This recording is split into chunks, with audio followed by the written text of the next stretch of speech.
Raikou, electric type. Is it going to be painful? Yeah, it's going to be painful. This thing doesn't get Thunderbolt by level up. It's really sad. Unfortunately, we do get Spark, which is not very good, and it comes at level 41. It's a little bit disastrous. I'm hoping I can get a better result than I did last time. So Raikou for base stats, 90 HP, 115 special. No, speed. Yes, both actually. 115 speed and special attack. 85 attack, 75 defense, and 100 special defense. The move pool, slow growth rate, obviously legendary Pokemon. Move pool is where it gets really unfortunate. Bite, Leer to start. Okay, fine. Bite is special, so it uses the higher stat, which is nice. Thundershock at level 11, which is also special. Roar at 21. Quick attack at 31. Spark at 41, which is special in this generation. It becomes physical starting in Generation 4. Reflect at 51. Crunch at 61. And Thunder at 71. This is going to be a follow-up playthrough for me, so I am allowing Hidden Power. It's going to be Hidden Power Ice. This is the only Hidden Power type that makes sense with electric types. It is, people say what it's called, Bolt Beam. It's like Bolt Beam coverage is good. Yes, it is. Electric and Ice together are like the perfect pairing because electric is weak to ground and ice covers ground. And Lance has dragon types, which are really annoying to knock out with Spark with Raikou, and Ice Beam just shreds his entire, or Hidden Power Ice just shreds his entire team. Alright, let's talk about the tier list. Spoilers for everything that's been released up until now on my channel. Tier list. Yikes. Raikou, this is why it needs a re-rank. It's chilling here in the B tier, ahead of Noctowl, which is somehow ahead of Ho-Oh, which also needs a re-rank. We'll do Ho-Oh soon. What's Ho-Oh's time? 119. When I played this Ho-Oh time, it was really good. Really good when it was originally played. But it has been so long since then, probably like 3 years or something, that this time is just kind of trash now.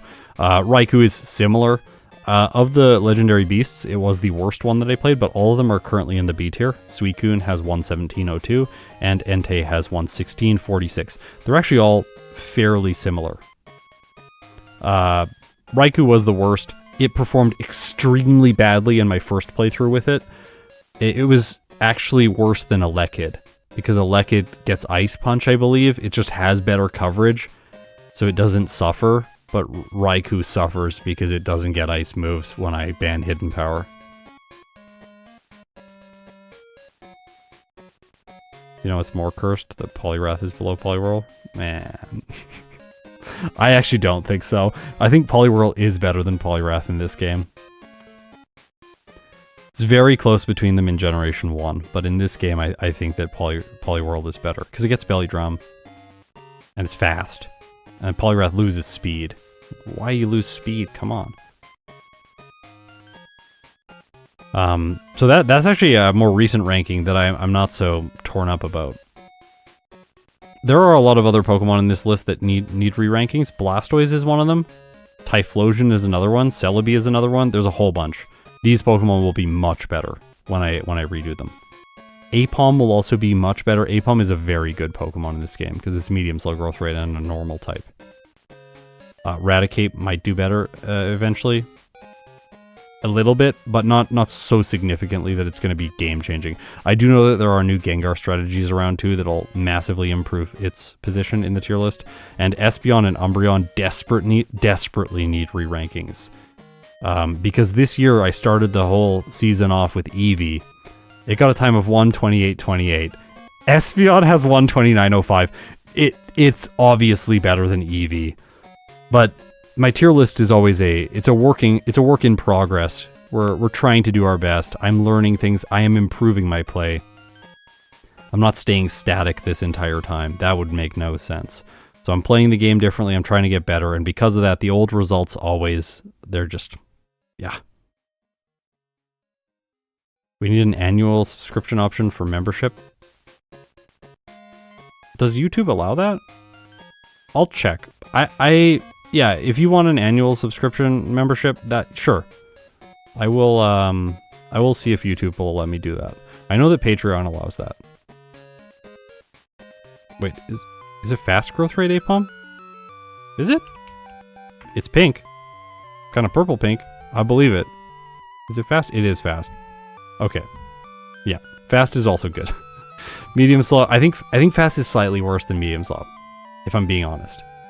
Slightly worse. There are conditions in which fast is better, but I think overall fast is slightly worse than medium slow.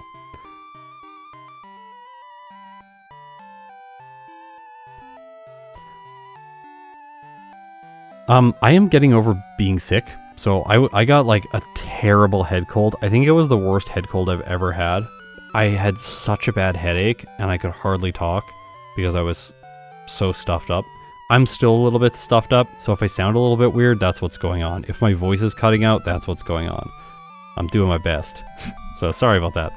I'm also going to take it pretty easy today, so if I'm not talking quite as much, that's why. Churro's going to be talking though, don't worry, he likes to be loud. Your thoughts on erratic, Scott? I'll give you my Scott's thoughts on that. Erratic is the worst growth rate. Sorry, no, not erratic. Fluctuating is the worst growth rate. Erratic is second worst. Erratic is very conditionally bad. Like if you are a bug type with an erratic growth rate in Emerald, it's terrible. You'd much prefer fluctuating. For Roxanne. Like, you just get destroyed if you're like bug flying or like Ninjask. Hey dude, come on in buddy. Yeah, come join us. Hey dude.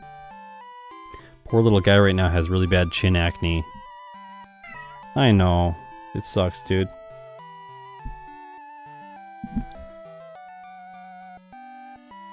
I think my ranking of growth rates is medium fast at the top. Just like like I would put them in the same tier. Fast and medium slow. Medium slow first, fast just slightly in second place because fast levels up slower until level 30 and momentum in solo challenges is very important. But fast does get to a higher level at the end of the game faster. So in this case, if the Pokemon requires a very high level by the end, then fast is superior. But I would prefer medium slow at the beginning.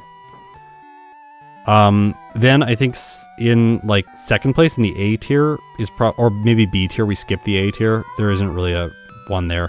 B tier we're gonna put medium fast. It's fine. It feels very slow in the early game in comparison with medium slow and fast, but it's fine.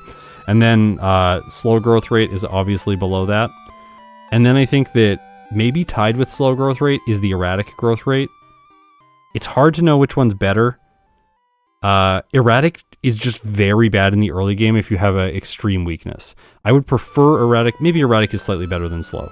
I'm going to put erratic slightly better than slow. Just because Pokemon that don't suffer in the early game with it, they're great. They level up very quickly at the end of the run, and that's amazing. Like Milotic, for example. And then fluctuating is by far the worst. While you do level up quickly at the beginning of the game, it's not substantially faster than medium slow for a meaningful amount of time. And then once you get to the late game, you essentially cannot level up anymore. If you're like a Gulpin and you're a poison type with a fluctuating growth rate and you have to fight Steven Stone, it becomes one of the most painful things ever. And yeah, I am not talking about these growth rates at all based on the Pokemon that are included within them. Because obviously, like if we like average base stats or something, like the slow growth rate's going to be the best. Because all the good Pokemon have the slow growth rate to hold them back.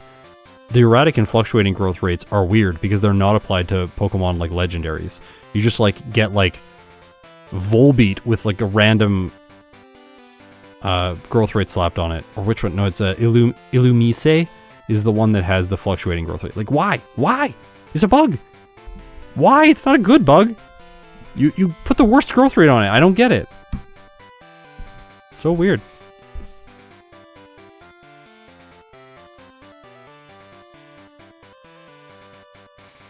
Yeah, fast is like pretty solid for a water type. That's like fast is really good for anything, really. Like, I want. Yeah, I've backported erratic and fluctuating stuff. Like I did the Shedinja backport in Pokemon Yellow. I backported erratic for that. I don't know if I've ever backported a fluctuating Pokemon. Maybe not. But I've definitely backported the erratic with Shedinja. Backporting growth rates is not that hard. I think like with fast, I want fast growth rate on a Pokemon that suffers in the late game. That's when I want it. It's not so much about like being slightly slower in the early game. It's more so an advantage in the late game. Like fast growth rate in Crystal is beautiful because you get to Red and you don't have to worry so much about training. You could just grind on the league and level up very quickly and then go and fight Red and you're like, yeah, this feels great. Like Spinarak and Ladybug with fast growth rates, mwah, chef's kiss. It feels great playing those first stage Pokemon, even though they have bad times, but it feels great playing them because fast growth rate. Actually, let's go to the tier list. Sorry. We made a bunch of changes to the tier list this year to make it better, so we can filter by these things. Filter, and then we can filter by release year as well now. Added that recently, but we can also filter by growth rate. So like we can go through here and just check out all of them. Like medium, slow, check that out. So it's pretty top heavy.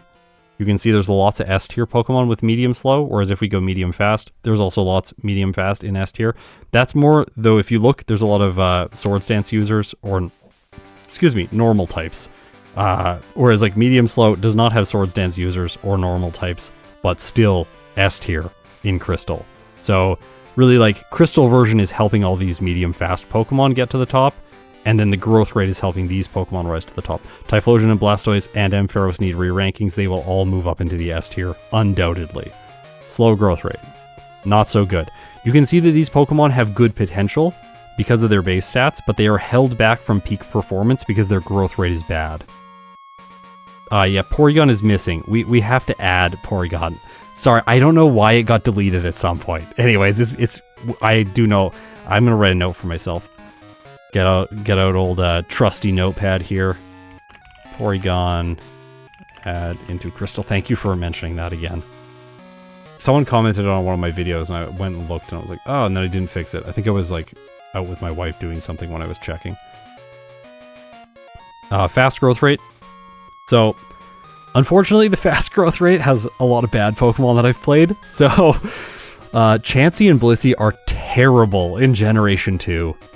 And then there's a bunch of babies with the fast growth rate, and then we have Spinarak and Ladybug. Misdreavus is like brutally awful. I don't like playing it at all. It starts with Psywave. It will get a way better time when I eventually re-rank it. I just am procrastinating on that. It's not a fun Pokemon to play. Ariados, Ladian, both awful. Azumarill will get a way better time. Aipom will get a way better time. Clefable can get a way better time. And Granbull is amazing. Clefable's also amazing, but it requires luck to be really, really, really peak. And then I don't think I have any erratic or fluctuating Pokemon in Generation 2 ranked right now.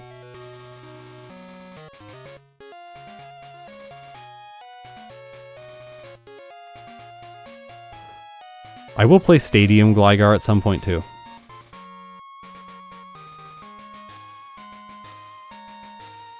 Where can I get it? It would help me a lot in my personal ranking. Oh, if you go to my Discord, all the software that I use, or most of the software that I use for the channel is available on the Discord. Not all of it. Most of the stuff, though. I made a version of the tier list generator, and that's available for everyone, so you can go and grab that yourself. And you can do fun things like this, and style Hoppip over, because it's in the wrong place. Is this the right sorting? No, that's the right sorting. There's different ways to sort, also. Best attempt, most recent attempt, or first attempt. Some of this has dummy data in it just so that I can make my tier lists look good. Do I have to redo the filters now to show everyone? Because I might have missed some Pokemon in that one. Slow, fast, medium slow, medium fast. Medium fast is the most plentiful growth rate, so there are tons of Pokemon in this category. When you sit down to play a solo run, I kind of just go, it's probably a medium fast run. And then I get completely dismayed when it's like a random electric type like Manectric and it's like slow growth rate. Why? Why would you do this to me? Some sins are unforgivable. Manectric slow growth rate, unforgivable.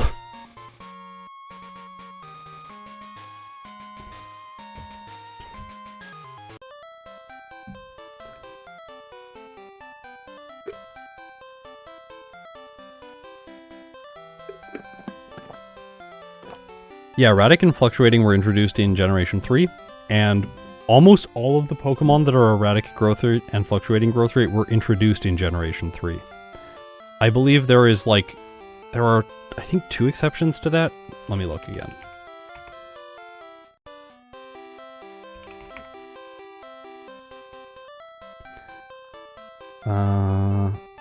It's like Drifblim.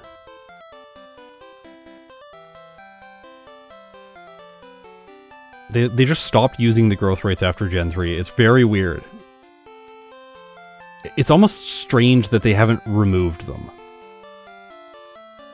Erratic growth rate.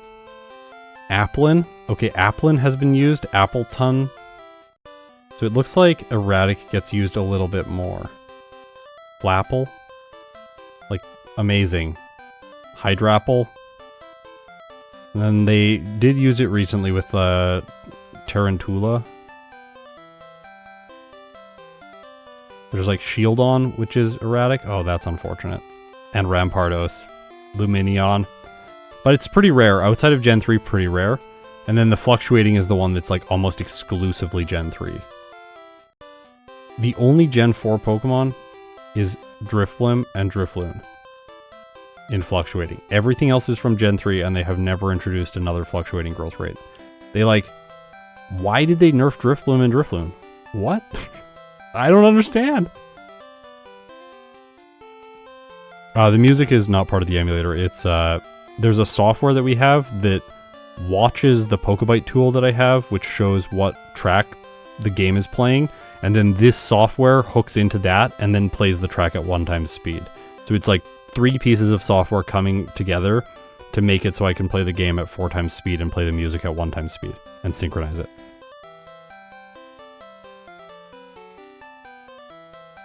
I see why they stopped Fluctuating growth rate, because it's awful. Yeah, Breloom in Pokemon Emerald, when you get to Steven Stone, it feels like you want to train, but you can't. You like fight the League and you gain like half a level. I was like, what am I doing? Like, it only makes sense to just grind on Steven Stone with luck-based strategies. It's very sad.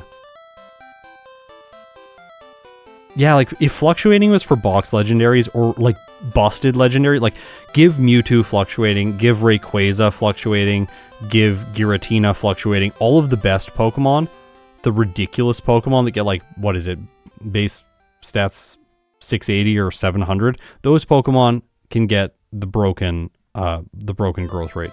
Everything else, slow, if they're good. If the Pokemon is really good, slow. If the Pokemon is just fine, medium, fast. If the Pokemon is awful and needs some help, fast, or it's a fairy type, fast. That makes sense, it's kind of thematic. And then for Pokemon that need to level up quickly, like starters, medium, slow. Medium slow is essentially the starter growth rate. Oh my gosh. Okay, I've talked way too much. I'm just rambling now. We gotta play some Pokemon Crystal. Oh, I did make more changes to the router. I'll show them later. There's a whole bunch of new stuff in here. It's cool. It makes things really easy to manipulate. It's mostly just quality of life stuff, so that people who are using this software don't have to waste their entire life just turning events on and off to see if a calculation makes sense. It's still really slow on Windows. I tried to fix it. I was unsuccessful. So DVs for Raikou with Hidden Power Ice, 15 HP, 15 attack, 15 speed, 15 special, 13 defense. Base power 70.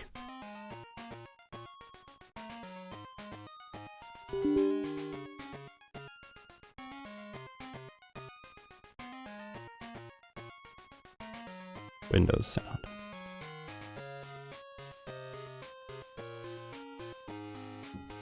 I will do 2 runs today if I have energy for it. Again, I was just sick. If I don't have energy for it, I'm just going to do 1. My 1 attempt today will probably be better than my previous attempt that I did like 2 years ago. Yeah, Thunderbolt is almost never worth it in Pokemon Crystal. You get it for Kanto, and Kanto is bad. Okay, Raikou. Pokemon Crystal. Let's see. This sprite is good, but I prefer the original design from Gold and Silver.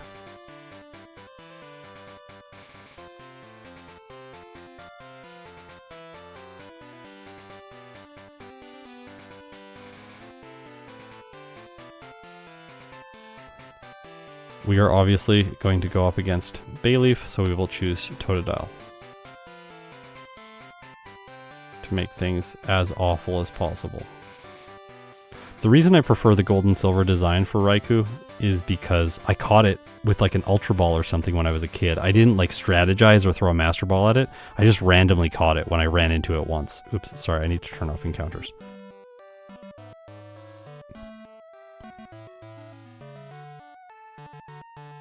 They were on because I was just playing Vulpix, and Vulpix needs them. Otherwise it loses to the rival.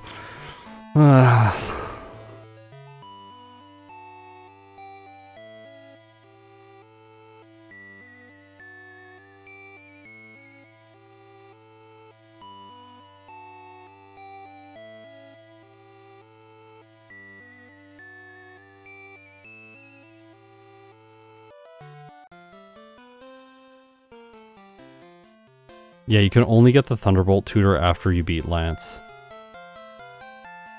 So you have to wait until the game gets easy, which is just...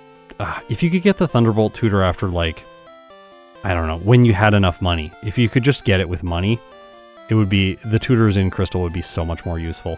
But what I've found in these solo challenges is that almost always when you go back to get them, you just end up regretting it. Mostly because when you fight Red, you're going to use Curse anyways with Return. So you don't want a special move, and all the tutor moves are special.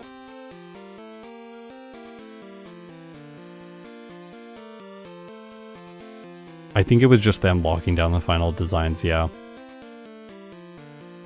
And then I think they just like did a like quick redesign to be more true to the Sugimori art before this game came out.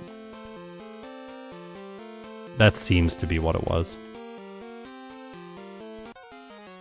Will we outperform Alekid today? I hope so. We have to. If we, I would be shocked if we didn't, sparked if we didn't outperform my previous result of 118. A terrible joke. Gotta name the rival triple question mark. So I've been playing a lot of Gen 5. I am loving Gen 5. Oh my gosh. I can't stop talking about these games. I can't stop playing these games. I played 5 Gen 5 runs in one day. It was like Sunday. I could have had the day off, could have done something else. But what did I want to do on my day off? Play Gen 5. Played 5 runs. It was so much fun. And then the other day, I played 2 runs with Austin. And then later that night, I messaged Austin. I'm like, hey, you want to play another run? So then we played another run till way too late at night. It's just so much fun. I'm really loving it. Anyways, what I was going to say is I played Vulpix yesterday after playing all these Gen 5 runs, and I forgot how slow Crystal is.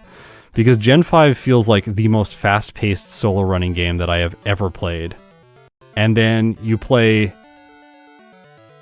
Gen 2, and it's like, oh, this is actually the slowest game.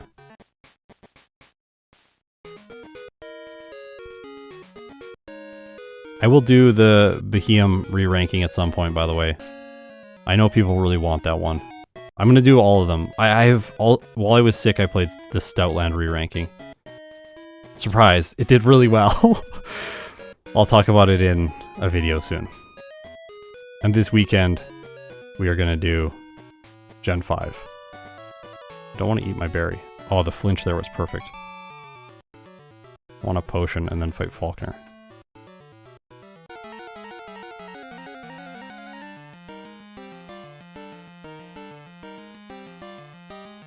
Mud Slap there is very annoying. But we're just not going to miss. Look at this. What a beast. Literally. Oh yeah, Miracleized Band. Don't worry. I'll play better at Grimsley though. That'll save a lot of time. Momo. Momo, don't sit on the keyboard, please. Hi. How's it going? Gonna come hang out? Okay, yeah, you can sit there. It's very close to the keyboard, but that is allowed. I almost fought that guy. I've been playing too much Vulpix.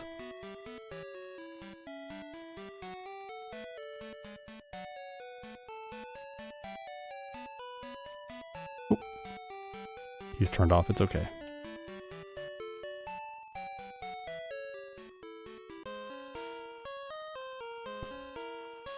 Do we get Swift? I don't think we need Swift, though. I find that Swift is also one of those moves that's kind of bad. You only want to pick it up if you absolutely need it in Azalea Town. Maybe I do need it for Bugsy. We'll find out. If I lose, it's fine. We should have Thundershock by then, though. Maybe the slow growth rate's terrible, though. Well, nah, we should have it. These rockets will give it to us. Plus the experience from the gym. Also, Snowy, I know what you mean by grinding Beedrill. I played some Beedrill this morning, but in Heart Gold. Beedrill. In Heart Gold. What an experience. What an experience.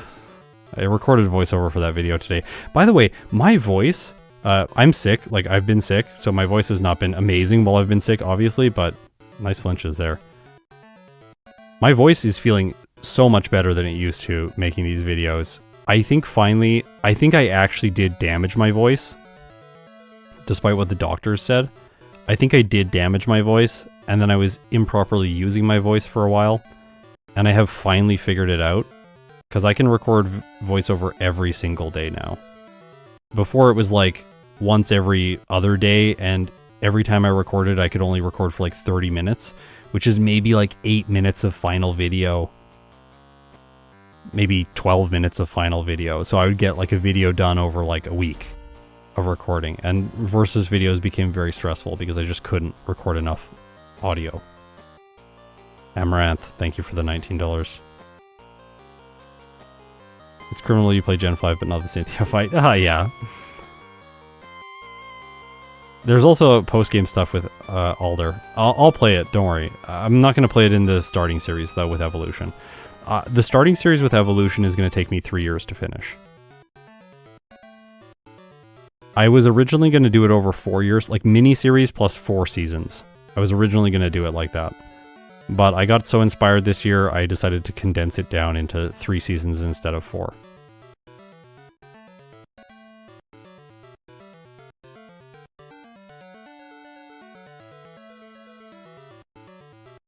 The main video does not show how quick you're playing this. Yeah.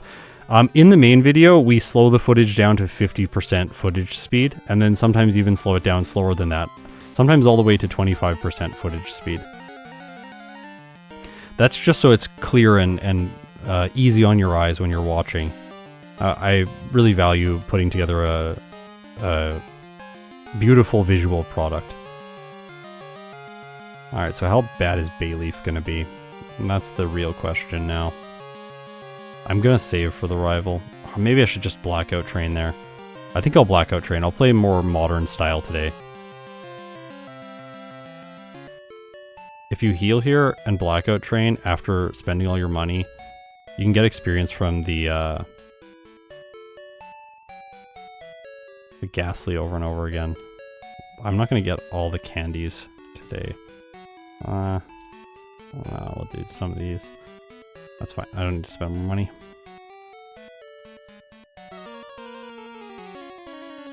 I have like another way I could make these videos very quickly. I could make probably 2 or 3 videos a day if the way I put them together was I just played back the footage how I played it and I just talked over it. It would be very fast. I just play the playthrough, just do the voiceover right after. It's like what, 3 hours maybe a little bit shorter if I can compress the footage. But for me, it doesn't make like a visually compelling result. So like, I hired Sean, and Sean and I together can pull off this kind of product. I didn't get HM users. I think I used the repel, which was a mistake. Let's go. Can I bite that? I don't think I can bite that. Yeah, so much for blackout training. I know the Bayleaf was easy. Do we crit and then like flinch or something? It was fine.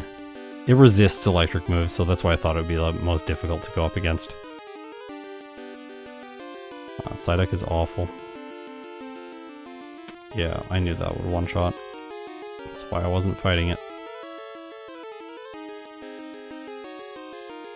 I have to go back to get balls. Today it's my balls, not the PP. Oh! Let's go. I might be able to Thundershock the Oddish.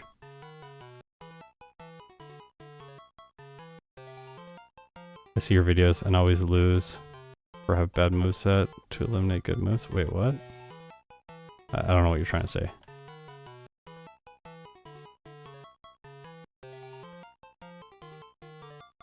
Wait, Raikou can learn cut? Why would you ever teach this thing cut?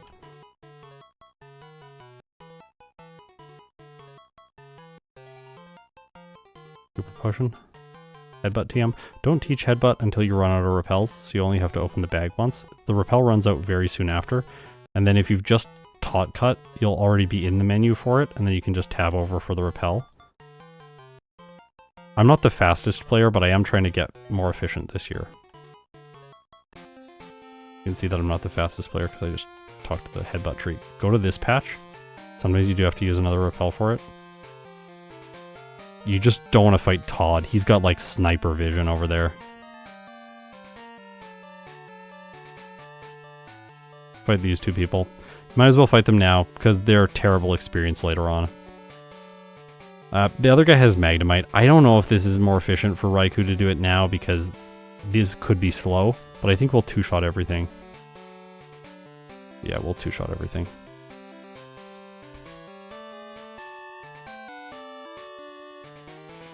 Well, except the Voltorb.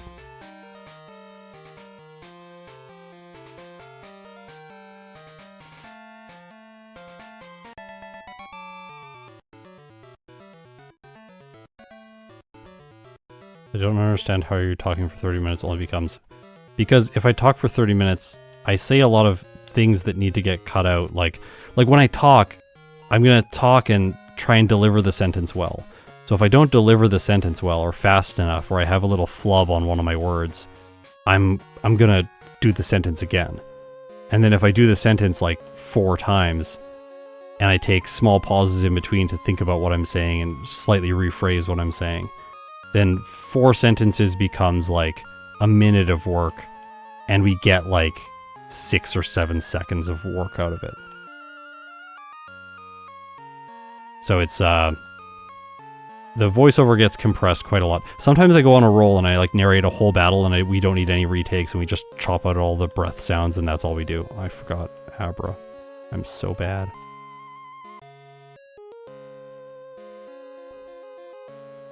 That's why I turned back in the city. You will have seen it. So if you watch this really closely, you'll see me turn back and then I corrected my motion and walked north, thinking I was making a mistake because I haven't played a lot of Crystal this year yet. But I was in fact making the correct choice because I should go back to get Abra before walking north and then I can teleport back and save time.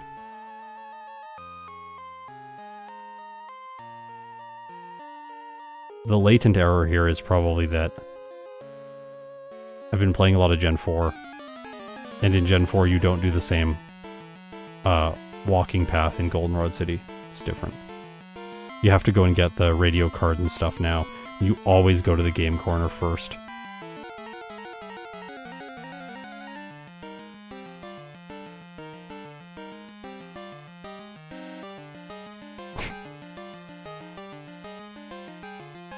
I have outspeed, so I can flinch and break the rollout combo, or we'll just black out.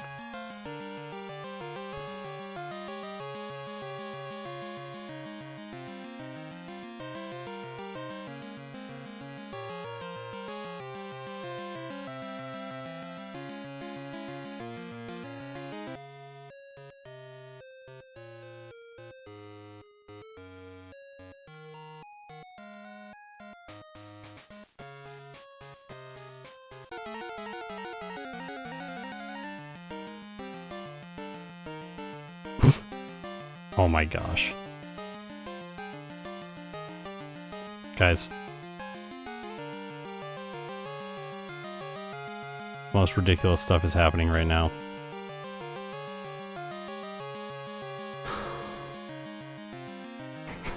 What was that moment?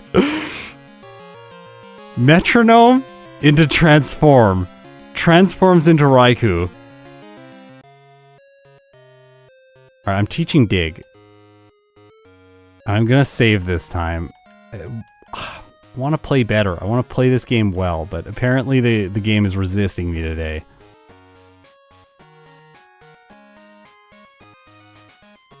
Hi, Momo.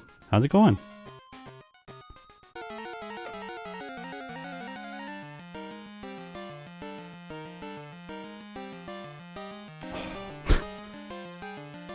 Gosh. A little bit rough.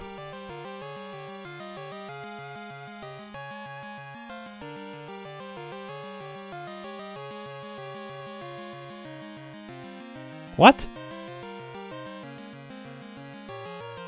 Oh, I'm using physical moves. Why am I using physical moves? Because of Clefairy. I want to flinch the Clefairy, but now I should Thundershock.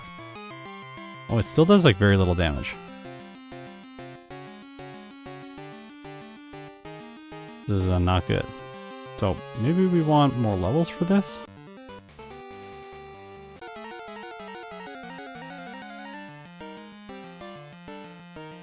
Like, we don't really want to get more levels in the early game because more levels is very time costly right now. If we can avoid levels at all costs, we want to. We just have to figure out how.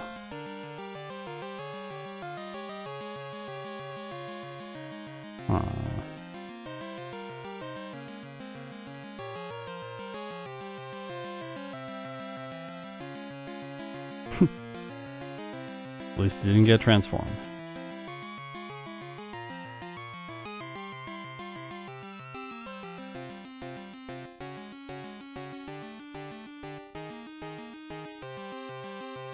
Interesting.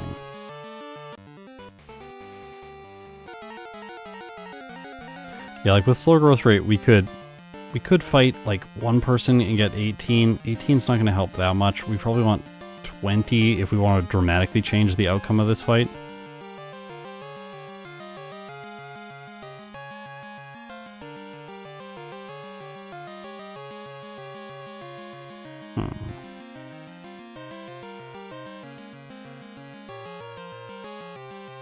Even just fighting this person is not very efficient. It's 6 turns.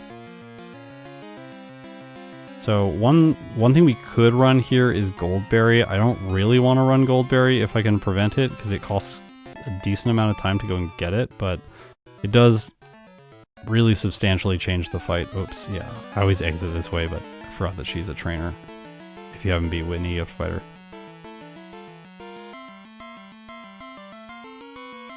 Yeah, I can use Bite. Yeah.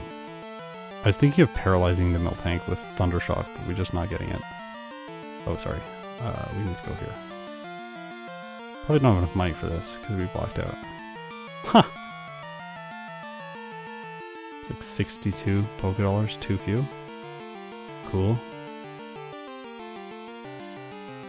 We can just get it now, and then I'll go buy another Abra.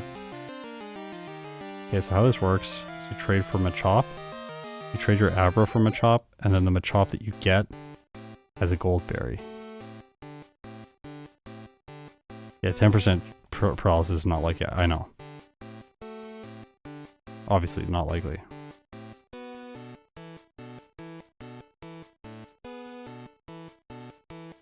Then you have to get another Abra. But you can buy, like, we could go back and get the charcoal and then buy 2 Abra all at once. We sell the charcoal. Yeah, we could sell Fury Cutter and then buy them. That probably makes more sense. What just happened? Momo.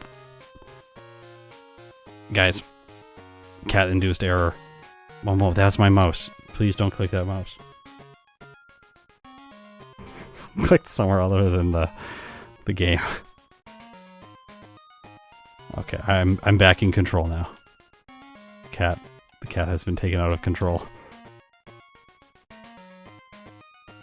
I want to prevent 3 levels here if I can. We could also run Mud Slap here and then try and mess the Miltank up with like Mud Slap Dig, Mud Slap Dig, Mud Slap Dig. Is possible. I guess Bite is probably the best option here just for flinches. Like, probably run Bite, Dig, Bite, Dig. You flinch, you just keep biting. Well, fine. I hate when I do stuff like that. See, you go get the gold barrier, you train 3 levels, then you come back and you just like flinch 3 times. Eh. Why didn't I just spam bite this entire time? I should have never tried to level up more. And I don't think next time, I think next time I'm not going to level up more. Because we just proved that it doesn't make any sense. You just gotta get lucky there, I think. That is, if you want a really good time. Like we could just play this less offensively and just try and get a respectable time. We could do that without the need for risk there. I'm still sure it can get a decent time at the end of the game if you're safer for Whitney.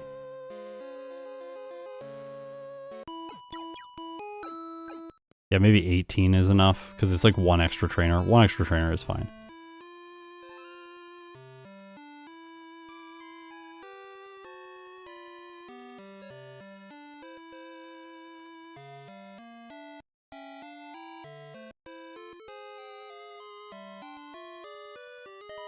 Where is she?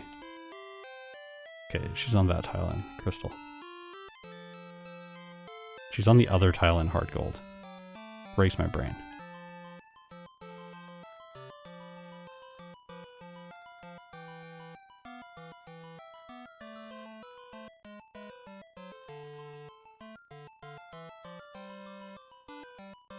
Candy. Slow growth rate. Probably should get candies.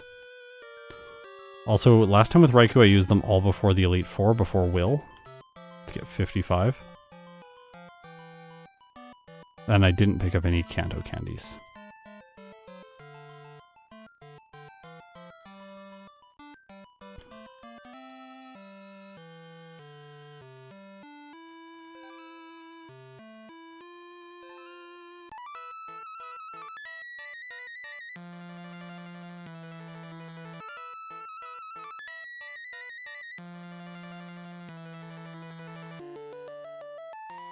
Wait, how do we even deal with red? Last time I did curse, rest, sleep talk, return. It was not fun. We'll find out. Again, this first run we're trying to scout things out, figure out where we can cut corners, where we can't cut corners. I'm trying in my first runs to play more aggressively to really determine where the corners can be cut and where they should be cut. And then in the follow-up playthroughs, I'll try and get a little bit more consistent if I have to, if I take like a ridiculous number of resets to a trainer like Whitney.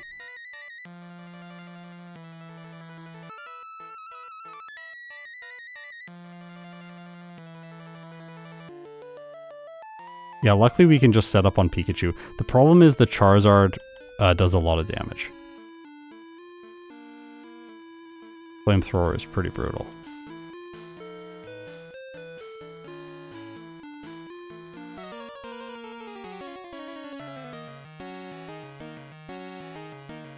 Yeah, Austin did a great job of setting up this software with a bunch of my requests being like, I don't want to spam the battle music over and over and over again.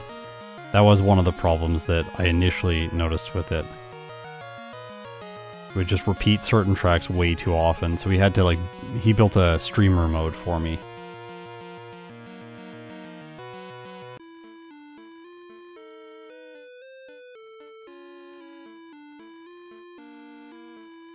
See, don't push down, that's a bad habit from other games.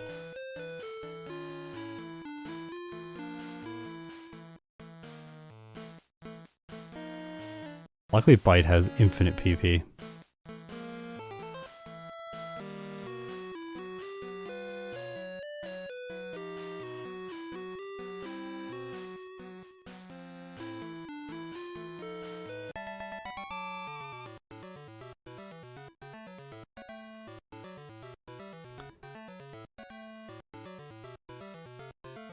This channel is a community effort. So many people have helped with the development of the tools and everything that you're seeing on screen right now. I am very grateful for everyone that has supported me. Yeah, switching between games is very hard. It is. I almost think always now on Morty it doesn't make sense to run Mint Berry unless your Pokemon is very bad. Like, first stages should probably go to the Lighthouse first. But I think fully evolved Pokemon should never do it. His chance to hit with Hypnosis is 45%.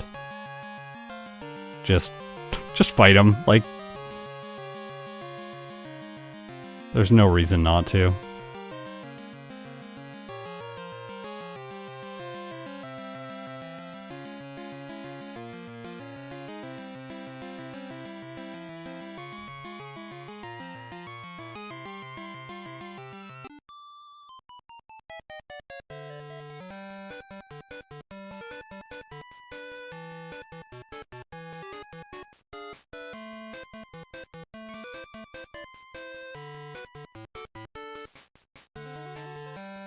Yeah, if you 3-shot the Gengar, then it's different. 3-shotting the Gengar is unacceptable. Then you have to Mint Berry. Otherwise, the whole fight's really rough. You can waste a lot of time because of Hypnosis. But for most Pokemon will 2-shot the Gengar by the time you're fighting Morty. I still have the gold berry. I realize it. I just don't want to open my inventory. I could also have gotten the magnet. It's probably a little bit of a mistake to have not picked up the magnet. I help by suggesting Sky Attack at every red champion. Yeah. You know, Sky Attack more often than not has been the answer in Pokemon Red. People will be curious, is Pokemon Red going to continue this year? Yes.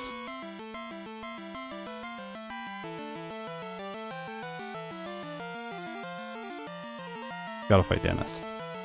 Come on.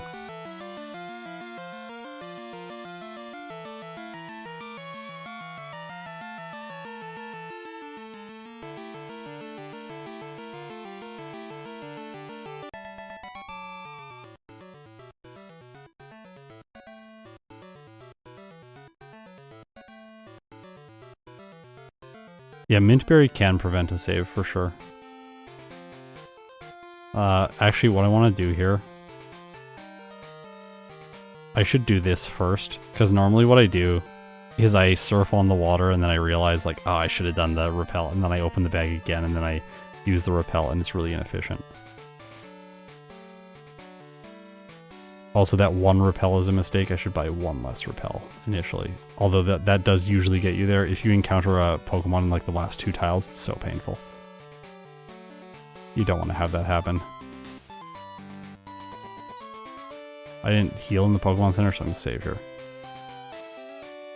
If he crits me, I will be so sad.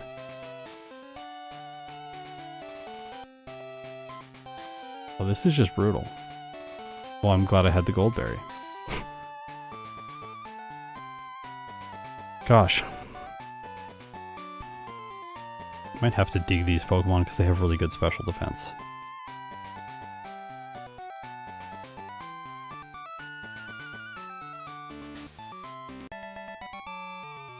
I think we use Mint Berry on Chuck, yeah.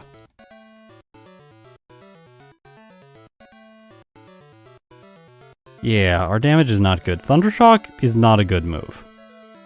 Even when we're a legendary with ridiculous special attack, we don't have a special attack boost yet, so look at our physical attack. It's not actually that far behind our special attack. And then the Hitmons have ridiculous special defense.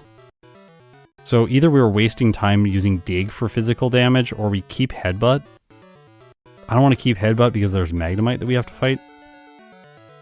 Oh no. Come on. Stop. No! When did I save? Fine.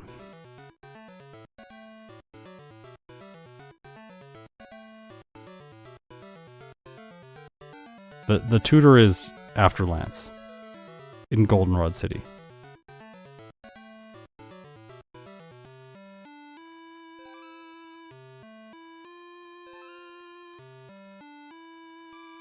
Nope.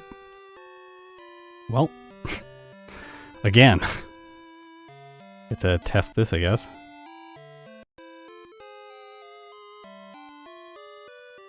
Goldberry's pretty good here, actually. We might have to go price first. That's awful with a legendary Pokemon. I don't want to go price first. Okay, maybe I'm wrong. No, Hidden Power Electric is definitely not the choice. That feels like it's the choice until you get to Lance, and then you realize, no, this is not the choice. Believe me, it will be so much worse to run Hidden Power Electric than Hidden Power Ice just because of Lance.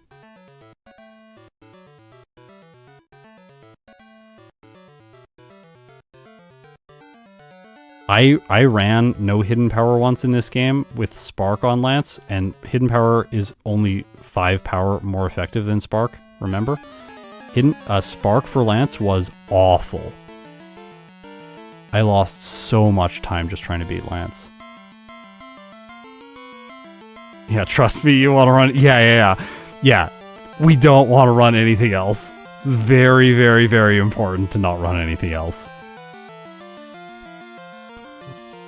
I did think about Hidden Power Electric, but maybe Headbutt. It might be worth saving Headbutt for this point in the run. I don't know. Oh, yeah, I'll run Midberry.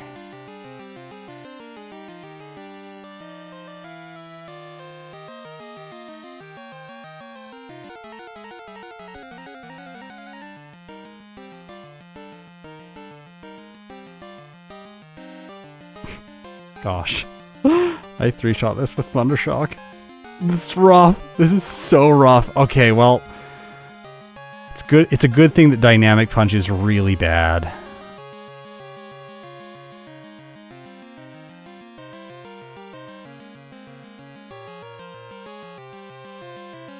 Yeah, Thunderbolt at level 11 would... This Pokemon would be very good.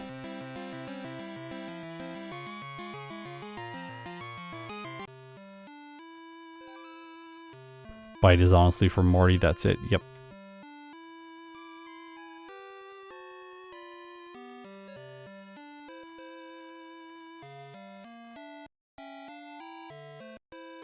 Could always headbutt the Bayleaf, I guess.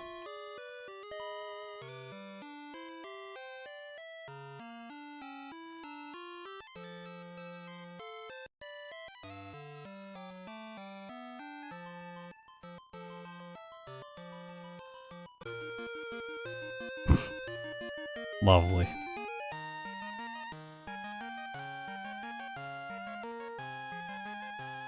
Oh my god. No way!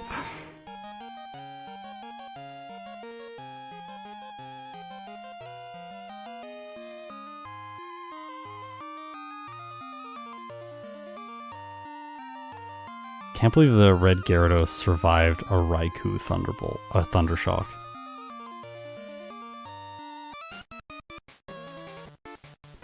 Yeah, so like we can either delay Hidden Power Ice or we can delay Hypnosis. Ha! Midberry is useful. I don't want to fight Jasmine now. Absolutely not. Level 29 is way too low. She's really good. The Steelix is really good. It's gonna take like 5 hits to knock out at this level.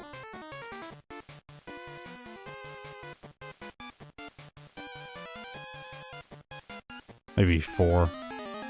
Hidden Power Ice is okay against it.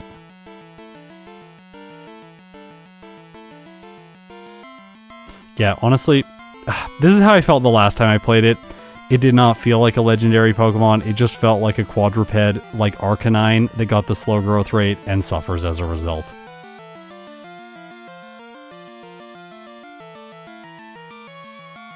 Sometimes I feel like in my videos, it's hard for me to communicate just how bad a Pokemon is. Because people are like, oh, you're just playing badly. Like, that's obviously what it is. If you just play better, Raikou will be really good. Then I play it on stream and people are like, oh, okay. This Mon is not that great.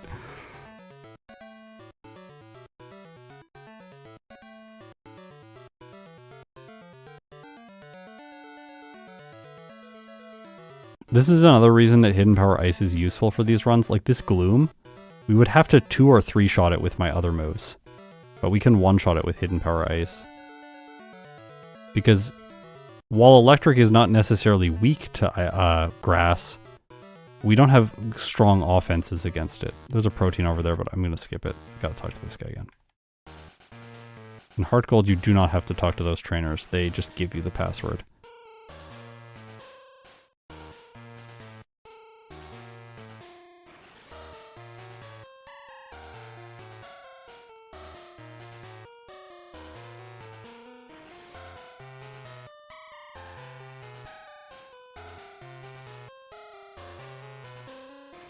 I do think what everyone was saying in chat is correct. We run level 18 for Whitney, probably with the Goldberry to make it consistent. And then we probably find a way to have Headbutt. We can always buy another Headbutt TM since we are going into the... So we go into the department store to get the Goldberry. You can buy another Headbutt TM right there. So that's going to be the answer. Goldberry, second Headbutt TM at the same time. And putting those two things together is fairly efficient. So we get lovely. Just what we want. Oh, that was a misclick. I'm sorry. Well, we got the flinch.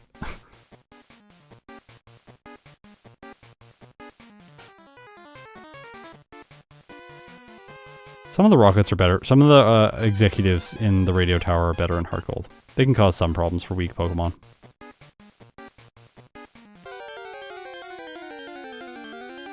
Let's go. Wild Pokemon music. This... Oh no. This is not good. We don't even one-hit the Electrode with Dig. Aww.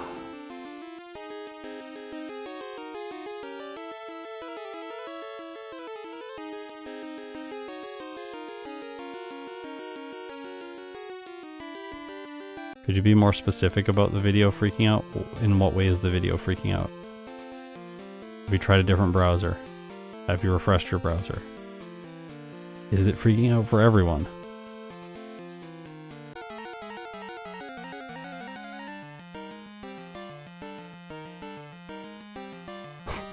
Speed drop, okay.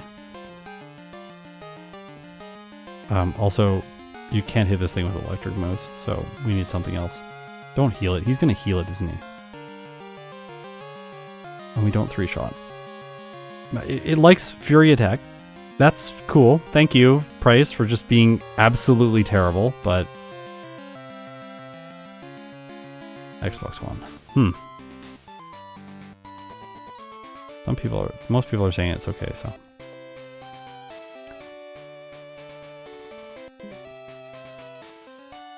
If other people are having problems, I can try and fix something, but it seems like maybe it's the Xbox or your internet.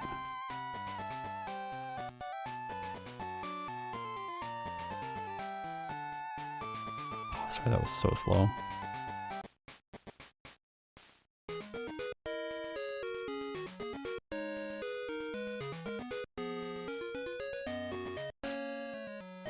Okay, dig the Magnemites.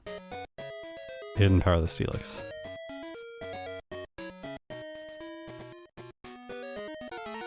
Alright, let's see what the damage range is here with Hidden Power Ice. It is a 3-hit right now on the Steelix. Okay, before it would have maybe been a 3-hit. We might have been able to do this earlier. Well, thanks for the crit.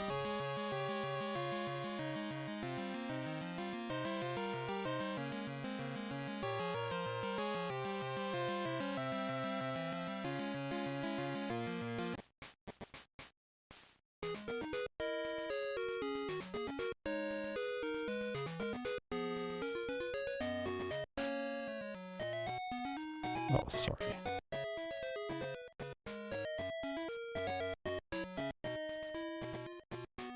I should just get the candy here.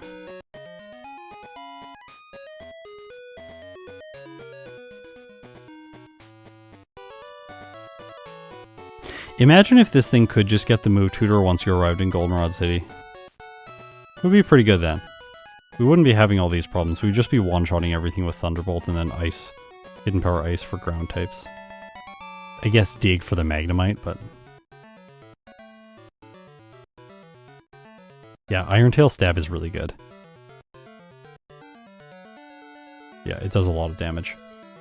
The steel, that's why I'm always scared, because it like hits you once with Iron Tail, then it lowers your defense, then it attacks you again with Iron Tail, and that's when things get disastrous. Yay, more rockets. I was thinking about this recently. There are some segments in Pokemon Black where you have to fight so many Plasma Grunts, and I was talking to Austin about it, and I was trying to figure out, like, why is the...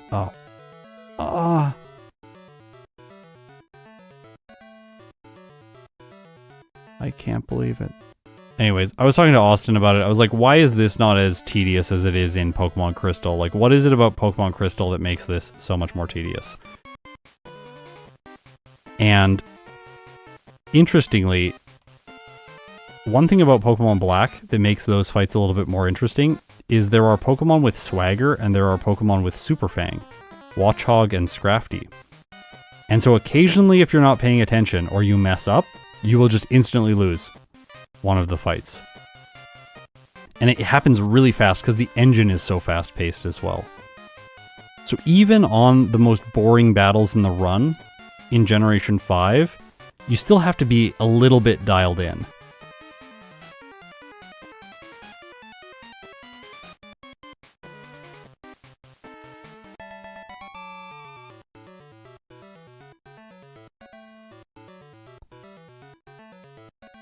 And then we also just mentioned how a lot of the locations that you're in when you're fighting the trainers in Generation 5, they're a lot more interesting than they are here. Here you're just inside a building, whereas in Generation 5 you're like going into a castle and like going down like sand pits and stuff like that. Or you're exploring a ancient abandoned tower that has a bunch of really interesting visuals in it.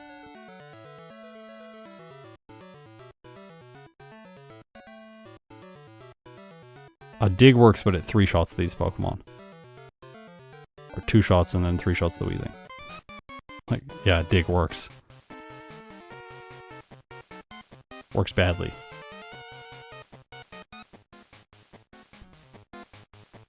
But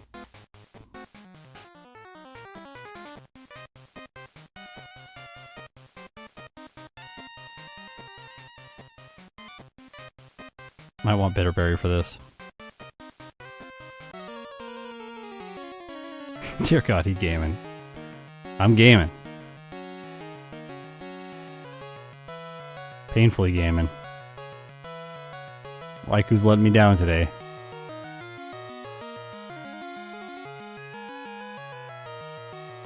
I only have one use of hidden power for the Meganium. Not ideal. No!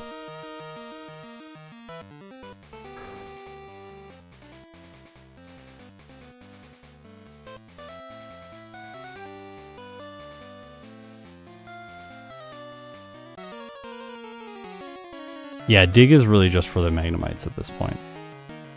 And the Magneton. It's also, it's good against Surge's team once we get to Kanto. Especially for his Magneton as well.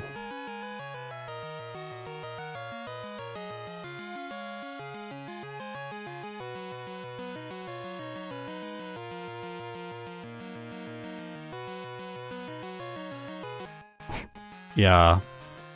Yeah, right? Like, Hidden Power Ice has the type boost from Price's badge right now, which is why on the overlay it's displayed as 78 effective power. And Thundershock does not get the type-based boost until we beat Surge in Kanto.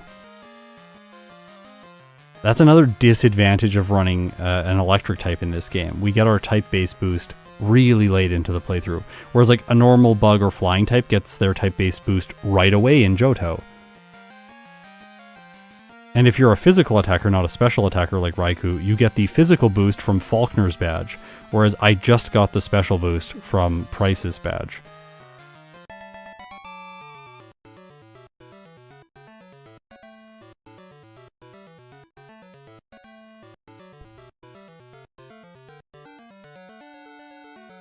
Yeah, I'll do Magikarp.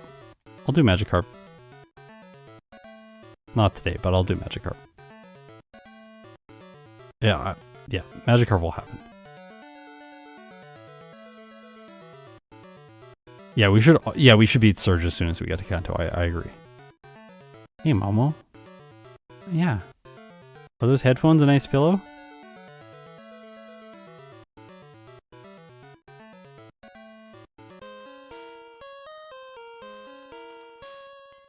They never intended us to have it lower. Yeah, of course.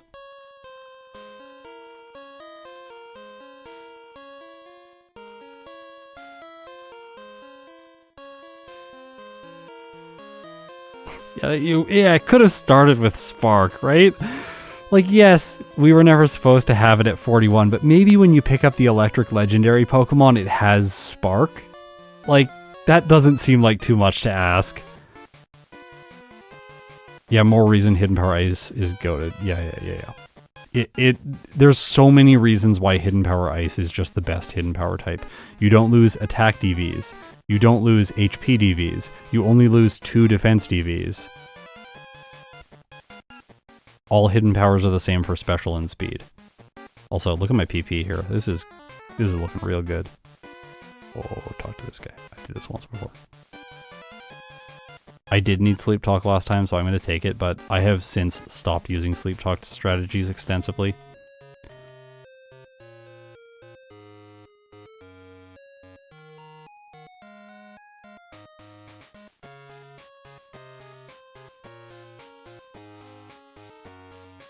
My speed will be more than enough for red. Calcium in this game raises both special defense and special attack. And because of how vitamins work, you can use so many of them.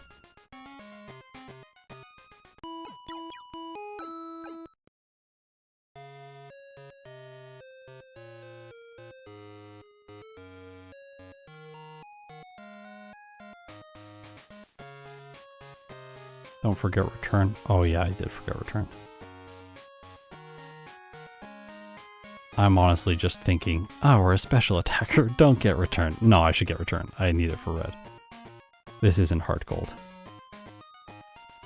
You know, next time I do a stream like this, I am not going to record voiceover for a Heart Gold playthrough in the morning before I do the stream. Because I'm realizing Heart Gold is really on my mind right now from doing the narration for the Beedrill video. And because of that, I'm kind of like playing this run in a very specific way, making some mistakes. Whereas if I did like a Pokemon Emerald voiceover in the morning, I wouldn't have the same problem. Because these games are just so different. Gosh, 47% chance to knock this out if I use Thunder Shock. I have to 2-hit this. Oh, damage range too. 85 to 101%. 13.8% chance to one-shot with Dig on the Houndoom.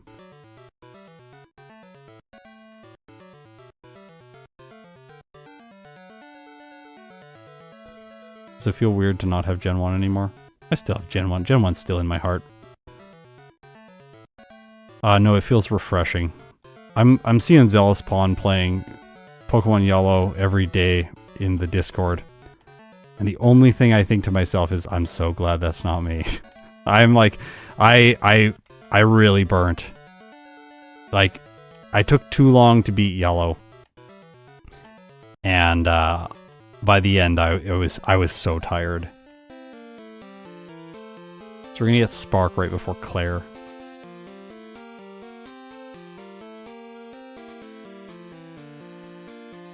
I still love Gen 1, I still love Yellow, I just think I need a good break from it right now. I don't find myself thinking like, oh, I wish I could just play a little bit of Gen 1 right now.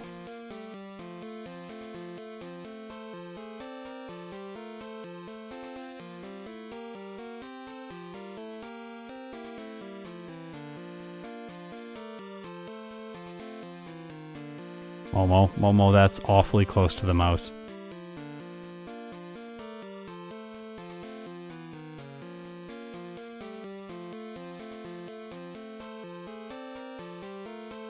But I feel like Yellow is too fast. Never play Gen 4. Gen 4 is Gen 5. Gen 5 is even faster. I really do like the pacing of Yellow and how short the runs are. I think that Crystal runs are a little bit too long. And I know that Platinum and Hard Gold are too long. Although Platinum times have come down significantly since I got the new emulator. Old emulator Platinum times are like always over 2 hours. Just not very fast. Hard Gold is the longest game.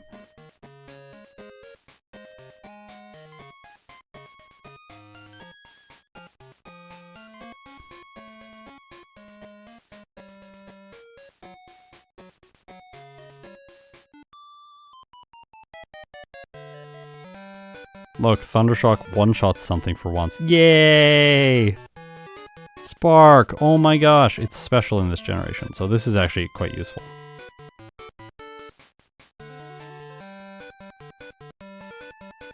Is this one of the Pokemon that gets worse when we go to Gen 4? Does it still just get Spark? I hope not.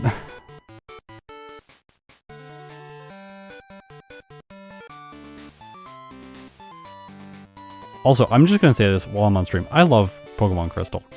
I really enjoy playing these games. I'm saying that because a lot recently I've been like, Crystal. Like, Crystal's my least favorite game to play in the series that I'm doing.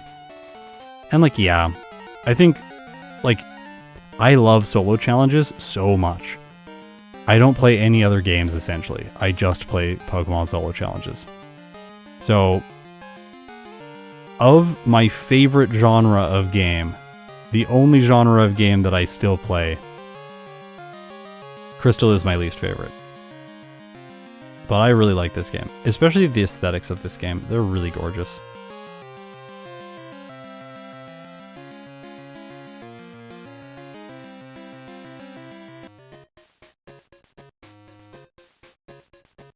Oh.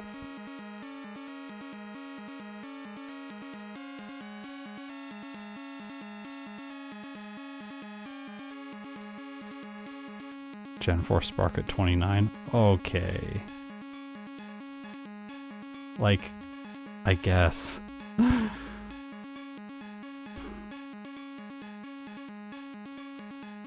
Psyduck is like it's the ultimate HM user. It learns 4 moves. So good. It's just a little hard to catch. You can also do like Poliwhirl. There's Sandshrew stuff that you can do. Krabby is always an option. Dratini is okay for Waterfall. There's a bunch of other options. Yeah, Thunderbolt in Heart Gold will be easy, but not in Platinum.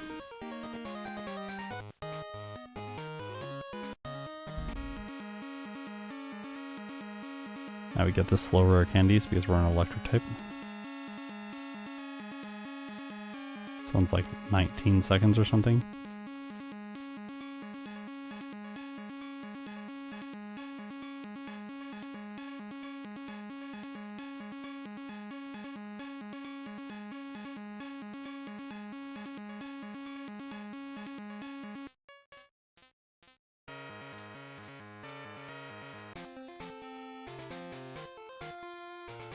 I've thought about many different formats of versus. I've thought of many different formats of versus videos that could be done. There's some that intrigue me. I think I will do some. Oh my gosh, swimmers are too strong for me.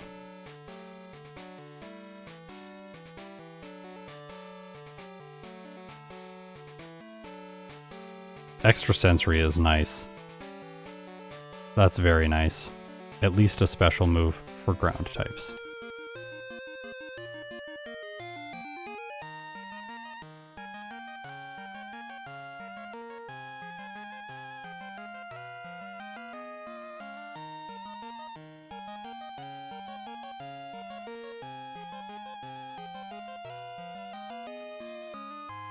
No Kimono Girls battle at this point, unlike Heart Gold.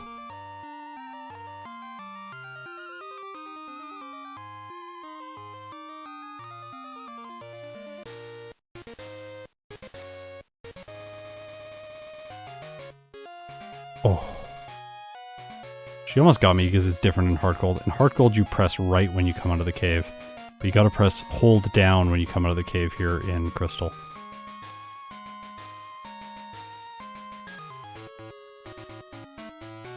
She's a predictable rotator also in Heart Gold. Not a random rotator like she is in this game. Probably don't need that.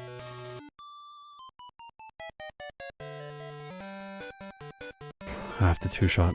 Dig two shots, spark two shots.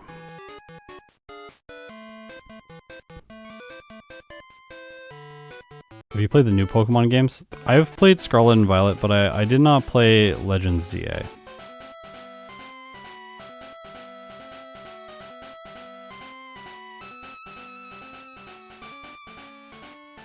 I feel like I'm getting old, but video game prices right now are just so ridiculous. And I bought this game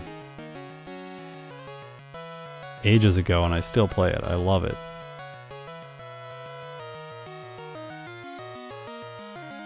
I was also like I liked Legends Arceus, but I don't think I liked it as much as a lot of other people did. So for me, I'm just waiting for Gen 10. I'll play Gen 10 and I'll see how I like it.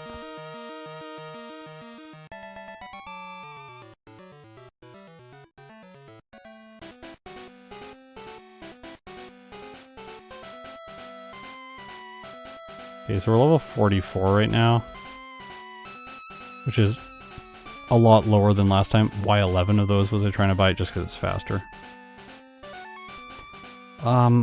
Last time I candied here. I can probably candy here and I'll be fine.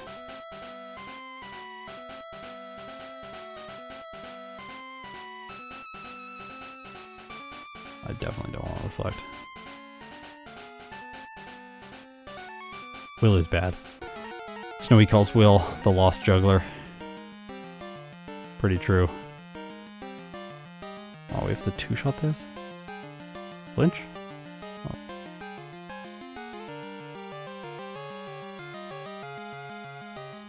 Everything else a one-shot though. Just the Jinx. That's actually very rare.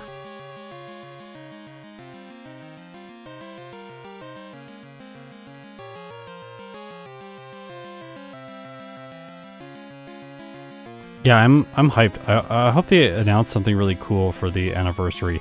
I really have a lot of nostalgic memories about the anniversary, like I think it was the 25th anniversary of Pokemon, or the 20th anniversary of Pokemon. I guess it was a decade ago now. Wow. I remember, I think it was Sun and Moon got released. I was so excited, and I remember following all of the leaks and everything online that I could. I was like daily searching like Pokemon leaks, Pokemon news. It was so much fun.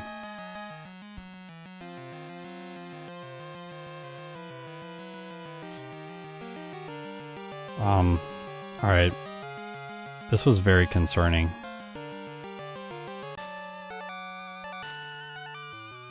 Luckily we're okay.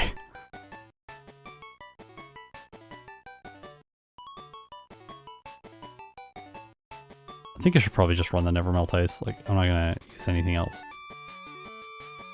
I love how fast saving is in this game. Saving is so fast in this game. This is nothing like Gen 4, where when you save, it's a commitment. Like, alright, now for the next 15 minutes, I will witness the message saving a lot of data. And once I've finished saving, then I will be able to play the game very slowly.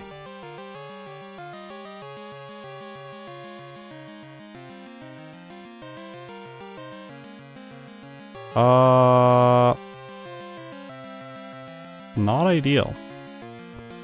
Not ideal at all.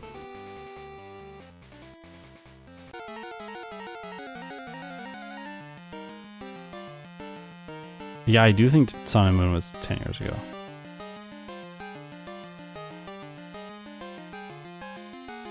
I think it was like 2016 or something, right? Oh. That could be really good.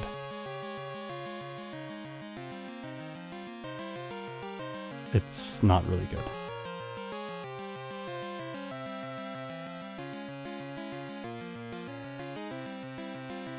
Paralysis?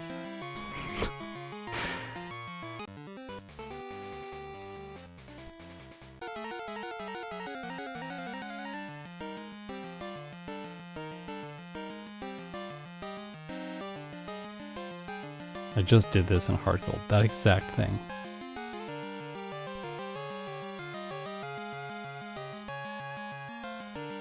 Hey, let's go. Crit. Nice. Yeah. Okay. We do it again. Triple crit. No.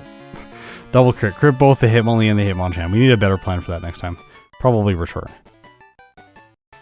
Which I still need to go pick up. I remember.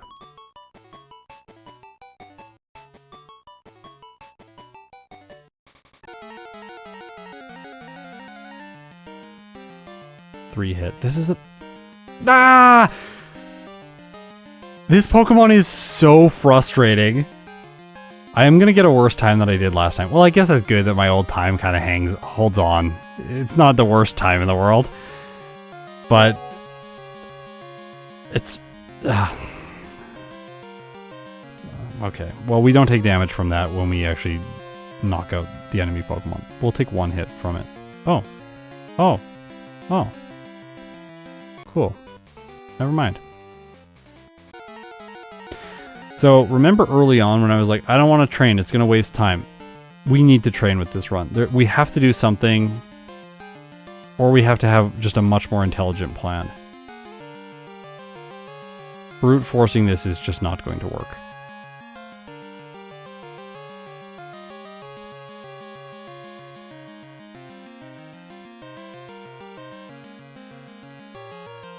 Don't miss. If you miss, thank you.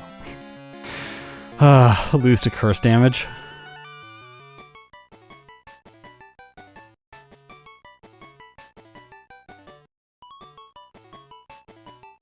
Alright, now we see why we took Hidden Power Ice.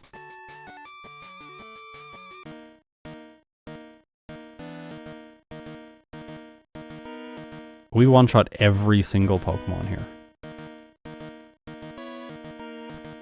Spark, 3 hits the Dragonites.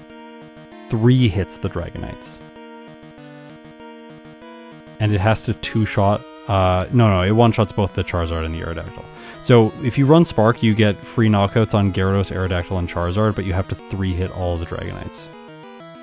So, he's easy with this strat.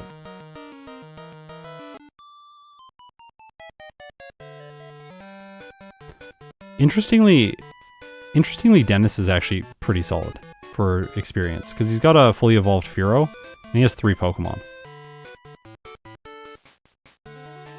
As far as a Crystal Trainer goes, that's, like, the best you could ask for. It's not Theo with, like, 5 Pidgey. You're just sad you fought him.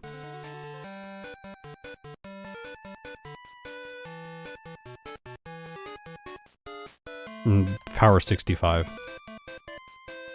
Did I get return? Got another one if I did get it. Going up there, I was like, I feel like I've done this now. We're not going to get Thunderbolt. It's a waste of time. I don't even know if I have enough money to get it. Since this run is going badly, I'm going to check. I don't have enough money to get it. I'm nowhere near enough money to get it. I would have had to skip all of the calcium that I used earlier to get Thunderbolt after Lance. Think about that.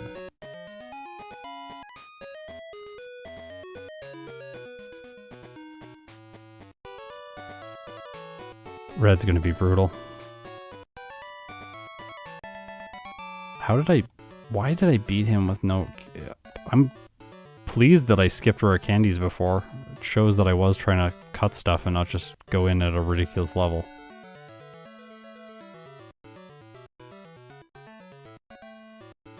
It's my favorite moment in Crystal. I love this moment so much. It's just beautiful. I'm going to play safe in this first run. We'll probably cut that next time. That candy feels fast because it's close to the beaten path. You just walk in a house, talk to one guy, but it's actually quite slow. It's similar in time to a bunch of other candies.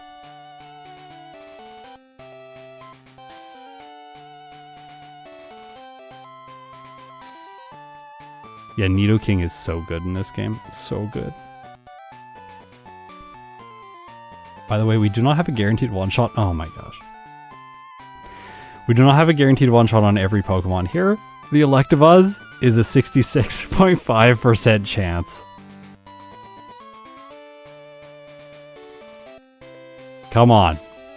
Let's do it. Nope. Well, that's proof that we don't have the guarantee.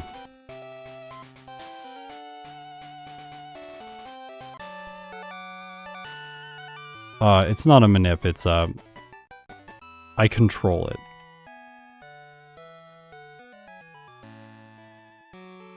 So I have a software suite set up that allows me to control all the aspects of my starter Pokemon.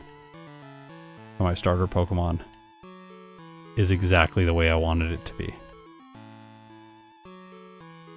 Oh, the Kanto Gym Leader music is so good. Yeah, it's so good.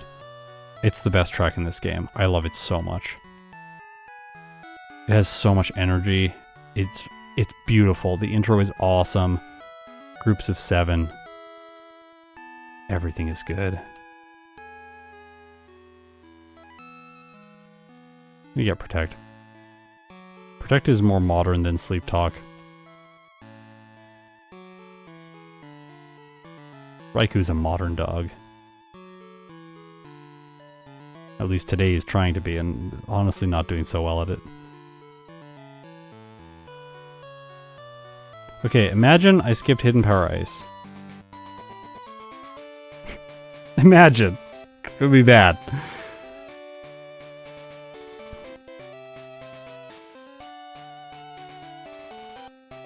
Like, what do we do here? Well, we'd like bite the Executor. That one's not so difficult to figure out. We'd be having to use Return here. So like, we have the choice between one generic move or another generic move. And then a lot of people suggest to me, hey, maybe you should ban Hidden Power. Maybe you should ban Curse. Maybe you should ban Return. The videos aren't interesting with those moves. That's fair. It's okay if you think that the videos aren't interesting with those moves. I don't think the videos get more interesting if we ban those moves, though. Because what ends up happening is we now have to train on a bunch of wild Pokemon in Johto, like 10 extra levels, and then just get through this fight with Headbutt. And then you'll be, well, Headbutt should be banned. Okay, so then we get through this fight with Bite, like 15 levels higher or something like that. This is what ends up happening in Crystal. I chatted with Gym Leader Matt about this back in January, I think, or December, and he said something actually really similar. He said that he banned the generic move, I think Crystal is what he was referring to. He banned it in Pokemon Crystal, and then he ended up just making the game not fun. So, like, I don't want to ban moves and then just make the game unfun. And if I could go back and do all of this again, I probably wouldn't ban Double Team. Double Team being banned is more for consistency now, and because I started the runs that way, and it makes very little sense for me to change my format that I've had for like 6 years.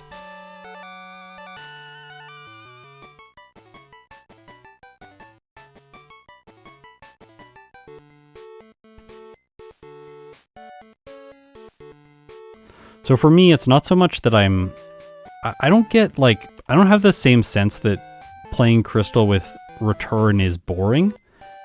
And it's fair, like, I might have a difference of opinion from you. It's fine if you think the videos are boring with Return. For me, though, the interest in Crystal comes from what variations can be found around the generic stuff. Because, like, Roar Charizard is really interesting. Especially in a landscape that is filled with Curse, Return, Rest. And then you have Roar Charizard, and it's like, whoa, that's really neat that showed up. And then we figured out that that was the option for Charizard. And now Roar gets considered much more often at the end of these runs. And so it's gonna eventually become something that is more generic, I think. What am I doing? I don't know how to play this game.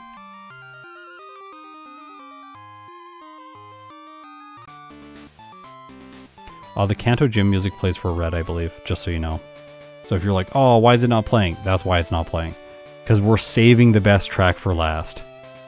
intentionally.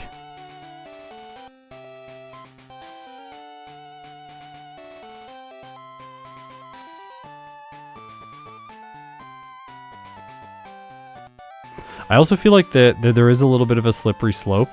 You have to be quite principled if you're going to ban moves. Like, why return and why not headbutt? And if you do ban, let's say like a Gen 3, we ban Attract. This is one that gets mentioned a lot.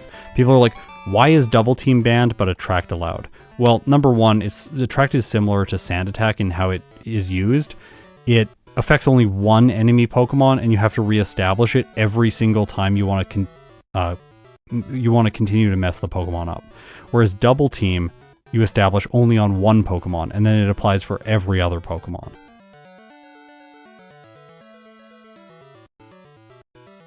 Also, I believe the peak performance of Double Team is better. Attract is 50%, and Double Team is like 33% chance for them to hit you. So Double Team is better if you set it up fully.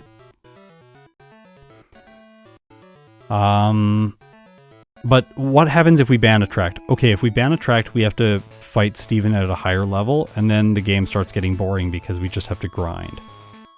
But then we have to ask the question, what else could we do instead of Attract? We could use Swagger. There is a Swagger move tutor. Then what's going to happen is we actually get into a scenario where instead of using Attract, a luck-based move, we start using a different luck-based move that is even more luck-based, and we start winning with Swagger at the same level. And then if we start using Swagger, then we start asking the question, well, like, okay, Swagger is centralizing the metagame, so like, should we just remove Swagger because Swagger is no longer interesting? And my answer is just like, I don't want to play this game. I just will leave the moves in and use the moves, and we'll find moves that are broken, and I will use those moves a lot.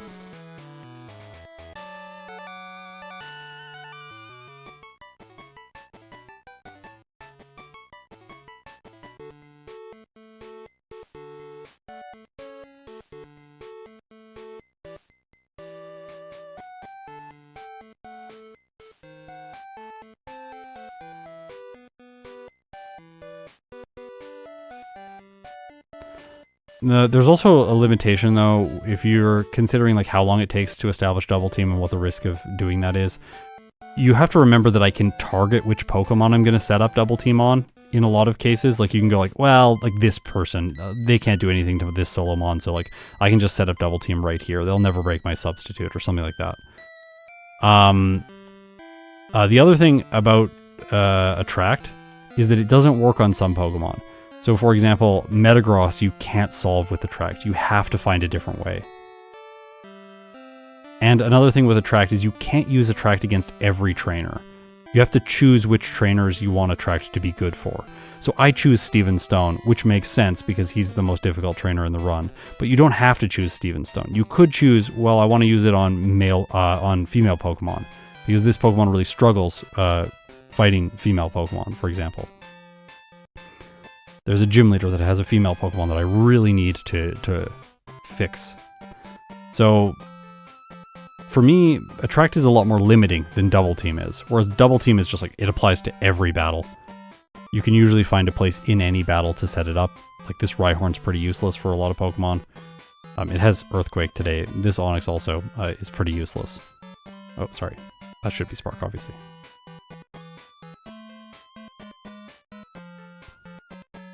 Anyways, that's the long explanation. It's like, what ends up happening with banning moves is that you get into the place where you just say, like, I can only use moves on, like, I'm going to ban every single TM that is generically available. And then eventually you're almost like, maybe I should just ban every TM and we should just do level up learn sets, which I think is an interesting format. I would love to watch some content of someone doing level up learn sets only. I don't have time to do every format.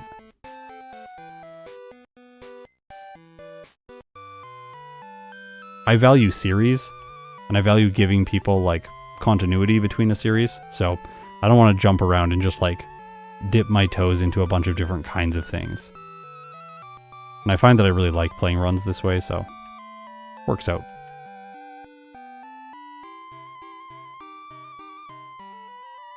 Plane should be fine. Yeah, also attracting Gen 2 has trade-offs because you lose your HP DV if you want to use attract in Gen 2. This is not the case in Generation 3 and beyond. But in Gen 2, attract is very interesting. There are some significant trade-offs and some significant advantages of specific species that can use attract. Like Kangaskhan is always female, so using attract against red is very easy for Kangaskhan. Whereas a Pokemon that has a very low gender threshold, it's almost impossible to use attract, like Pichu, for example. You have to have a terrible attack DV.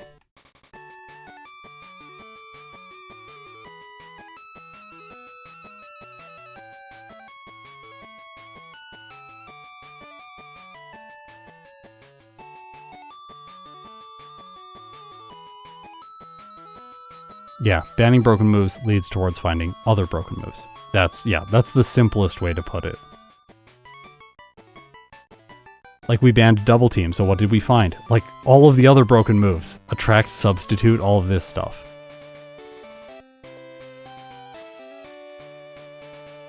In the end, it's kind of like, let's explore the game as close to vanilla as possible. The changes that I make to the game are overworld RNG related to allow us to test these things faster. It's not really that interesting if I just get a terrible Pokemon and play the game for 2 hours and then like, well, it was bad. Like, yeah, but I didn't prove anything. Like, this is not being scientific.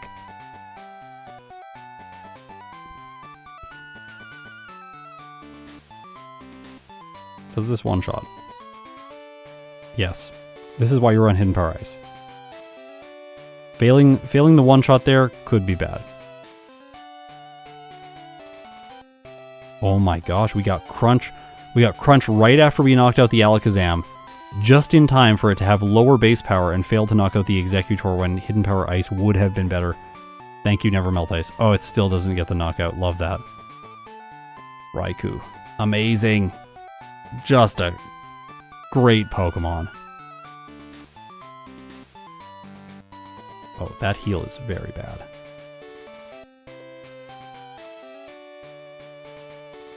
We might have to run Rest for this fight. We either run Rest or we run Leftovers. I think Leftovers is probably faster. We can also Candy now. We're only going to be 63 for Red no matter what we do. Yeah, if we Candy, we just get Crunch. Sure. Crunch Leftovers is fine. I did get vitamins, yeah. I got 6 calcium. To increase special attack as much as possible and special defense.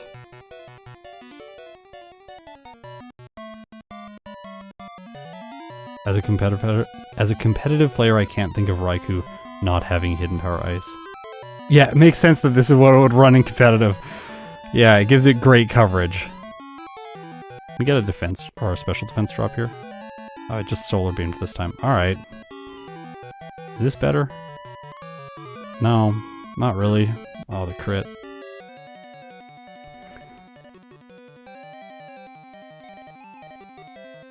We're not gonna level up, are we?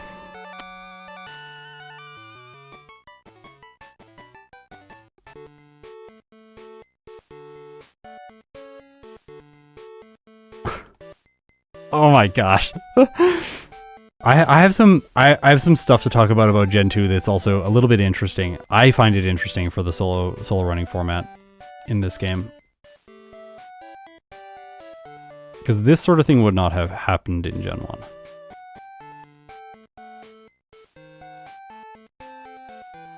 Probably gonna let my Repel expire and then just fight a wild Pokemon.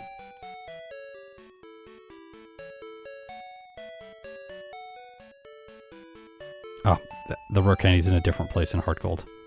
Also, I should remember how to play this game. Teleport back. Let's go.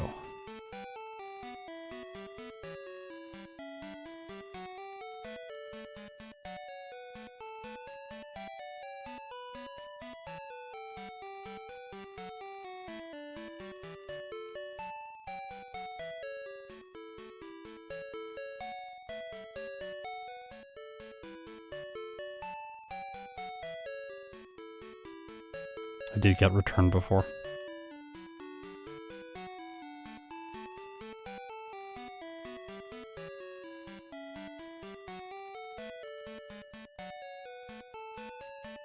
Where is it? It's here.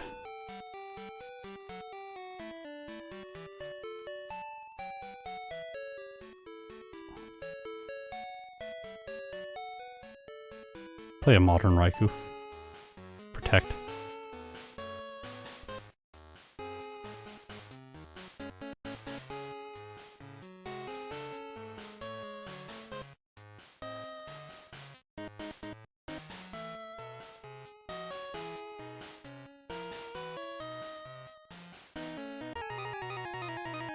This track.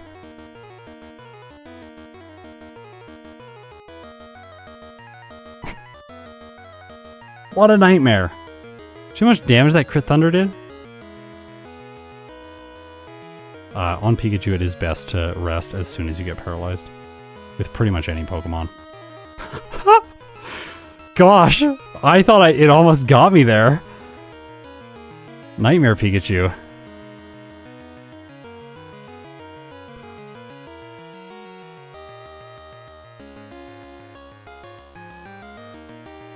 Could you stop thunderbolting, please? Oh, failed charm. Ah, not great. Not great.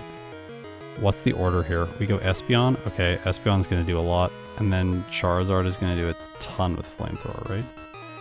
Oh, we get Snorlax next. Okay, Snorlax next is really good, because Amnesia. Oh, I was about to say, hopefully it doesn't paralyze me soon. Oh, it did. Snorlax gives me a chance to heal.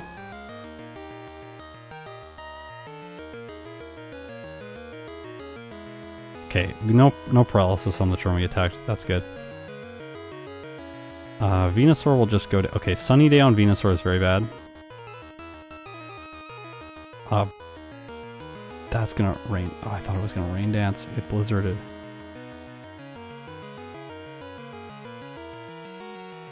Heal as much as possible with Protect. Tank the Flamethrower, one shot. Okay. 121.38, 11 resets, 3 blackouts, level 65 with a game time of 4 hours and 50 minutes.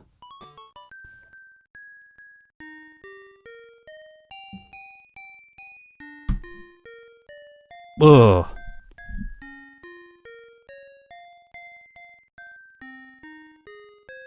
Do you have any plans of running egg moves or in follow-up runs for any generation?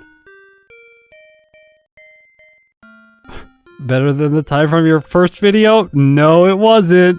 No, it wasn't. Unfortunately, it wasn't. I did not beat my previous video. And my previous video is like... It's old. It's like 3 years old, maybe? So I guess I played pretty well in my previous video. That's nice. Anycast, thank you. Anycasts. Regarding egg moves, I do want to play egg moves at some point. I don't know when. I want to finish the series that I'm doing right now before I mix in egg moves. I think egg moves will probably come in Gen 2 faster than they will come in later generations, because later generations have so many species.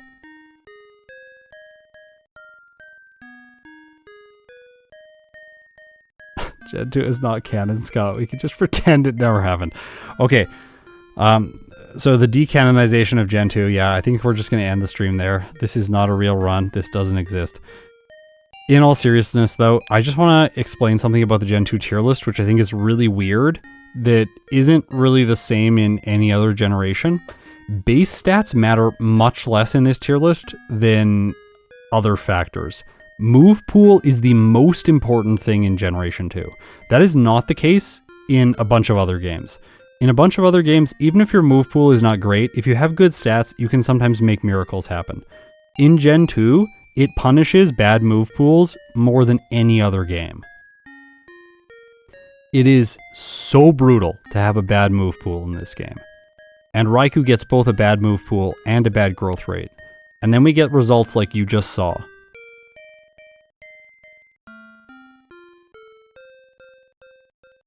Like, if I had to guess how much I can improve this run...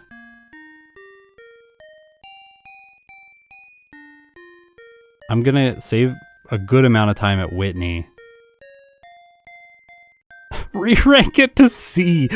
Oh, that's funny. I should re-rank it to C. Like, more modern playthrough, it goes down in ranking. It was even worse the next time I played it. That was also my 4th playthrough with it. Sinnoh is another case where move pool matters. Yeah.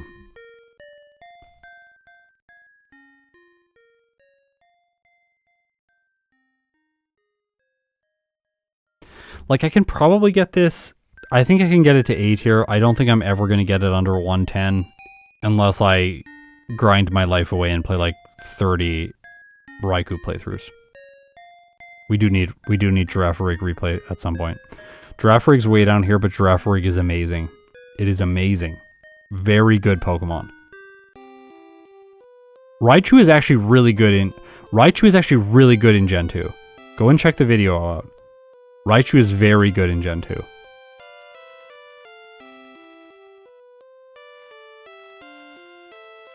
Like, it's really good. Because Gen 2 has no ground-type specialist. So there are some Pokemon that have ground-type moves. Like, you gotta watch out for the Quagsire guy on just before Victory Road. You gotta watch out for Brock with his 2 Pokemon that have Earthquake. The Rhydon on Blue's team is just going to go for Fury Attack, so you're probably fine. That's a joke, by the way. It doesn't always go for Fury Attack, but it feels like every time it matters, it goes for Fury Attack. It has a random chance of just using Fury Attack instead of whatever other move it would choose. So even if it sees the KO with Earthquake, it sometimes is just like, nah, Fury Attack is the move to do right now. No, I'm never playing Tyrogue again. Ever. Tyrogue is awful. I am never playing it in this game ever again. I would rather replay Wobbuffet than play Tyrogue again. I will play Magcargo. I'm procrastinating on Magcargo. The 4 times weakness to water moves is very bad in this game. Like, Onix had a rough time when I played Onix. Look at Onix. It's not even that old, that run. Onix is rough. Like, Magnemite is better. Spinarak. Yeah, Raichu. Anyways, electric types can do well in this game. But that, to me, the fact that electric types can do well in this game proves just how much move pool and stats are like, having good stats is not the most important thing. Because I think Raikou has better stats than Raichu. Hey, their names are really similar. How did I never notice that? Raikou, Raichu. It's like a cute little rhyme. I'm discovering things today. Okay. Raikou. 115 special attack. Raichu, 90 special attack. Raichu's physical attack is better by 5 points, but its HP is 30 points worse. Its defense is 20 points worse. Its speed is 15 points worse, and its special defense is 20 points worse. Like, Raichu is objectively the worst Pokemon. Oh no, I'm gonna play Ampharos again, don't worry. Ampharos is just old as well. Ampharos is also really good. It'll be S tier when I replay it. Are we getting Houndoom in October? Oh, I'm sorry, we're not. I'm so sorry. Maybe I'll I did Houndoom before, but it was when I was doing Evolution, I think. It's a little, yeah. Anyways, Raikou, rough results. Let's see if we can fix this somehow. I don't know how we're gonna fix it.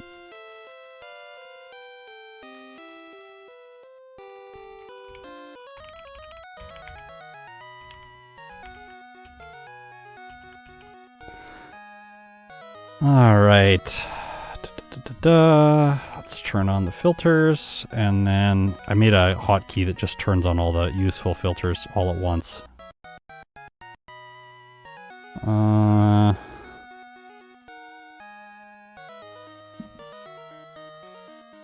Can we check ranges on red? Yep. Gotta get my trusty notepad up so I can take some notes here. And I promise I'll listen to all of you. I'll tell you your ideas are stupid, and then I'll test them, and then I'll realize that you're actually right and I'm not correct. This is what happens in every stream. I'm sorry, I just don't believe you right from the beginning. Would soft sand help save turns? You have to fight... You have to fight...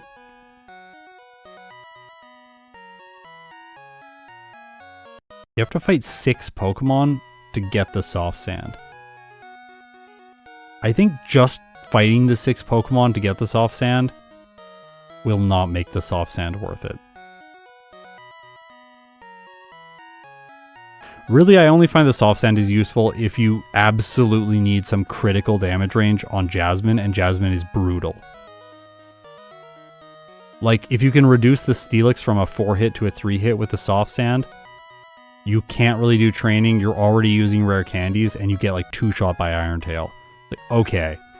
In this case, maybe we should run soft sand to try and like, to get through the fight a little bit easier.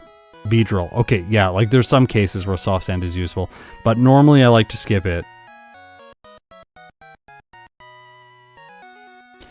Damage ranges here, so Surf or Blizzard are doing like 25 to 35% damage, and then Flamethrower does 37 to 44% damage. But in Harsh Sunlight, Flamethrower does 56 to 66% damage. So we will always survive Blizzard followed by Flamethrower in the red fight at the current level.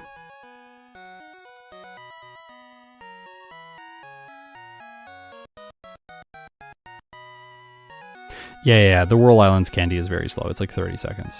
That's the first candy you cut. Your damage at +6. Yeah, let's check that as well. So I implemented a new thing now. Instead of putting Curse with a drop-down menu up here at the top, we can now do a little drop-down menu right here and choose where the Curse occurs in the battle, so that if we're not going to set up on the Pikachu, we can still see the correct ranges prior, or like, let's say we set up on the Snorlax. We can still see the corrected ranges earlier on.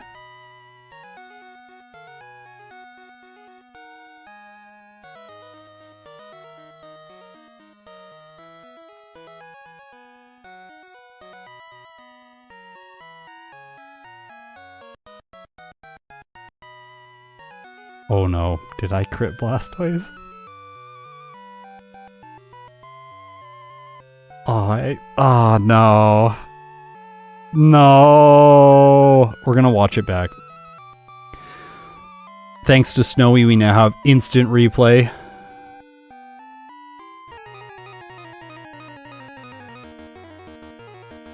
And we have good music. Alright, instant replay. Watch this. Look at that. The timer and the reset counts. Everything reset. Except the game time, because I didn't click a button. So let's see. Apparently it got lucky on both the Snorlax and the Blastoise, because Raikou is just not very good in Gen 2. We cannot let the Blastoise attack twice. Letting the Blastoise attack twice is disastrously bad. 2 chances to freeze with Blizzard is a no-go. Rain Dance Surf is a no-go. Although, maybe better if Charizard follows.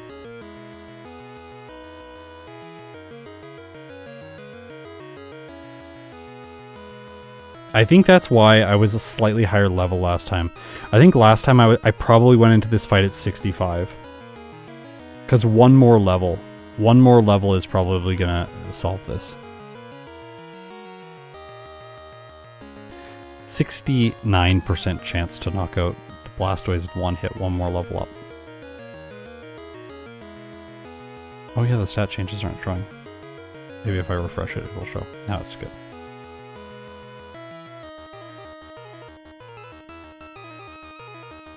Do I crit? I did. Yikes. Wouldn't Swagger plus Psych Up work? How do I get Psych Up? Psych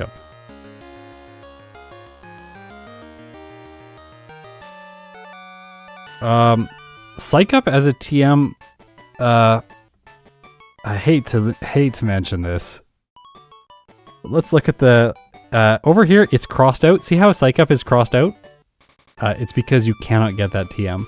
You literally have to trade a Pokemon, I think an Abra from Gen 1. When you trade the Abra from Gen 1, then you get Psych Up.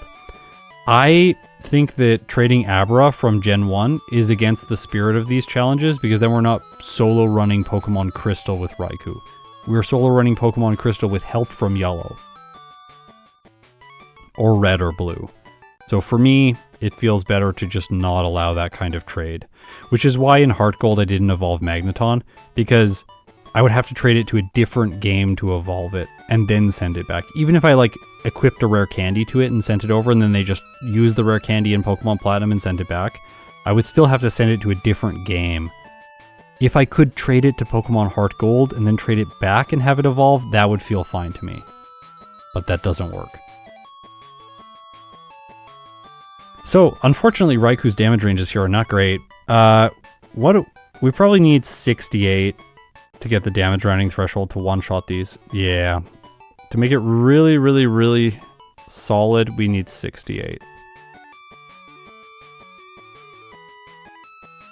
I don't have the metrics in my tier list because the video was so old. I gotta look up what it was.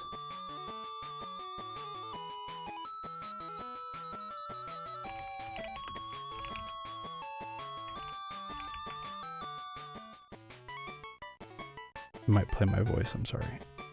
Oh, I muted it fast enough. Try Silk Scarf instead. Can we take the damage?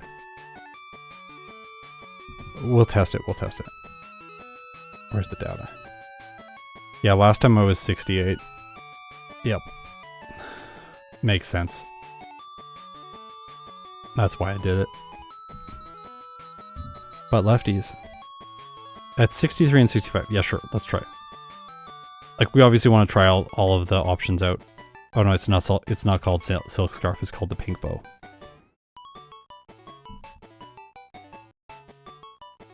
$65 Silk Scarf is good. Very good. 64 Silk Scarf is still quite good. Sorry, I can actually turn these on and off now, and the ranges will just update. This is an update I made to the software so that it's a better viewing experience, and I'm just using the software like I used to do it, clicking on everything, which is terrible. So now if you just right-click an event, it turns it off, and it doesn't focus that event. I think 63 running the Silk Scarf is manageable, provided we can get through the fight. It might slow things down in this battle exclusively, because we might have to rest the Snorlax until it runs out of Body Slam, which is never fun. Crit Body Slam will not knock us out if we're at full health every single time, which I guess is nice.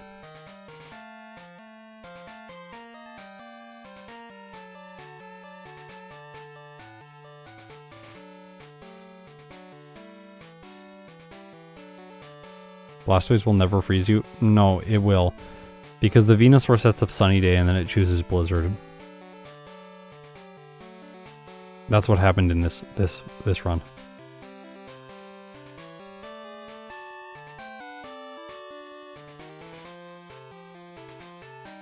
You do one shot, you're +6. I know.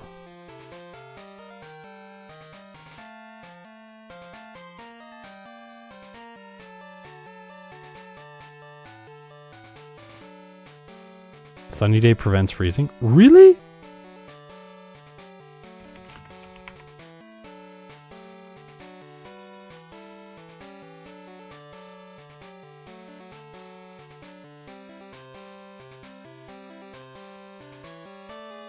It does.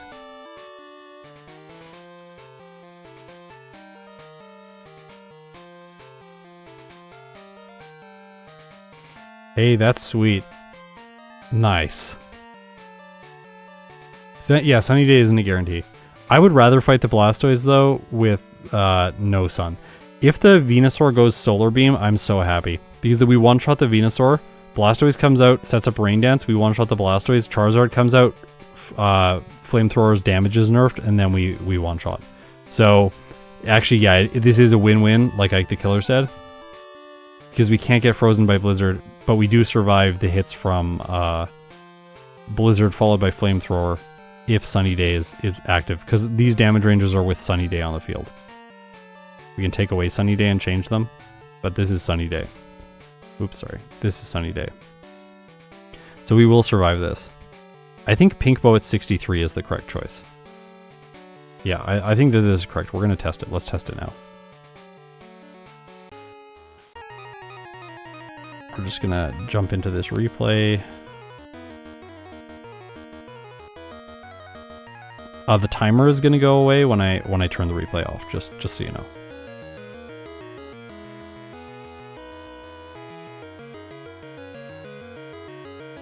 Okay, I'm in control now.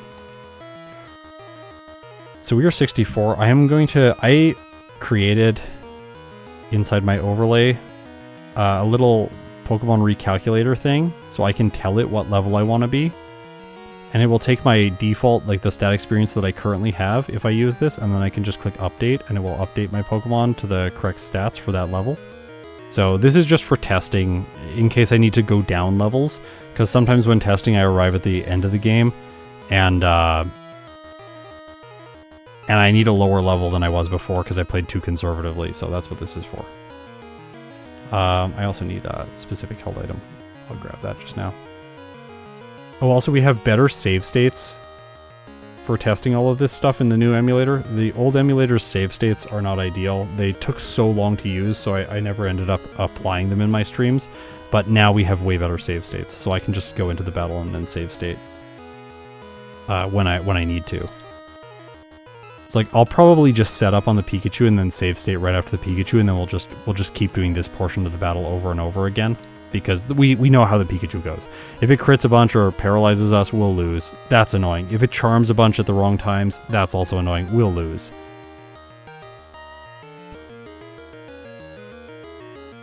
Yeah, I think Mount Mortar is worth it. I agree. Probably Whirl Islands is the one that we're going to cut here.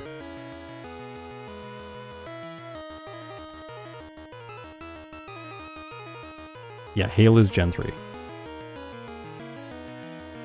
Sandstorm is Gen 3, but, sorry, Gen 2, but it doesn't have all of its effects yet. Like, it doesn't raise special defense of rock Pokemon.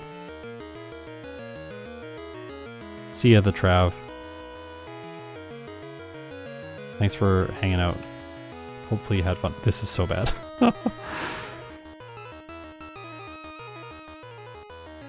Yeah, but Blizzard bypasses... Yeah. Okay, well, sad. Oh, sorry. We need the Pinkbo. I didn't save the state there because I actually thought that the Pikachu was going to be so easy that we wouldn't need a save state, but we need a save. We need a save state.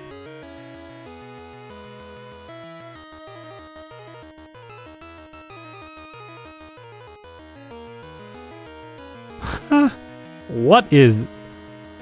Okay. This is the worst Pikachu of all time. Did you just see that? Okay, well then it got lucky. Alright, with save states we continue. Yeah, rain affects thunder in Gen 2, correct, yes.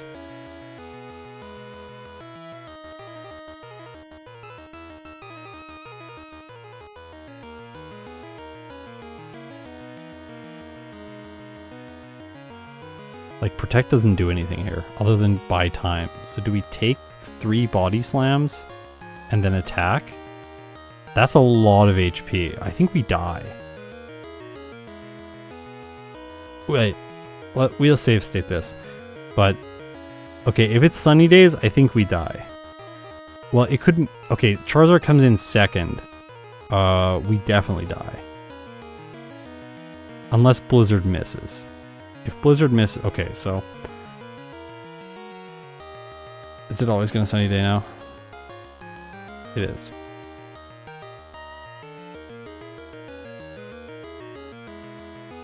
Is it always going to Sunny Day? I think the AI picks the move before you select your move, so... I think it's locked into Sunny Day at this point. As you can see, it's locked into Sunny Day. It loves the Sunny Day. Is Pinkbo really necessary? Yes. Unless we level 2 more times. Like, Blastoise can just miss Blizzard here and then we win. Doesn't feel great.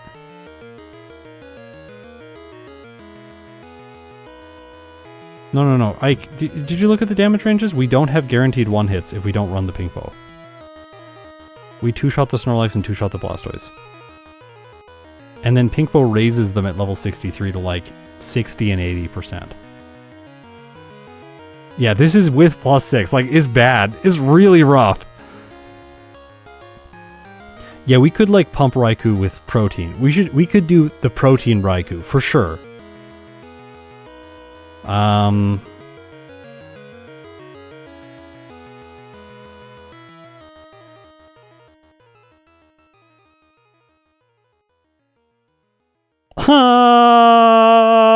The reflect. It's fine though. It's fine if it reflects because we can just like this is one option. So one option here is to just play very, very, very slow, which Ike the Killer is going to hate. Just rest and protect and just like, you just slowly make this thing not have body slam anymore. You just hope that it doesn't critical hit, which feels terrible. Like, I think it already ran. No, it didn't run out, darn. And then you heal to full here. And then I think from there you can't lose.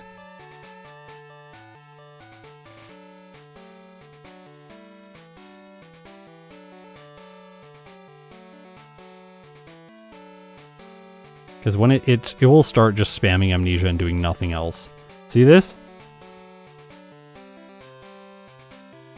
Now we have full health.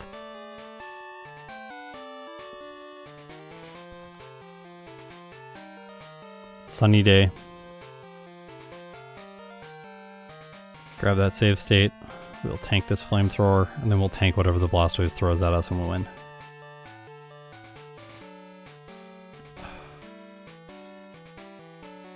How many curses can you set up and still outspeed? Like, probably 3? Maybe 2? You lose speed pretty fast. We outspeed on 2. We outspeed on 3. Oh, do we get 4? No, we speed tie on 4. But we two-shot everything. Not good enough.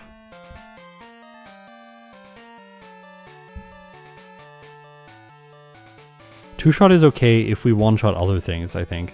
But we don't want to two-shot the Venusaur and get hit by Solar Beam.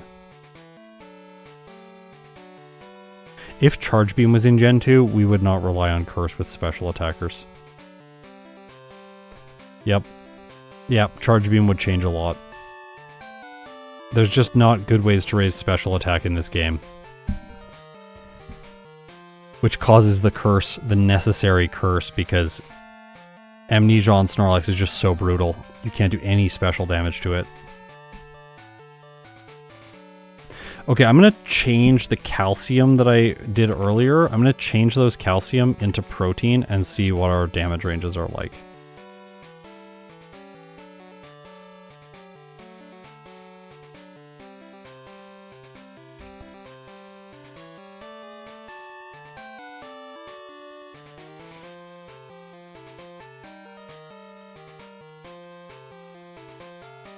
Okay. Sorry. This accidentally got changed to bright powder. I broke the filter. Love that.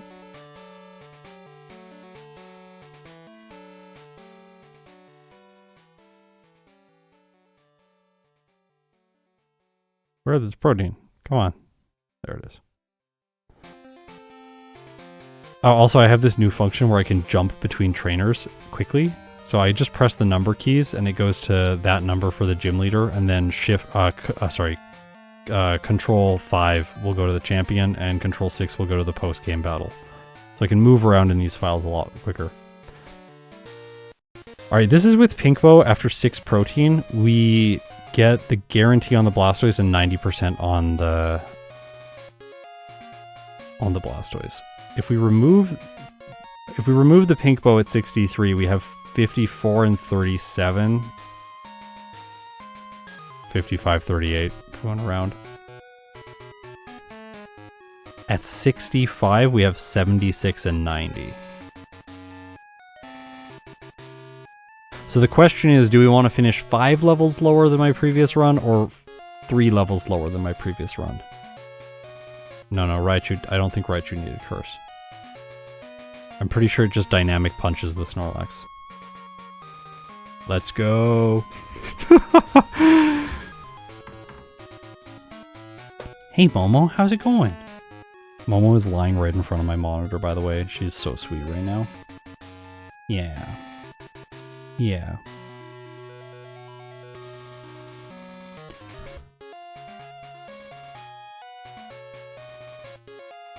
Yeah, I feel like going 65 is probably better, because we were 64 in this run.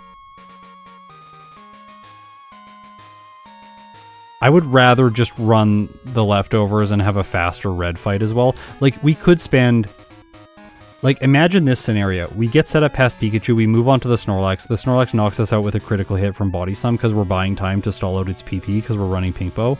And then we take like a minute reset on red. And we could have just spent like 30 seconds going into the Whirl Islands to get one more candy. So for me, especially when we only have 2 playthroughs in a stream like this, it's probably better if we run, just to get a better time today, it's probably better to run 65 instead. Which candy did I skip? I did skip a candy.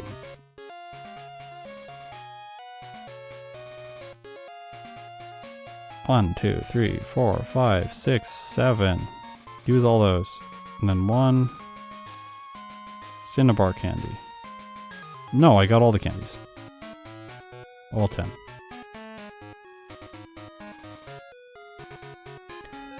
Attract is good in this game, yes, but we can't use it because we're gender unknown.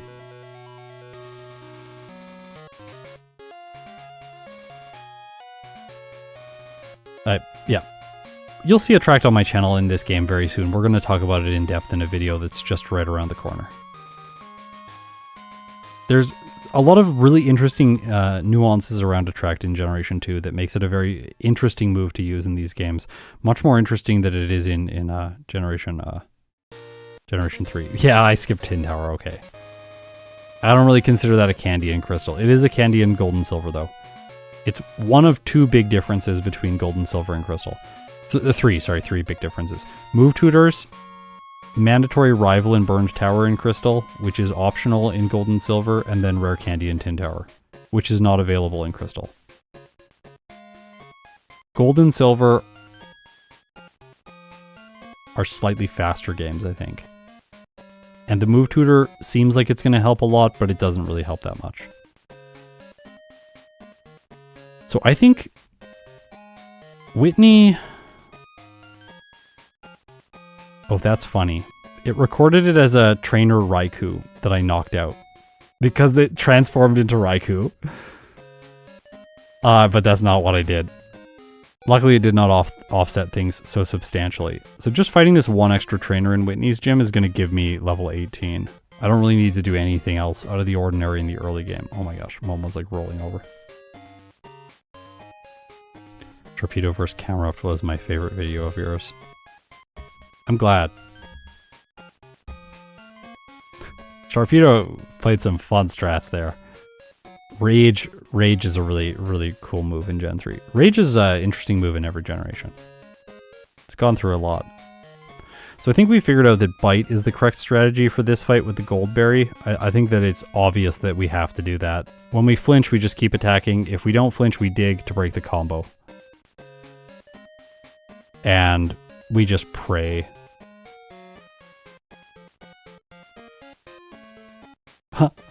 I played Cryogonal. I played Cryogonal on the day that I played 5 Pokemon Black runs. 30 base defense. 30 base defense.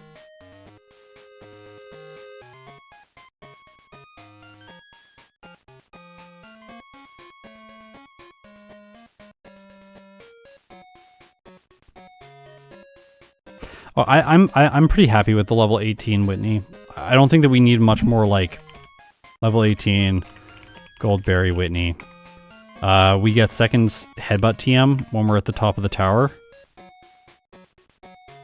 Then Momo, I'm sorry, your legs are right where my mouse needs to go. Yeah, they buffed the defense to 50 in later games. Yes! Let's go! And then, so run summary. Then what I did... So, like, we can just get Headbutt back. And we want to grab Headbutt back over Bite once we beat Morty. That's really simple.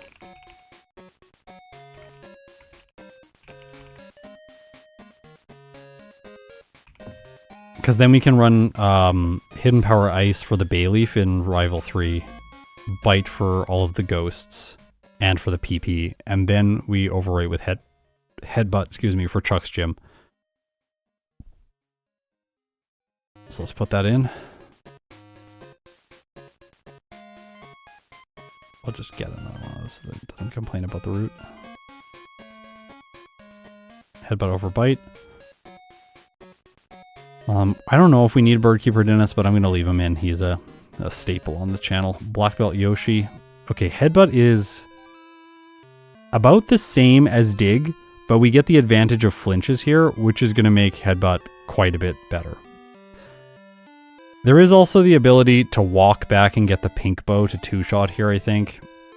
But I don't think that's going to be worth it. That's a lot of time.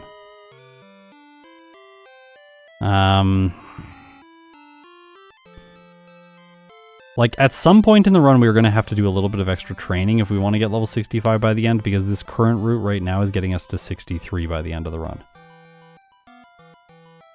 So, there are also some rare candies later on. These 2 rare candies, which we can swap their position and put them right before red.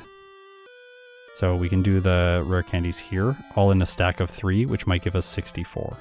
No, still 63. We're probably fairly close to leveling up percent to next level. So let's see where we are after blue. 7%. So like we fought the 1 wild Ponyta, but that did not give enough. So if we fought, let's say 2 wild Ponyta, because they're pretty weak Pokemon that are there at level 42. We'll add that wild Pokemon, then that levels us up, and then that gives us level 64 for red. But if we want 1 more level, we need to train for it at some point. How does Bite do to Bayleaf?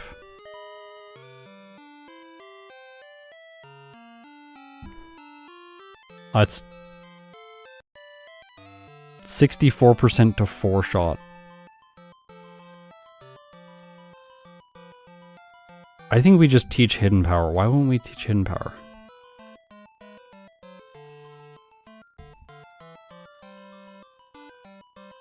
I don't want to get crit by Razor Leaf.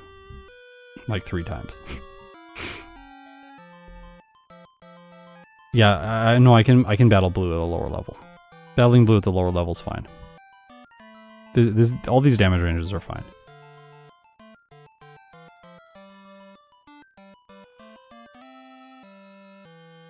One shot, 2-shot Alakazam, 2-shot Executor, probably 2-shot Arcanine, 1-shot Gyarados. This will be fine.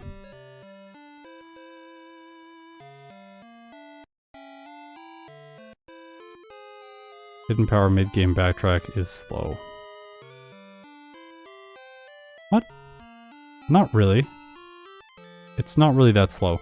Because you have to walk over, you get the Mahogany Town waypoint, and then you can fly back there later in the game. You have to do that walk anyways. So really you only have the additional, like, 10 seconds that you're in the cave. It might even be less. It might be like 8 seconds. And then when you go north to get Hidden Power, you have all the same time that you would have going to the Lake of Rage. And then you can fly to the Lake of Rage later.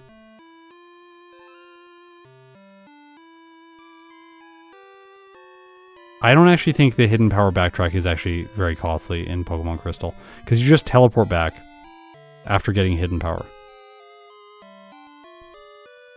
And then you fly back to Lake of Rage and fly to Mahogany Town. So the only additional time is walking through the cave. Everything else is required. And the cave is not that much extra time. The water is faster, but you still have to do the like surf text and stuff, so that's not great. By the way, black videos are so good. Yes! They are so well paced. I didn't really expect that. I hope you enjoy making them. I love watching them. Might be my new favorite game to watch you solo. Yes, it is my new favorite game to solo. I am having so much fun playing Black. I cannot rave about this game enough. I am so glad that there's other people out there that are enjoying watching me play it. I just want to play Black every day and release like 7 videos a week for it. It's so much fun. But we have to stay focused. We do have to play Raikou right now. And Raikou is not doing great.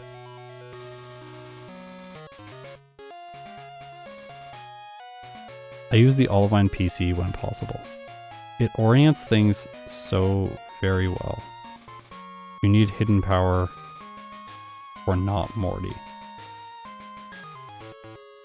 What's the least favorite game you run? Crystal. I talked about it a lot. Crystal is the least favorite game that I run. Right now I'm burnt out on Yellow. Normally Yellow is very high and very close to the top of the list because Yellow is a great game for solo runs, but just right now I'm very tired of Yellow.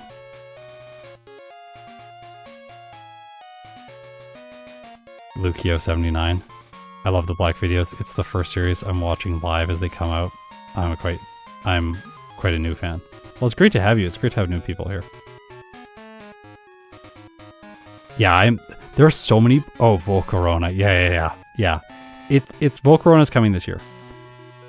Okay. Just look up when it evolves if people are curious about Volcarona. Well, very weird. So I think that my hypothesis here is like maybe we level one more time before Chuck's gym, because if we level one more time before Chuck's gym, Headbutt goes up. How much does Headbutt go right there? Okay, it goes up by like 20%, 22% on this black belt if we level once.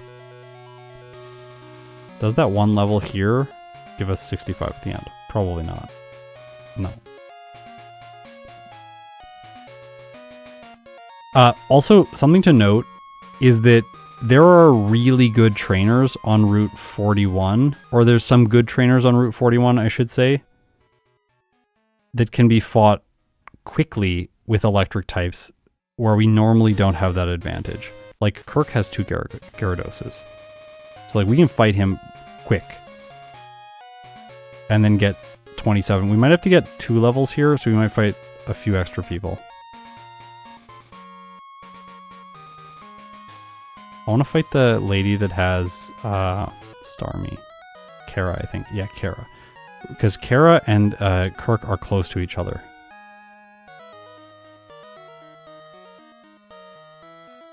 Can we fight them? What's the guy's name? George? Who is it? It's the guy. Well, we could fight George. He's got 6 Pokemon. I don't think the experience per second is particularly good on George. Yeah, 108 versus 130 and 178. So we don't want to fight George. We want to skip George. And we want to fight... Is it Charlie? I guess we could fight Charlie. Where is Charlie? Oh, I'm going to have to go... Oh, I'm going to have to go and look. We'll have to play this segment just to make sure that I can get this right, because I'm going to mess it up if I do it like this. That'll get 28 damage running threshold, 2-shot this thing, 3-shot this thing. This is now so much better. We still don't finish the game at level 65. But we only added 3 trainers to make the gym much better. I am okay with this. Let's see where we are after blue with this additional experience. 39% to next level. The Ponytas are not giving it to us. Have to add quite a lot of wild encounters there if we wanna level up. Maybe candies before the league can be changed in some way that's meaningful. Oh, sorry, I need to use the hotkeys here. Let's go. Okay, so if we don't candy before will. Not a huge fan of these damage ranges, honestly. We might be able to fight like 1 or 2 more people here.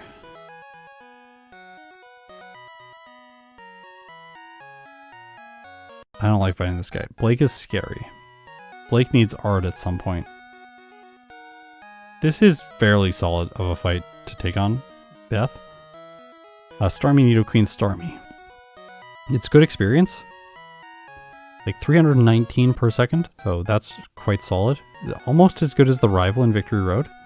And then we level up after the rival in Victory Road, which gives us 7 candies for Will, which is 1 level higher here. And then that does 65 for red. So by doing this, we add, I think, 4 trainers, and we get the level that we want. What is the hotkey for that? Shift 1. So I made this new thing where I can highlight trainers in different colors. This was a request from Gym Leader Matt. And I thought it was a really good idea, so I added it. And it's really nice because then you can highlight trainers that are optional and that kind of thing, so that you can very quickly see, like if you go fight trainers, and then you just scroll through the list, you're like, okay, those are the people that I added to accomplish the things that I wanted to accomplish in this run. And then you can very quickly go back and be like, all right, I know who I fight. Like I also, oh, Samantha. I forgot about Samantha. We do have to fight Samantha with this route. Bridget and Samantha. Samantha will be first. Yep.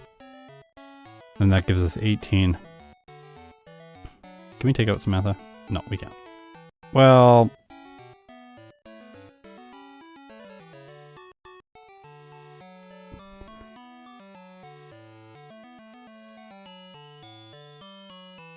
we can. Yeah, we can take out Samantha and just fight Bridget.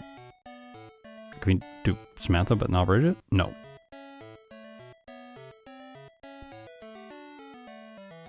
But does this still give us 65 by the end? We don't want to have slightly too... No, this is correct. And then here, we are still 28. Okay, so we can cut 1 trainer there. These 2 are technically optionals that I have added. So I will turn those on so that people can see them. This is all minimum battles. Optional in the gym. Al and Benny. You might not need Al.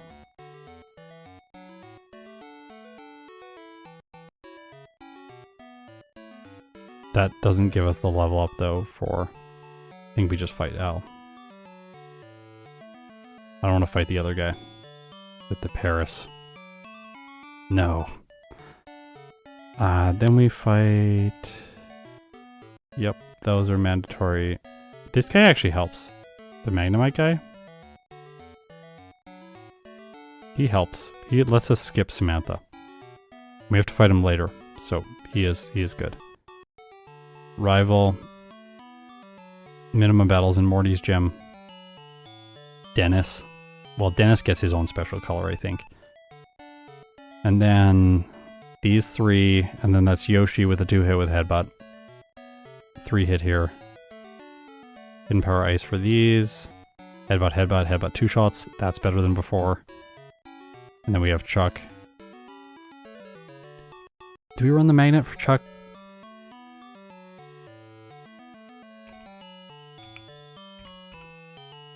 I don't like running the magnet so much for this battle because you lose the Mint Berry.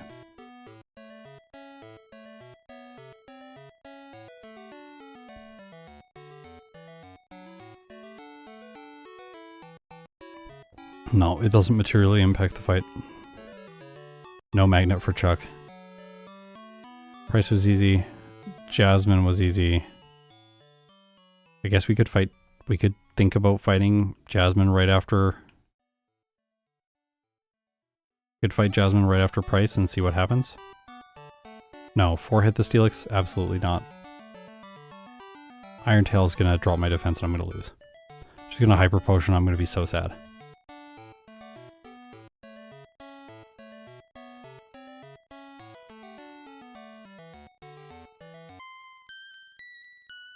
So Jasmine after Price.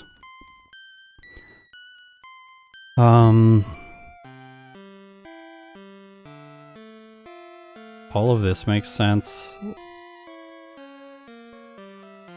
Ooh, what are these? Oh yeah, I accidentally fought these 2 swimmers. Does that ruin everything? That ruins everything.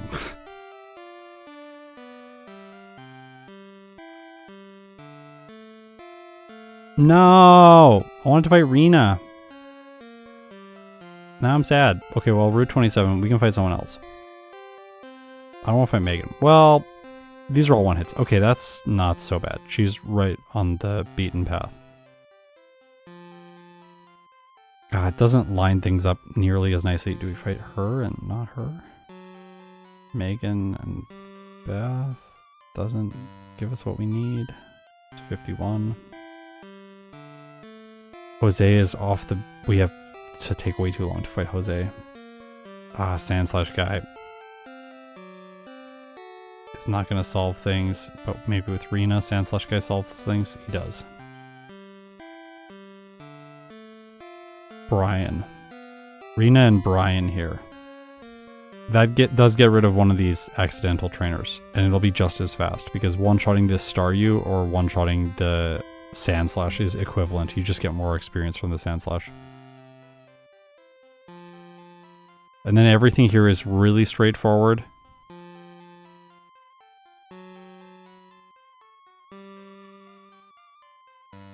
Then for blue we're 61, so we do get crunch, which helps against Alakazam, speeding it up just slightly.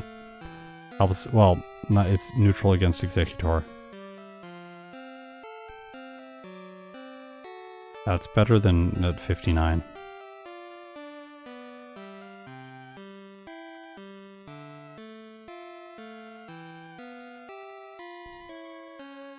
Douglas in Chuck's gym?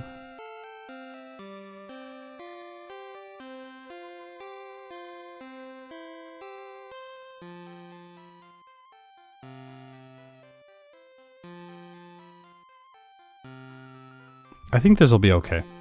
I think this will be okay. I think this is a fairly solid play.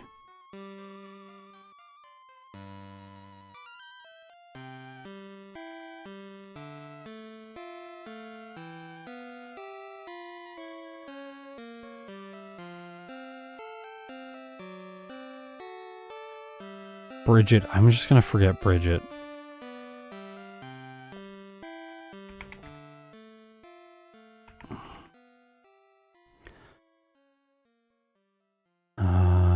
I'm gonna write down the trainers.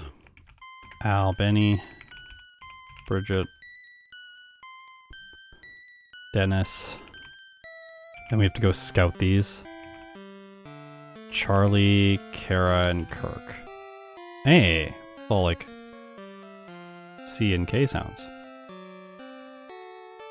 Then Rena, Brian. And that's it for optionals. It's not that bad. It's not that bad. Could be worse. Could be worse.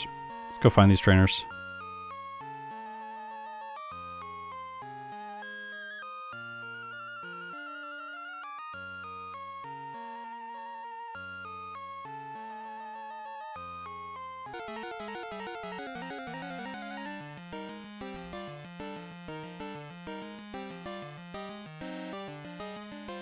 Dennis. Whoa, whoa, the overlay. Oh my gosh. Losing its mind.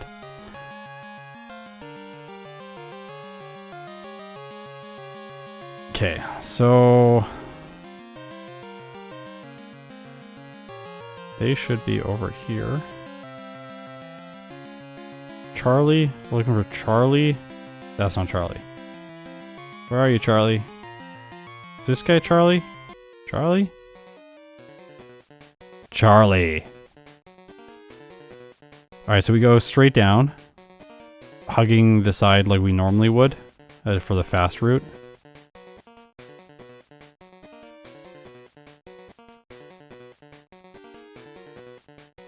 Then we gonna go...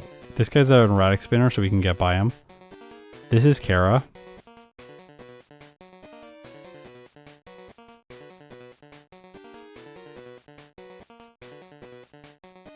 Oh. What? Hate that. This guy's Charlie. This guy's Kirk. The question is, can I get by the Quillfish guy?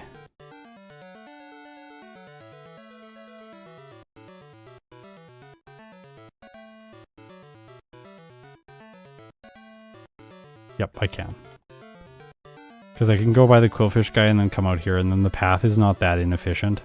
If you have to loop around, you'll have to fight another trainer, and I don't think it's worth it. And so then here, then we get headbutt.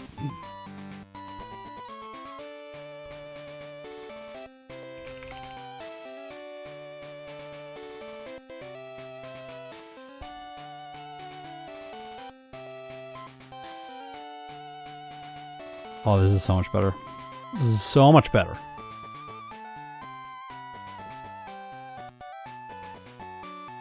I'm not going to have anxiety during this gym. Well, if we flinch everything, it's going to feel real great.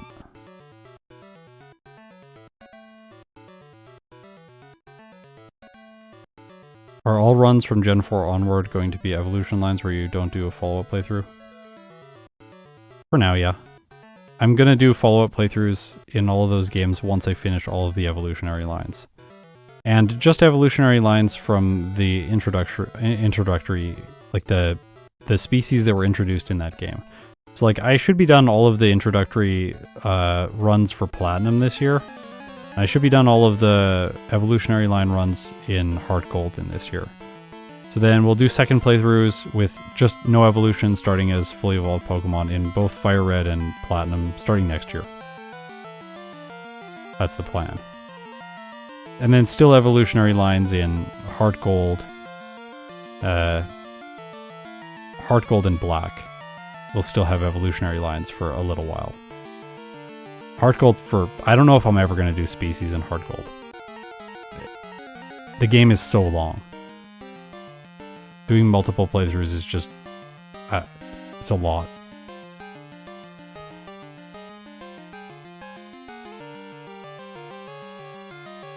Oh, wow, he's so lucky. Look at this guy. Look at him go. This was not how he played last time.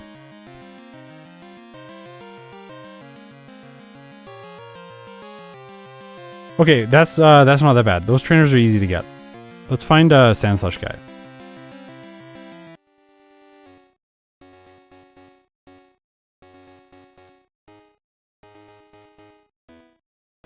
No, I'll get through Black pretty quickly. Don't worry with the evolutionary lines. I'm having so much fun playing it that I'll be fast with that one. I also want to get that one to single species as soon as possible, and then start playing with species that were not in not introduced in Generation 5. Okay, so here we're gonna fight Megan. I'm just gonna play it because I want to really ingrain it into my brain before I move on. Wait, we took out Megan. Okay, so we're not gonna fight Megan. And that means I'm gonna go back and do that again. Because I don't want to mess that up when we're playing the run. The quality of your practice is incredibly important. Yeah, we'll go from here. I should get the candy.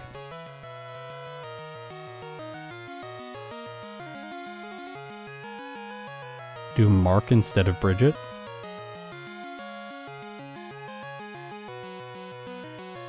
Oh. Did you like Garbodor in Gen 5? You know, I did actually. I had a great time playing it.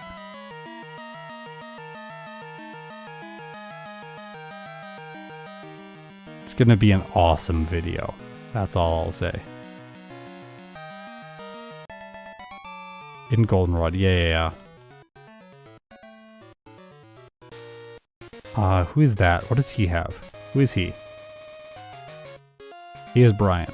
Okay, Brian is right here. That's really easy to remember. So we get Brian right here, and then we fight Rena, and Rena's right here. So those are really easy. I surf so I don't accidentally run into the other guy. But I should probably just practice that and then not surf. It's like a safety habit that I have from a long time ago that I just don't need. Like here, we talk to Brian, and then we just juke around Brian like that and then get her. I guess, do we avoid Scott? No, we have to surf to avoid Scott. Okay. This guy's name's Scott. He's got two Quillfish and a Sea King.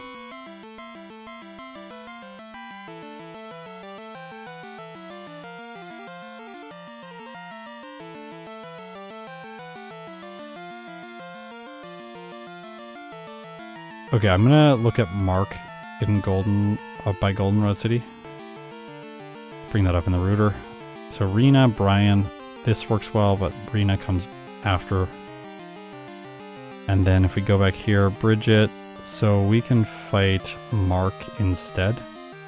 Mark will be fought before Carrie. He's on Route 36, I believe. Yep. Mark, one shot, 2 shot.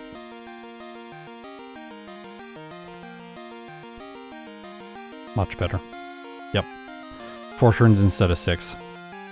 Mark's better. It'll still give us the level up and 18 for this. And then we still maintain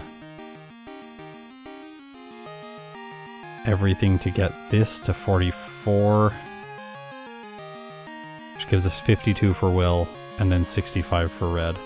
And with 65 for Red, this is off of 6 protein. I need to remember that. 6 protein. If we run 6 protein, we do have enough to KO Red's Pokemon fairly consistently. And then we can run leftovers for him. And we don't need to be level 68 like I was last time. So 3 levels lower than previously. We get all 10 rare candies. And we fight 1, 2, 3, 4, 5, 6, 7, 8, 9 optional trainers.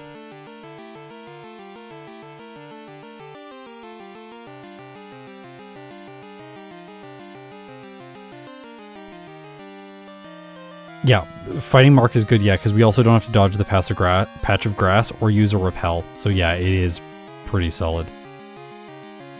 Yeah, I like that. I like that reasoning for why to fight Mark. Oops. Okay, I'm going to take a quick break, and then I will be right back, and we will play the second Raikou playthrough and hopefully get a better time. Hopefully, we're going to beat this time. Hopefully. Okay, I'll be right back.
You know what? I want to play the blue battle one more time.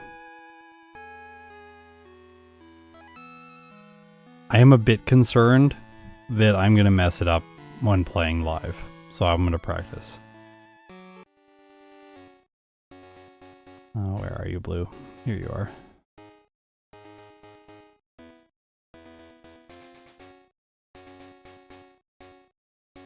Perfect. Wow, I chose the frame where the repel wears off. Okay, next time I will be level 61 for this fight, I believe. Let's just check that. Blue, I will go into the fight at 61. Yep.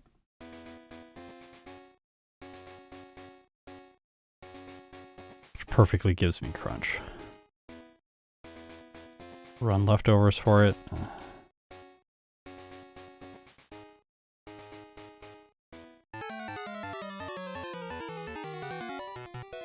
Overlay. Wake up!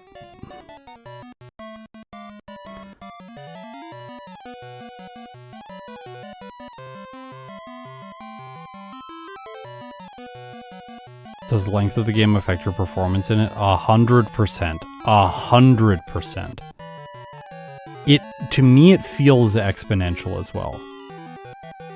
Like, it's so much easier to play a clean yellow run than it is to play a clean crystal run than it is to play a clean heart gold run. Like, heart gold is so hard to play cleanly because it's so long. And also, I feel like the frustration of getting stuck at like hour 2:30 in heart gold is infinitely worse than the frustration of getting stuck at like an hour and 10 minutes in crystal. Like, it's like, okay, so like, this video is going to be embarrassingly bad to produce. Everyone's going to make fun of me in the comments because my performance here is so terrible with Raticate. And if I want to redo this, I'm going to have to spend 2 more hours to play another run. Whereas if it's like yellow, it's like, oh, my performance is so embarrassingly bad. I'll just do another 45-minute playthrough and it'll be fine. Like, there's like a... Yeah, it really messes, like, the psychology of this is, it's tricky to communicate. Okay, here we go. We're gonna do the run now.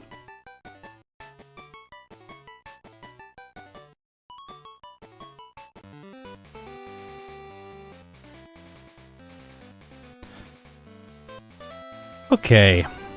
I'm hoping this goes well. I'm hoping we beat the 1:18:20:21 time, and we don't get a time similar to the first run. I think this is a much better planned run. I'm feeling quite good about it. But it's an electric type. Wait, I heard yellow. Zellspawn's like, whoa.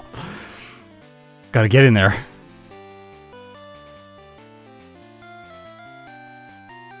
Oh, hey, Austin. That explains why you're playing better in black than in heart gold. Yeah. Sure. I also...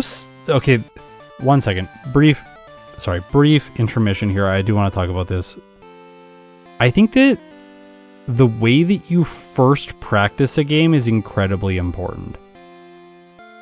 So if you're just new to solo challenges, this doesn't matter. But if you've been doing a lot of solo challenges and you want to learn a new game, I think that the way that you practice the new game is incredibly important. With black, this time around, I was very intentional about how I learned the game, and I did not develop a bunch of bad habits the same way I have with a bunch of the other games. And getting rid of bad habits is far harder than just doing the thing right the first time. I had a music teacher tell me in university, never make a mistake. And I was like, what do you mean? Like, I'm human, I'm going to make a mistake. She's like, no, you need to never make a mistake.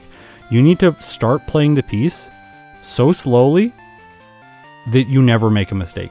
If you can't play the piece slowly, hands together, play it hands separately perfectly and never make a mistake. If you can't play it hands separately and never make a mistake, well, just clap the rhythm and never make a mistake. Sing the line, the melody, and never make a mistake. If you can't do that, you need to go slower. You need to break it down. Do 1 bar at a time, just the rhythm. Then the next bar. Never make a mistake. And there's this one piece that I remember learning, and there's these huge chords at the beginning. And after learning all those chords, there was one note that was wrong, and I learned it in wrong. And to this day, if I sit down and I play that piece again, I always make that mistake in the first chords. And then I have to go like, oh no, not that mistake. And I have to undo it consciously every single time I come back to play the piece again. I have to undo that mistake every time because it got in there the first time. And I think with black, I set up a lot of good habits right at the beginning. And I think that that is what's making me succeed in Pokemon Black more than I have in other games like Heart Gold. Scott giving me music school PTSD. Yeah. Yeah. And like, you don't want to confuse your brain giving it like, oh, I did it this way wrong once, and I did it a correct way once, and then I did it kind of in the middle another time. Like, don't confuse your brain. Your brain just wants, what's the way to do it? I always do it this way. I never do it any other way. So much harder to make mistakes if you just learn like that. Hey, Kev, 40K.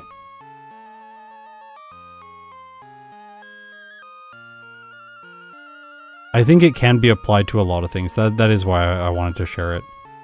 It can be applied to anything. Learning a new language, learning a new game, learning a new card game, a new board game, like a new skill, anything that's really skill-based. You can just apply this philosophy of go really slow, be really intentional, especially with practiced activities. Make sure that you're doing the practiced activity perfectly when you're doing it. It doesn't apply, the only, I will be really clear about this, the only time this doesn't apply is if you are a complete beginner at some kind of subject. Like, you have never played a musical instrument before and you're just starting out learning guitar. You are going to make mistakes, and if you think that you will never make mistakes and try to never make mistakes, you're going to just stress yourself out and never learn anything. You need a certain number of hours spent just doing the thing, kind of being there and getting through it. And then, at some point, you do need to get very intentional. You will hit a plateau, and when the plateau comes for you, it came for me when I was like 20. When the plateau hits you, that's the moment that you need to start getting really intentional and not making mistakes and being very, very, very careful with how you proceed.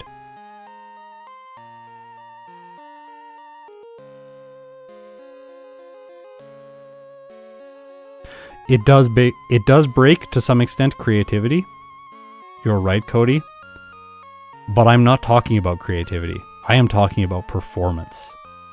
Do you want to perform well? If you want to perform well, never make a mistake. If you want to be creative and do improv, great. Learn how to channel your mistakes into something that's funny or something that's expressive, like Venomoth. Okay. Let's play Pokemon Crystal with Raikou.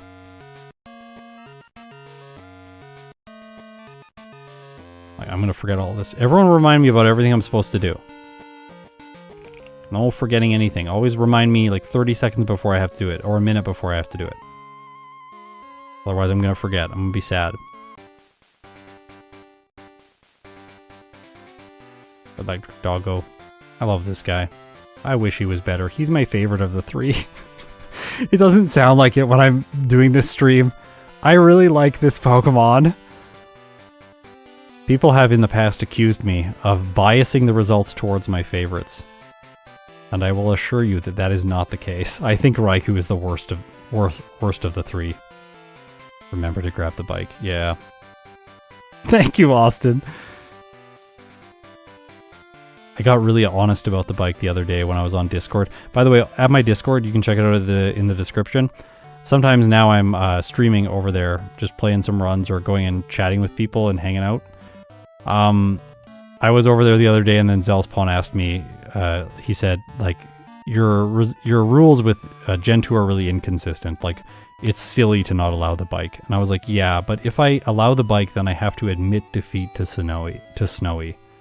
And I can't admit defeat. So I'll remain stubborn.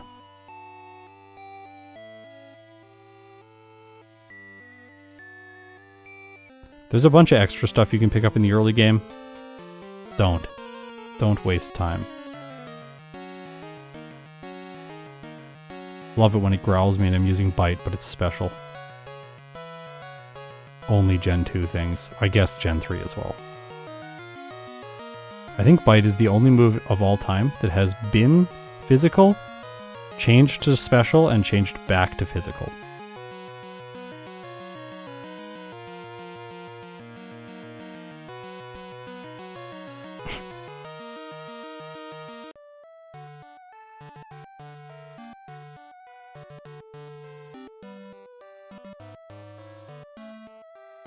Sometimes I do bias results, like not the results that I get in the game, but how I construct the solo challenges. Sometimes I do bias things towards watching, like watcher viewer enjoyment. In the end, I am a content creator, so I can't just be like, well, the video is going to be unwatchable if I play the game in this specific way. So then I have to make a choice. Like, I'm thinking a lot recently about how to play the evolutions in Pokemon Platinum. Because I'm doing that series as an evolution series. But like, am I going to play each one of them starting as Eevee? That seems pretty unsatisfying from a viewer's perspective. So I might have to break out of my pattern for that one video, which doesn't feel great, but there are some other ways to approach it. I'm not sure what the best approach is. One other approach is I could potentially play one run with Eevee and then resume from replay at the moment where every other evolution would evolve from that Eevee. And then we have one like consistent path to get to the evolutions, and then we just see how they each play independently from there. Oh, this is not good. Well, I think we're playing this early game again. Yep.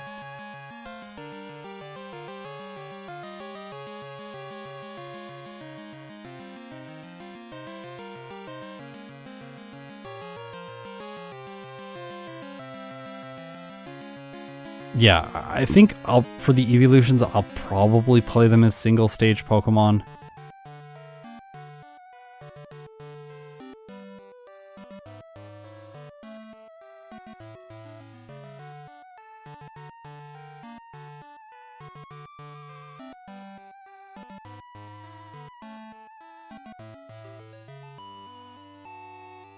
I'll really consider it deeply though before I make the video.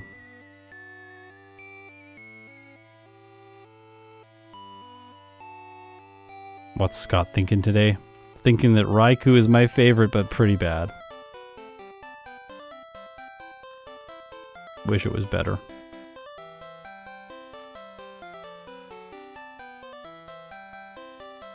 Also, just the fact that the Falkner goes for Mud Slap against you. It's a slap in the face. Yeah, the Ice Rock in Snow Point City is so large. Exactly. So it's like, do we make it play Eevee until that point in the game? Like, I don't know. It's not very competitive. Maybe it's interesting from the perspective of like, wow, Leafeon is way better, but I don't know.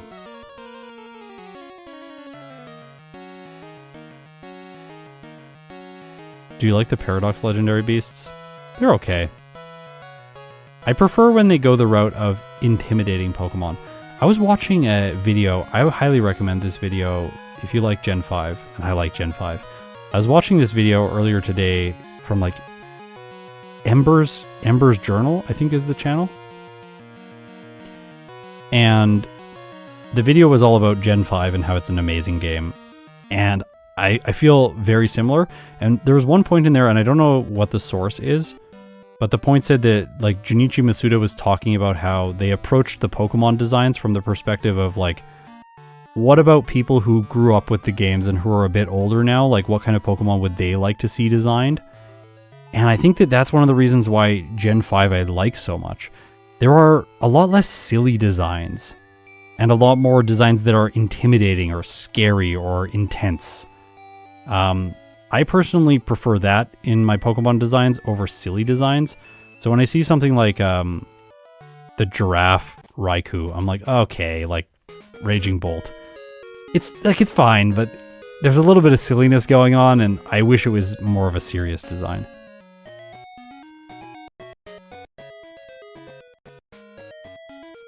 Like, I like stuff like Bisharp and Kling Clang. It's like, yeah, it's bolts, but like, it's cool. I like it.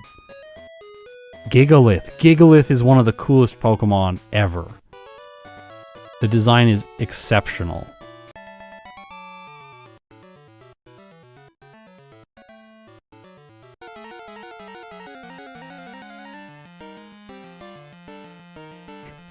Well, Conkeldurr might be where I draw the line. I'm joking to some extent. Okay, this Falconer was completely different than the last one. Conkeldurr might be where I draw the line, though. It's a weird Pokemon. Also, I used to call it Conkeldurr. I feel like Conkeldurr is a better name for it. Reunculus, that's what I used to say for Reuniclus.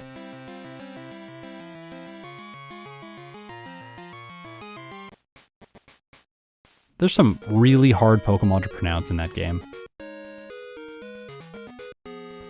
There's some teams when I look at the team and I'm like, oh, I'm gonna mess this up. I'm gonna mess the whole team up. Like, I'm not gonna do it correctly. And then I look up how to pronounce them, and then I still get feedback from my editors going like, you messed this one up again.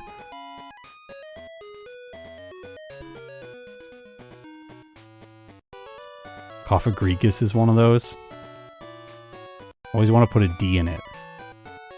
Cofadrigus. No. Not that.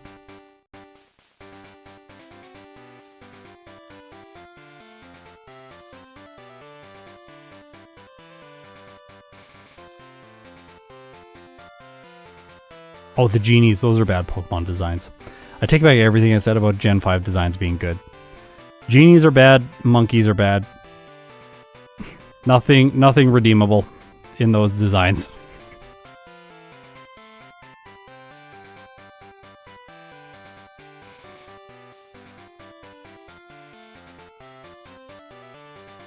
I like the monkeys as a concept.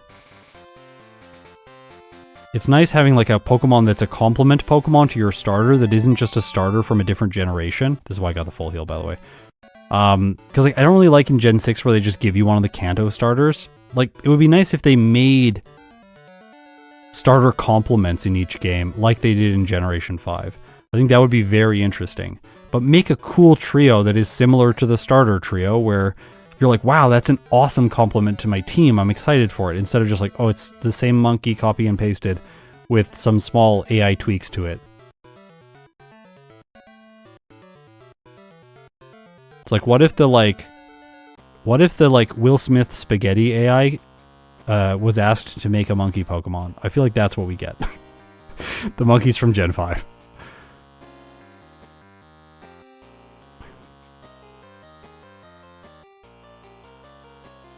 Oh.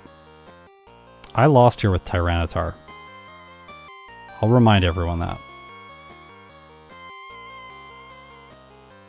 It's okay, Pampor. Scott doesn't mean it. The first stage monkeys are actually less offensive to me than the fully evolved ones. Once they fully evolve, then I get sad. I think of them, Simisage is my favorite. He's got like the cool hair. Maybe they're growing on me. I'm being mean to the monkeys. If you like the monkeys, that's okay with me. They are growing on me now that I think about them. I'm playing a lot of Gen 5, so...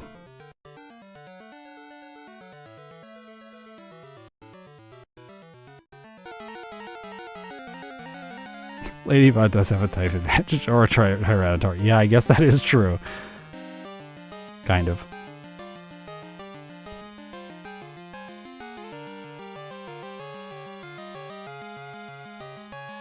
Oh, now we're good. Do we even heal for the rival? I don't really want to heal for the rival.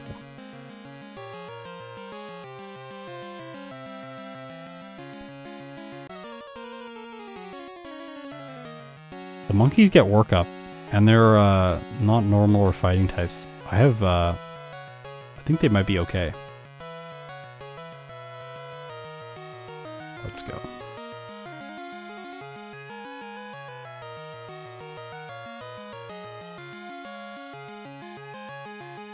I have to go back and buy items anyways. Opening, like I buy an antidote and open the bag is going to be slower than just healing there.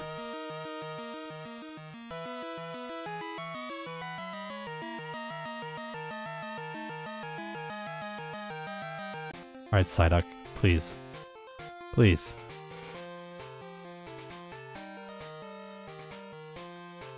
Genius. Yes! This is what I needed. I have thought a lot about making HM encounters... Oh, it healed itself. Nice. I'm thinking a lot about making these guaranteed catches. I haven't done it in Crystal yet, but I have in other games, and I think I am going to in Crystal. Like, at some point we get to these solo challenges where the best strategy is just YOLO ball, and then I have to YOLO ball, and every time it breaks out, and then I just restart the playthrough. And that starts becoming unfun. And I like making these playthroughs as fun as possible. I have no delusion about the fact that this is a casual series. I'm more interested... Churro, buddy, I can't think. Yeah, come on in here, dude. Come on. Yeah. Yeah, come on in, buddy. Come make noise over here. Momo has just been joining me for this entire stream. It's so sweet. She's laying down right in front of my keyboard, underneath my microphone.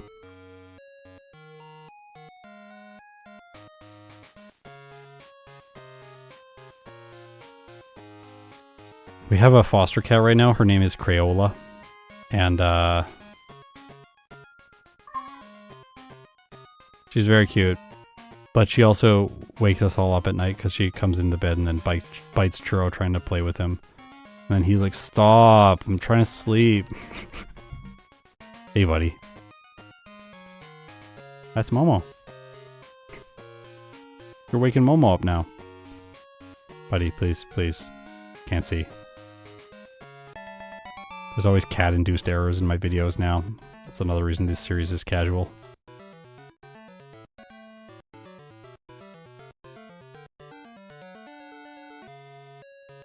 I'm not gonna forget Abra today. Wait, will I have enough money? No.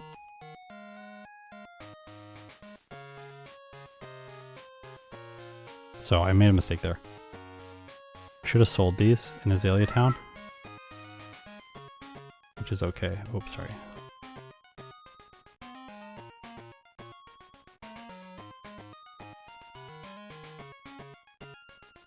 Abra 1. Abra 2.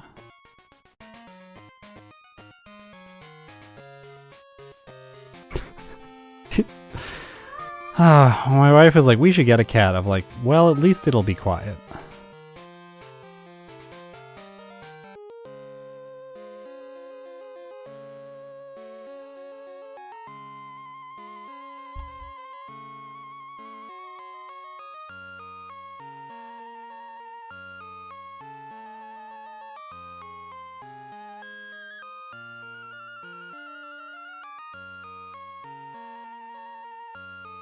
Yeah, I get a cat. Cats are great.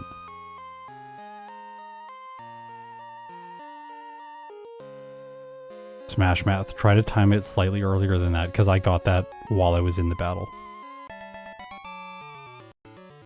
So for the next time.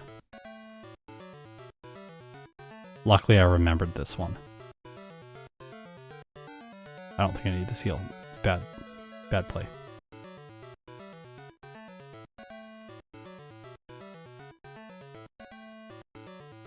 Oh, that's awesome, actually. If you teleport first, then the cursor is already on Abra, so when you open to do the trade, you get the Abra right away. I didn't think about that. That is sweet, though. And then here, get a headbutt T on. Ooh, well, we get one when we can afford it. Okay.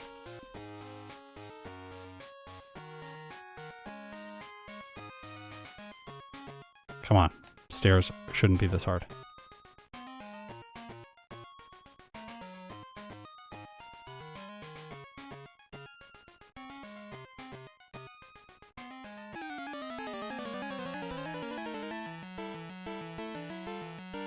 Yeah, the little optimizations. Those kind of things are just so much... Oh yeah. This is fine.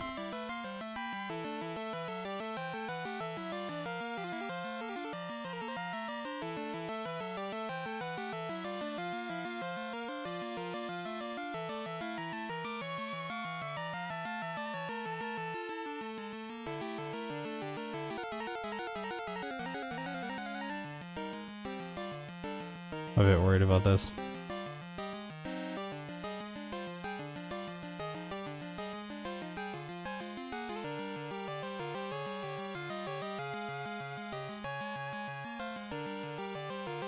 Oh, nice. Clean.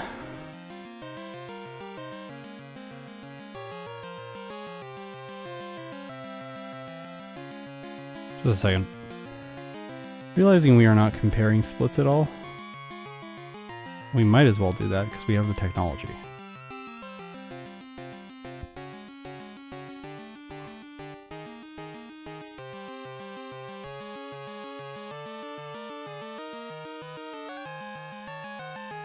Two minutes and 49 seconds faster this time.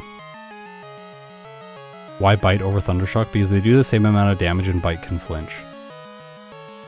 We tried Thundershock last time and I reset here like 5 times and took 2 blackouts. It was terrible.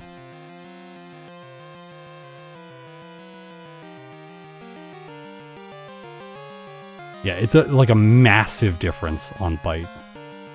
Not same base power, same effective power. Because we get the same type of attack bonus. Yeah. Did we get the... Yeah, we did. We got the badge.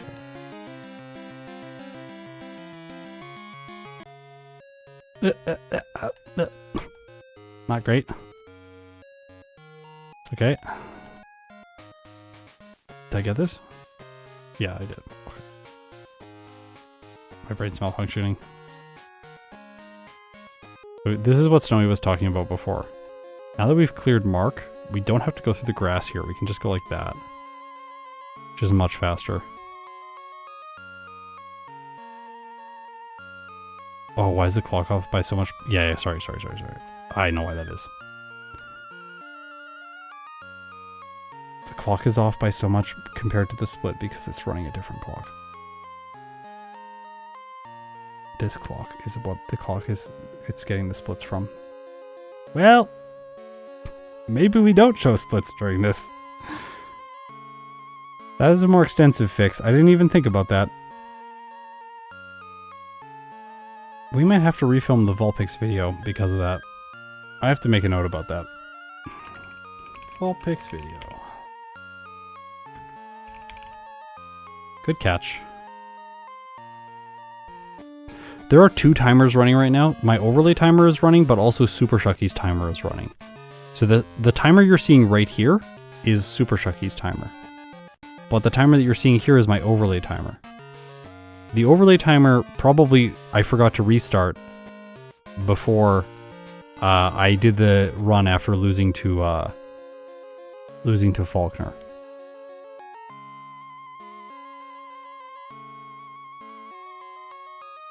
Frostbite, thank you for the 50 euros. Oh yeah, I'll get him some dried chicken or something. He loves the dried chicken.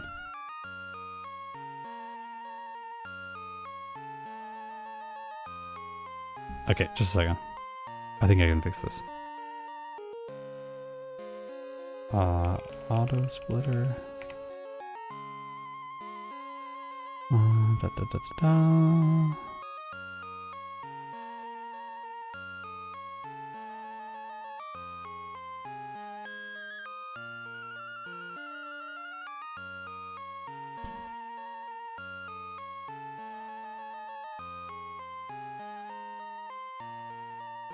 Wait a second. I'm realizing something. Are the splits for my first run correct? They look correct. Because if the splits for the first run are incorrect, then we can't fix it. But we can fix it because those look correct.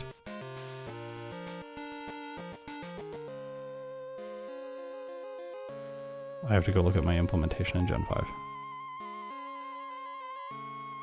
I solved all this stuff in Gen 5 already.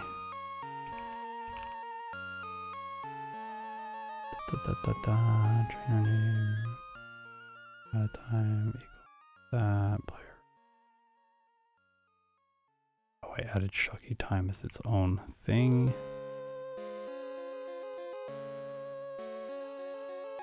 RT milliseconds. I'll just put this here. Do Do I have this function? I do have that function. Do I have this function?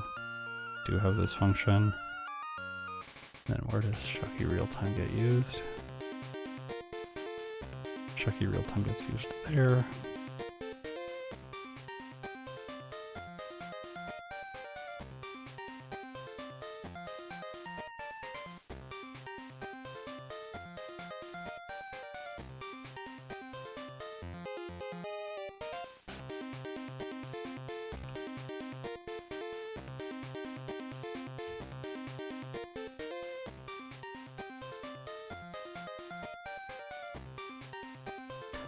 Okay, 1 second.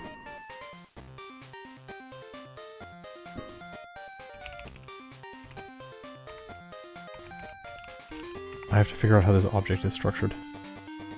And then overwrite a portion of the object with the correct splits. Actually, I don't know what the correct splits were. So we're going to have to... Your function split in the first run is off by about a minute. Or then all the splits are probably offset by a minute.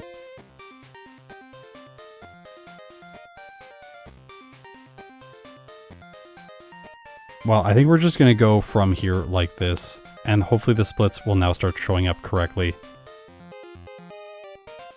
But they'll be compared to the wrong splits. I don't want to spend too much time coding on stream. People will get bored.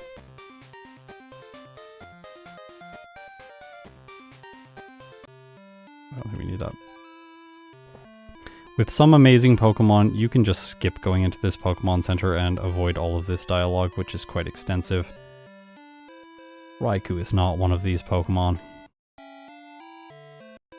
Also, you want to go in there if you want Teleport after Hidden Power. I want Teleport after Hidden Power.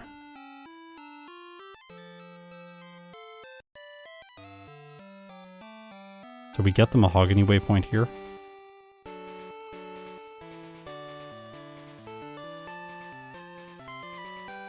I don't think I need this.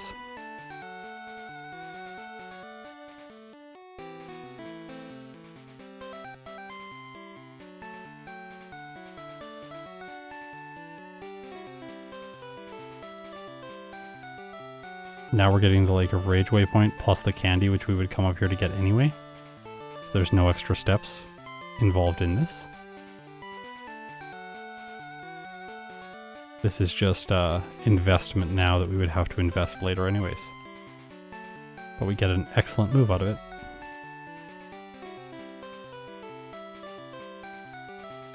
Hidden Power Ice. Goes in the place of Headbutt, which we didn't actually end up using, so we can just not teach Headbutt the first time. We don't have to buy the TM again. Yeah, I think everything is off by a minute in the first run. Oh. Yeah, I know that the side of the screen didn't change.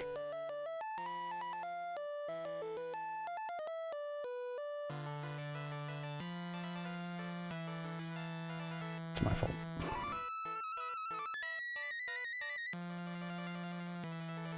I'll have to fix it for next time. These kind of things are tricky because the splits there are recorded when I'm playing. So the only way for me to fix it now would be to literally go back in and rerun the whole playthrough and collect all the splits again in real time. Or go into the video file and write them all down, both of which are not conducive to playing this stream in a reasonable amount of time.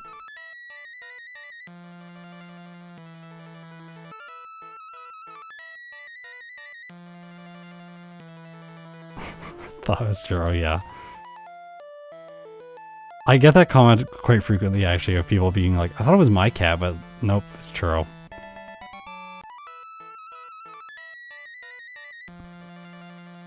That's another really great type for electric types to get, is water type coverage. Water type coverage is great.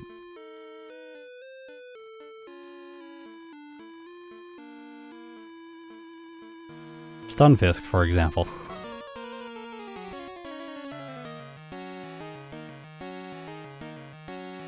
Oh. I might die. Well, maybe we can record all the splits again. No, I'm not gonna die.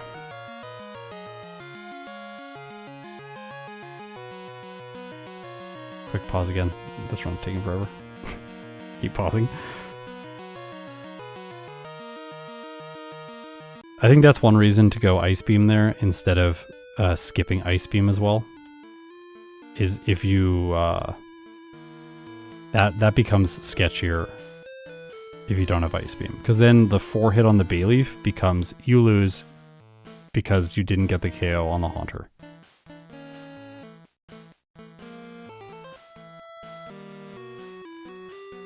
Most Gen 3 electrics run Hidden Power Water for Steven. Yeah, Hidden Power Water is very good in Gen 3.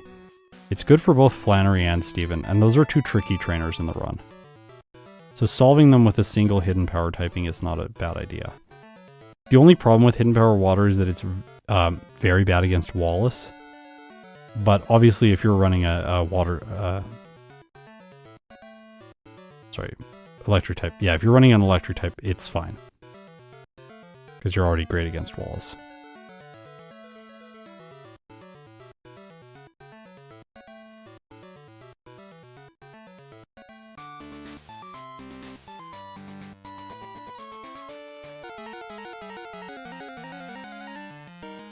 Cameron, I didn't play Legends ZA.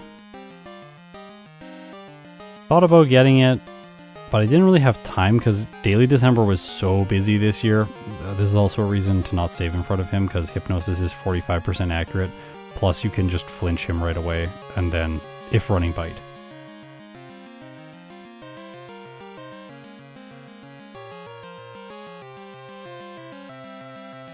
I thought about playing it. Daily December this year was very... We got kind of behind this year.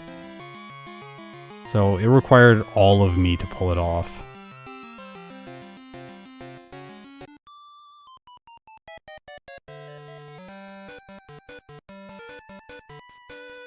I might do pre-Lighthouse Heal this time.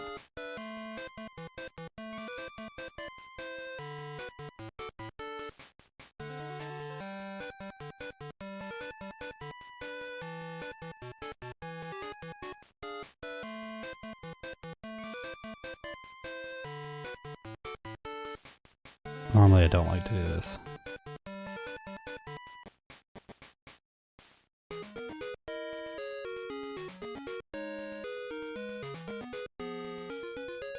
Hidden Power Ice is more effective against the Knocked Owl than Thundershock. Isn't that painful?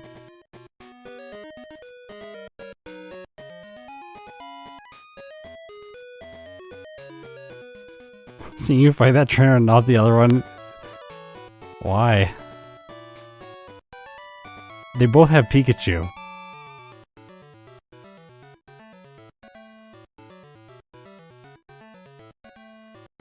Yeah, 21 super repels is more than enough. I'm getting that number just because it's fast inputs. And 11 is not enough.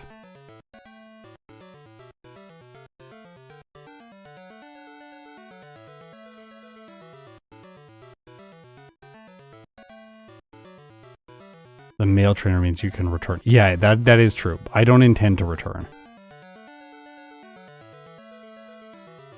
Until after the radio tower. Heh. Terrible joke. Oh, maybe I did get 31. I might have got 31. Noted. I should get 21 if I get 31.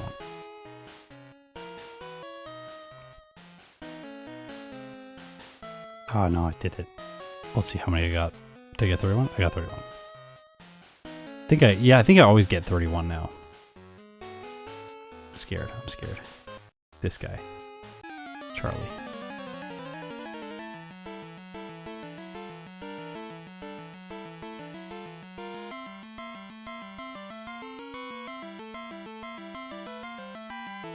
This guy's pretty good experience. This is solid.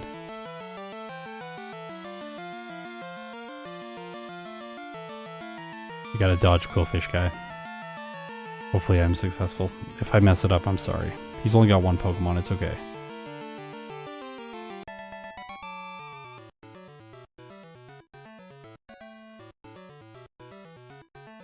Solid optionals. These are really good optionals, actually. I could apply this with a bunch of other Pokemon, I think. Let's go.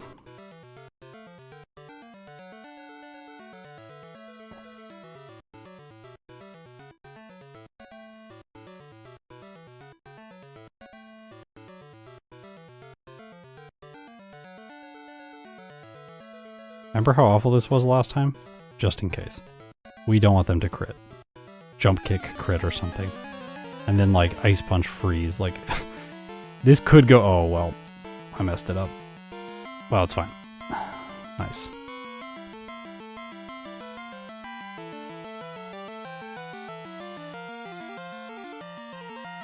This was good. All right.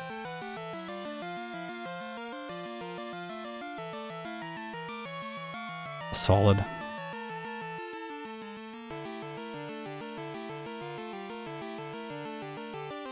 I should headbutt that. Hidden Power Ice does slightly more damage, but we have a chance to flinch with headbutt, so we can avoid damage. I don't know.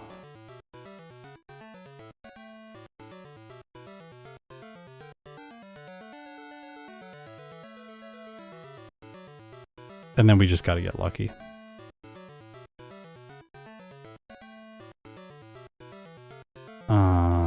I'll heal.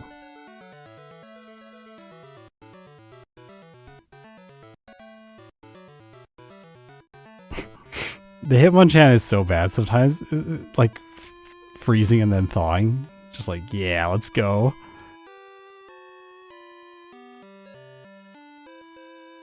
It's like Bruno's Hitmonchan in Gen 1.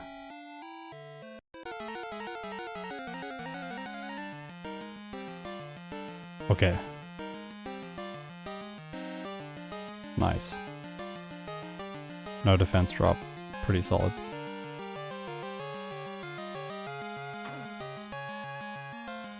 Not looking good.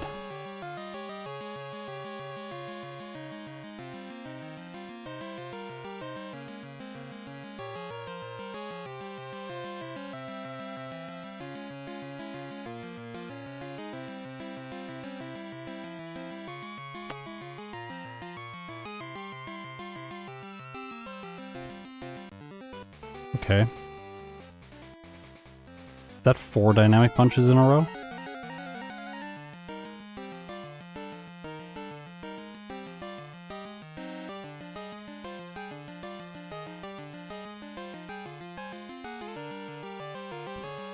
Yeah, headbutt first turn on Poliwrath.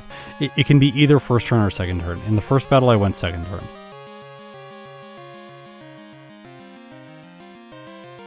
Either way, you have the chance to flinch it on one turn.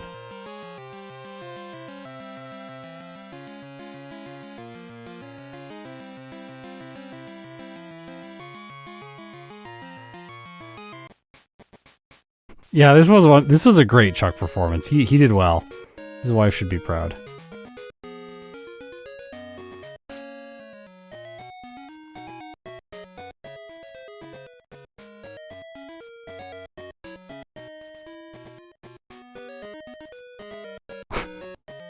That damage range.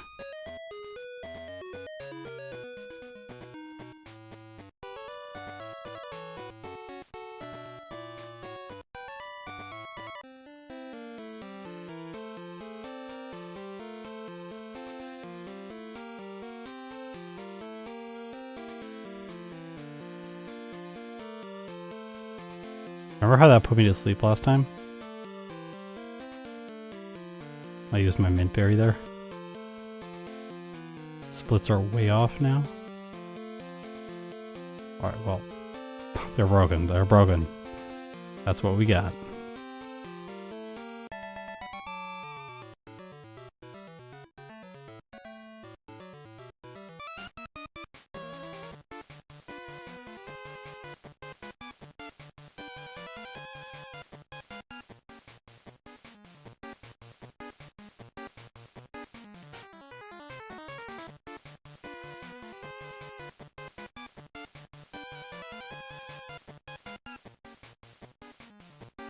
That guy's not, he's optional in Hard Gold. He's mandatory in this game though. And this guy is optional in Hard Gold, but mandatory in this game. But the Golbat guy, he is, the Golbat guy is mandatory in Hard Gold, but optional in this game. Oh my gosh. Almost hit the Golbat guy.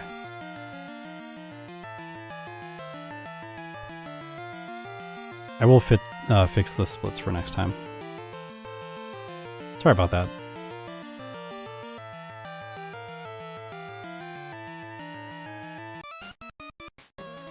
Oh, I think we get this protein. Remember last time I skipped it? I think we just grab it. You can use it all at the same time. We should be able to. Often when I think about the protein, I forget to talk to him, so I double talk to him if I... just to confirm. What's your favorite change between this game and the remakes? For the purposes of making these videos and having a difference between the game, I really do like the League rematches. It really refreshes their team, and it's a lot of fun. They're also quite difficult battles. And that's nice for a Johto solo challenge, because the Johto solo challenges are not as difficult. And Heart Gold is definitely more difficult, even though they didn't change that much.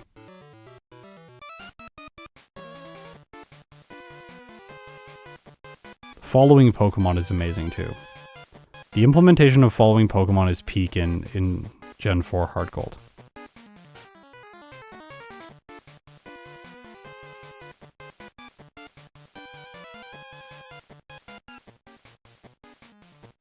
It's like such a little thing, but it really adds so much to the world.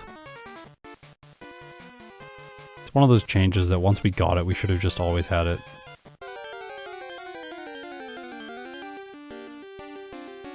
I had to 2-hit this last time with Dig, so I think the correct choice is just Headbutt to try to flinch it.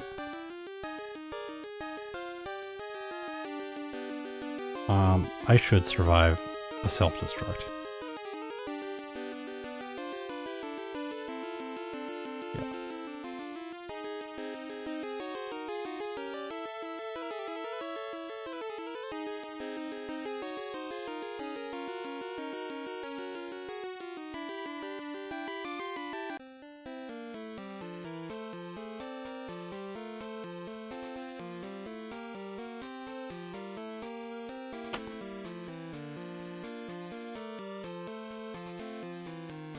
Unforgivable.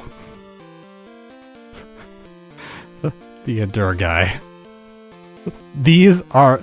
Okay. Here is an example of a trainer that I never fight in solo challenges because he is awful. 4 turns for almost no experience for 2 Swinub.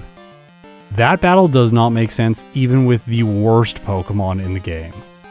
Like, you're running Tyrogue, do not fight that guy. That was a crit Blizzard from the Piloswine. Oh well, resorted to Fury Attack.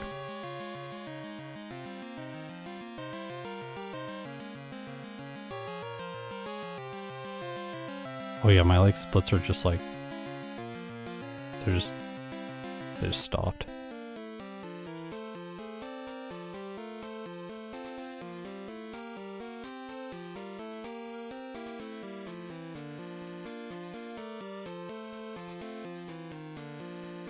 I realized I never ran the Gold Berry. I just got it and didn't use it. High level plays.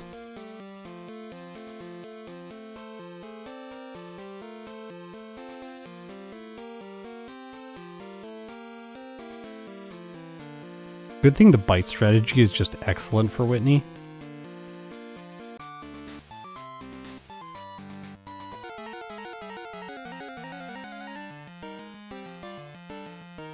Don't crit me. Please just don't crit me. I'll be so sad if the Steelix crits me.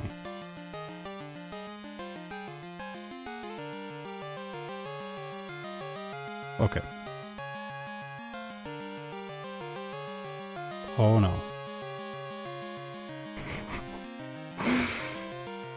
This is why we don't fight her at a lower level.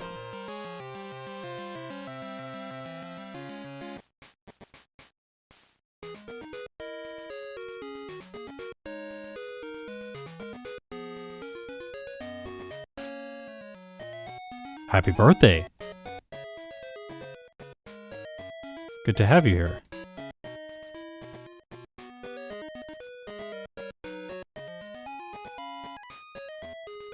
Yeah, it's good to be streaming Gen 2 again.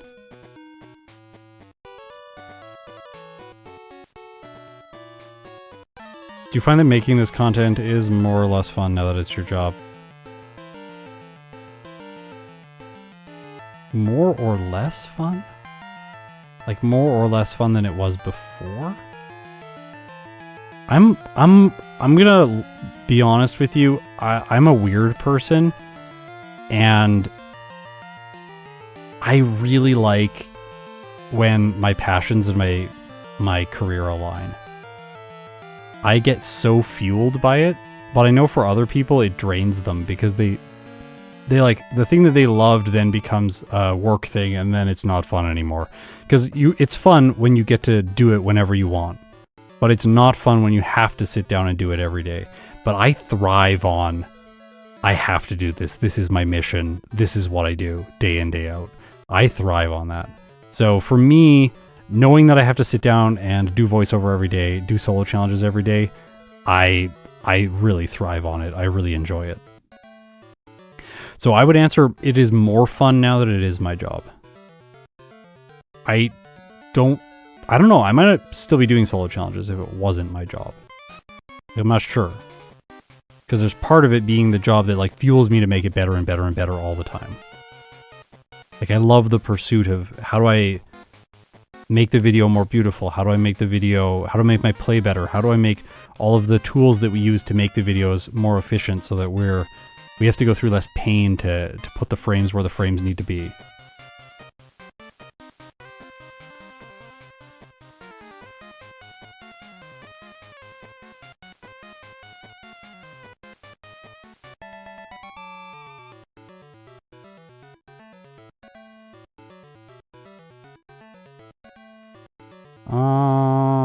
Hopefully it's fine.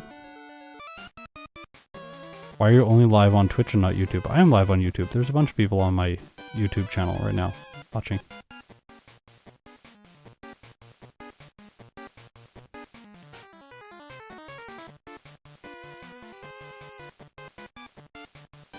Yeah, crit the wheezing. 4.9% chance. Even some crit rolls do not knock that wheezing out. Got it though.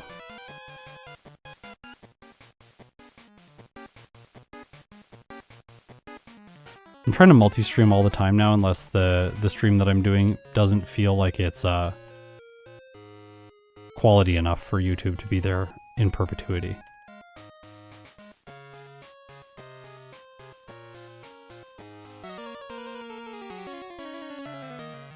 Yeah, good job, YouTube. If you're not seeing me, it's probably because YouTube is just like, hey, you should watch this AI slop content in your shorts. That would be really great, right? Some shorts AI content. I'm sure that's exactly what you want. Thank you. Thank you, YouTube. That's all I get now. I made the mistake. I clicked on one AI-generated Attack on Titan video, and then I realized it was AI generated and I clicked away, and then now that's all they suggest to me. They're like, he wants this.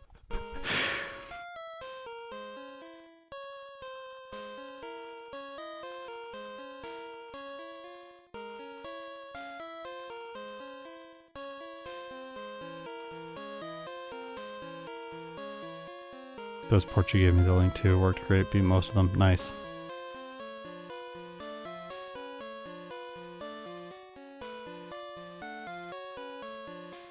Yeah, for a while I was only streaming on Twitch because I was scared of streaming on YouTube and like putting out a bad streamed product, so I just sort of warmed up on Twitch as a stream.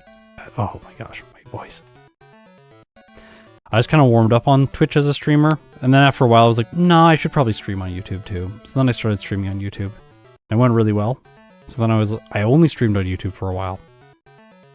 And then I realized that some people prefer Twitch as a platform, or you're on Twitch and you don't see that I'm live on YouTube. So then I was like, well, I'll just stream on both. There's not really a reason not to. The reason people used to not stream is there was like a bunch of contracts and stuff that said that you can only stream on our platform if we're going to partner you or whatever. Is this re-ranking getting a fully produced video? Probably not. Maybe. We'll see. I will give this a... Like, the reason I gave Charizard and Feraligatr a video is because I really enjoyed the strategies that we played with them. If this doesn't have similarly enjoyable strategies or great results, I don't know if I'm going to make it into a fully produced video.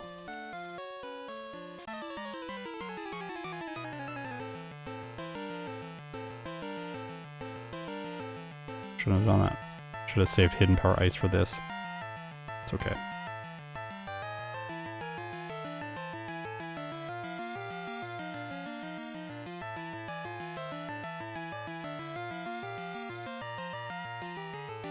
Yeah, I plan to retry Entei and Suicune as well.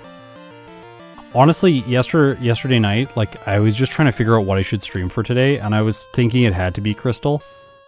So then I looked at the tier list, and Raikou was just the one that was like, yeah, you need to do that. Like, its time seems so bad in comparison to everything else in the current tier list. So I was like, oh, I'll probably just destroy this time. It'll feel really satisfying. Nope, nope, nope. Making me fight for it. Alright.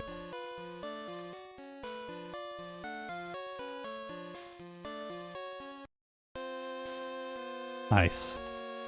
That'll actually give us a slightly better range because we used one more candy than planned, or one more protein than planned there. So we will get slightly better damage ranges on red. It's weird to say when you're setting up to +6 with Curse.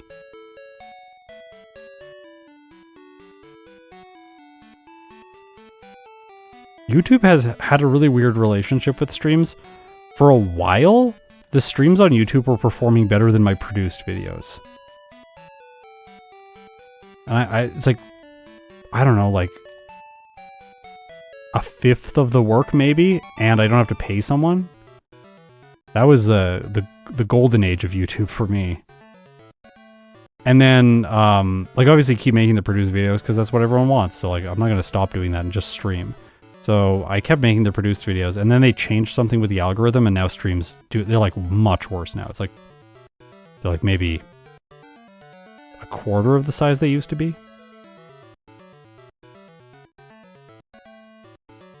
And it no, I definitely want to learn Spark. Don't accidentally not learn Spark. Please give me this range this time. Yeah.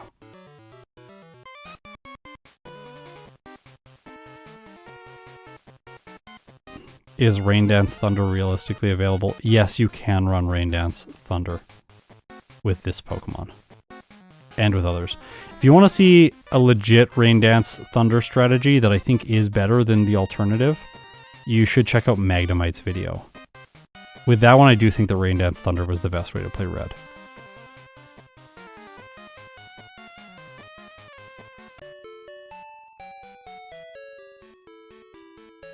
Yeah, and like some of my streams, like back then, like the biggest stream that I had, it was no different than any other stream.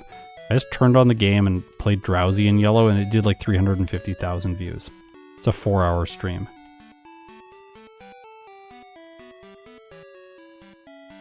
Like, that is almost the best performing piece of content on my channel.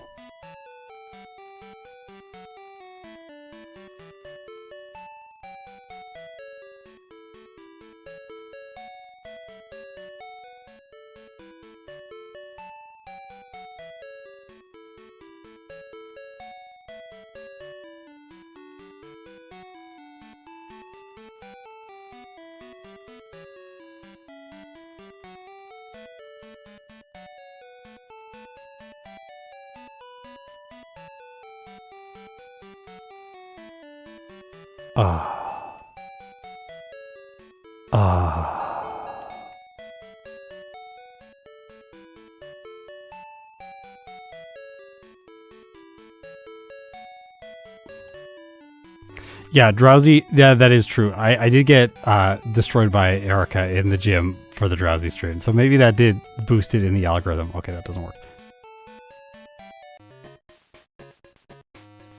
Maybe that's what boosted it. But there was something different about the streams back then. And then all of a sudden, it's like someone turned off the lights. And the streams just all of a sudden started getting way less views.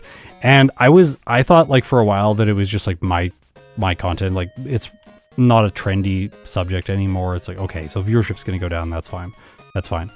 But then I started noticing like so many other YouTubers were also talking about the exact same things.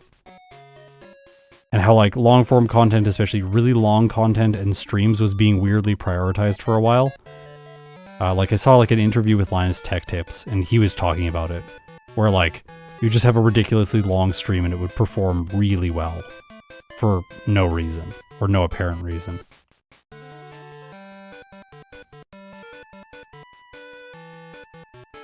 I could see Electrode running Rain Dance and Thunder, yeah. Yeah. Electrode's Gen 2 moveset is disastrous.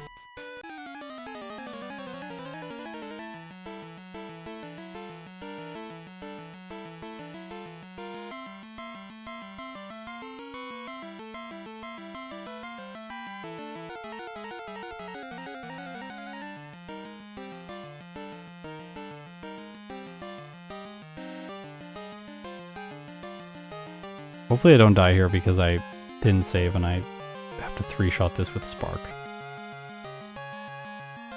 I was worried about that. Well, yes, look at that. That's what we want to see. Get hit by a bunch of smoke screens and then immediately hit every move that I use from there and get a crit.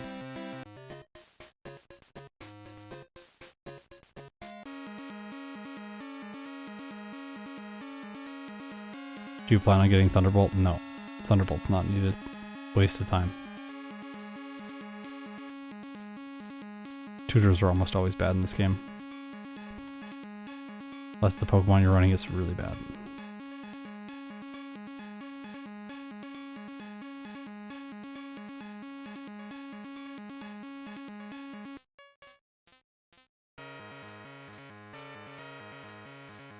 I think last time I got the other elixir, but I don't need it. Yeah, I know my splits are messed up. I know that. We talked about it earlier. I can't fix it right now.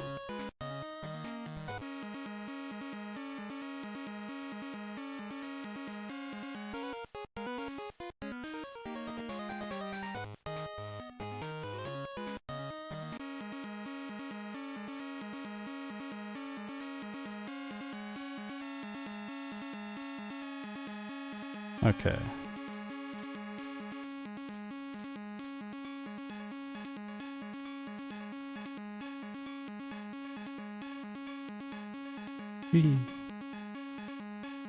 Wish I could skip these.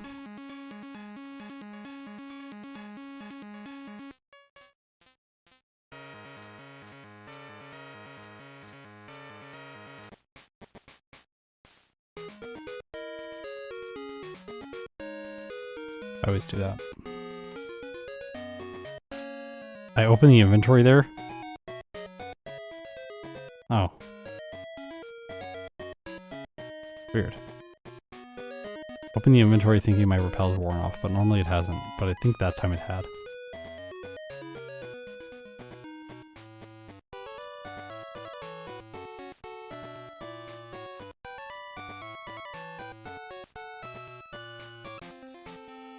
Okay.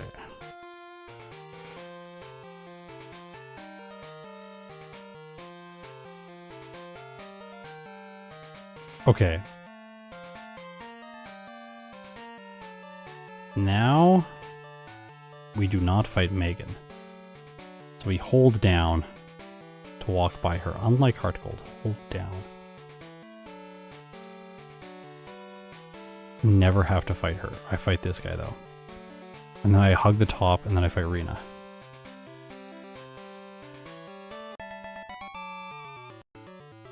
Yep. Perfect.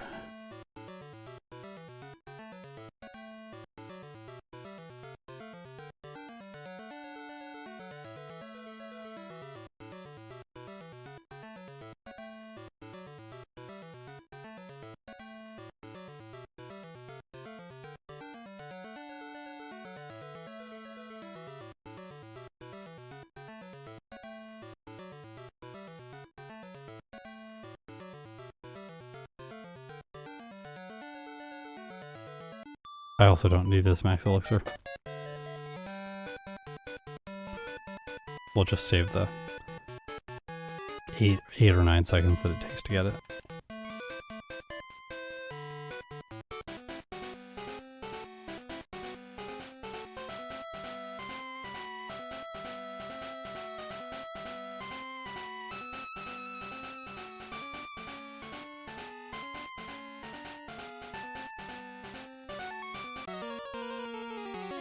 Alright, here we go. Rival 5. Failed Screech. Great start. Dig Magneton. Dig Haunter.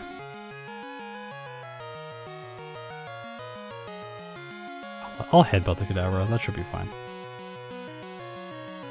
Hidden Power Ice to 2-shot the Meganium. Oh, missed that. That's nice. I can probably just run League off of this.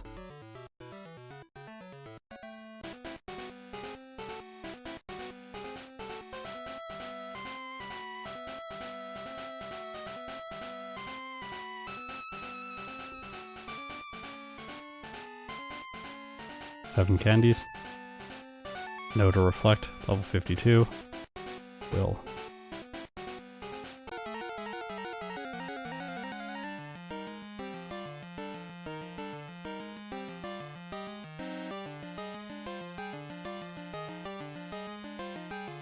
It's such a weird will fight where that's the Pokemon that survives, everything else is a one-shot.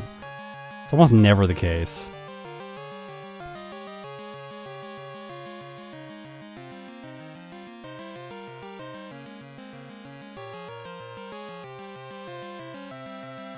Guess we can run Return. We'll run Return, obviously, for Bruno. That is one fight that I didn't really look into, which was kind of bad last time. Okay. It's annoying when that gets set up and then it, baton passes out to the Fortress. I hate that. The Toxic Mist there is so good. That's excellent. On this. Ah, come on.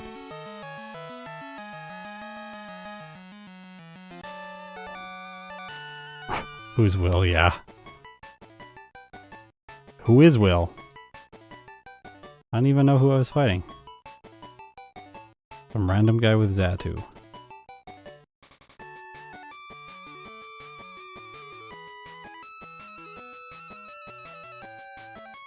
Okay, Bruno, don't ruin this for us. And dig to counter his dig. We have to remember that. It will detect, that's fine. This Onix is another reason for Hidden Power Ice. If you weren't already convinced. Oh my gosh. So much better. So much better with Return. Yep.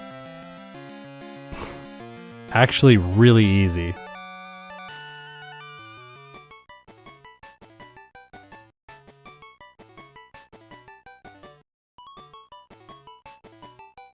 We do need her to cooperate too. I have to 3-shot the Umbreon. Like, there's nothing else to do. Spark is better than Return because Return has to 3-shot as well. And with Spark you can paralyze, but it doesn't matter. We still get our... we still get confused, we still get accuracy dropped, we hit ourselves in confusion. Okay, the Vileplume missing a bunch of stun spores is great. That's not great. Okay, we got cursed. Could still be fine.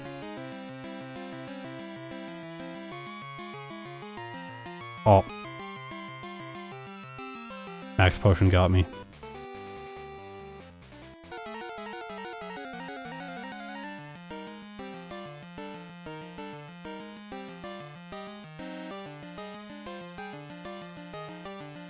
What? This time... What? This time he just did nothing. I'm gonna spark it so she doesn't heal. Oh, she still heals. Cool. Ah, the Murkrow has quick attack. I think we live it though. Yeah, it doesn't go for it.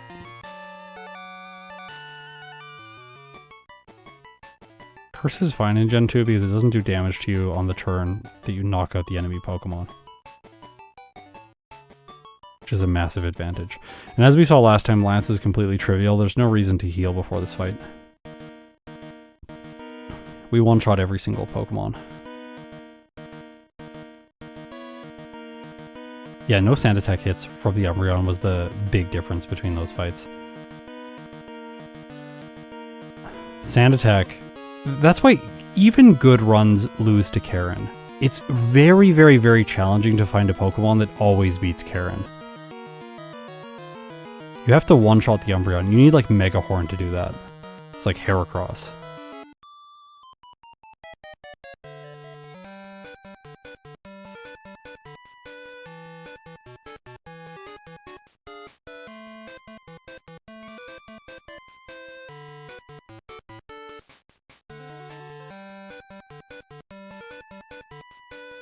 We get the SS ticket and then head to Kanto.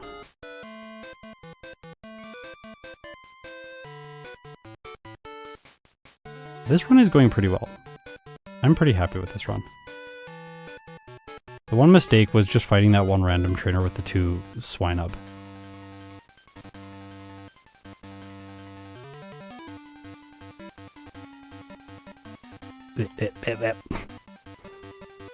And then Chuck got like ridiculously good luck. It's like 4 dynamic punches in a row. What are you gonna do?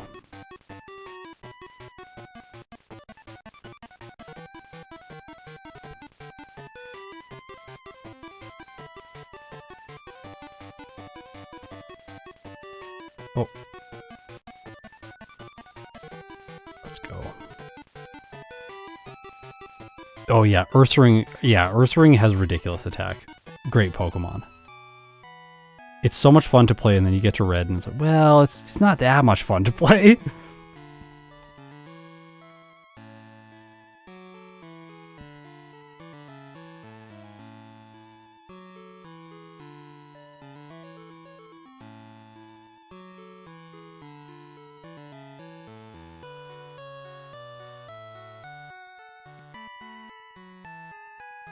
Yeah, those are the 3 resets. 2 to Chuck, 1 to Karen.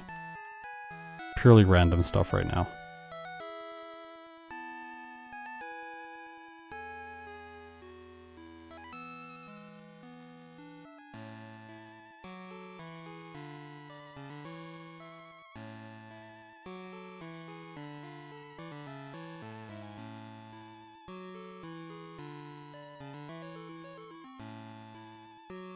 Lefties.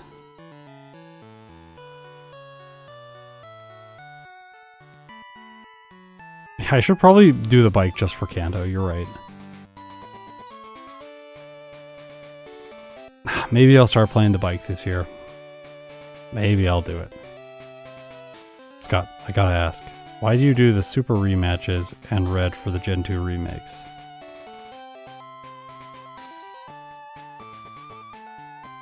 Wait, what? In OG Gen 2?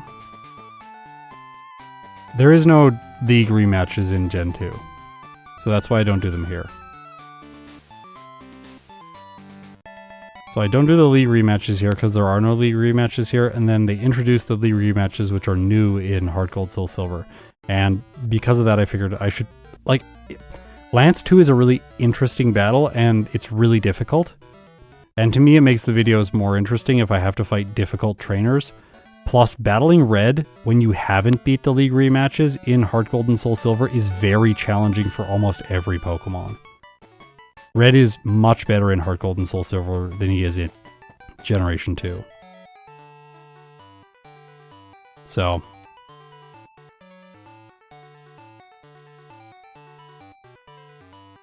Ah.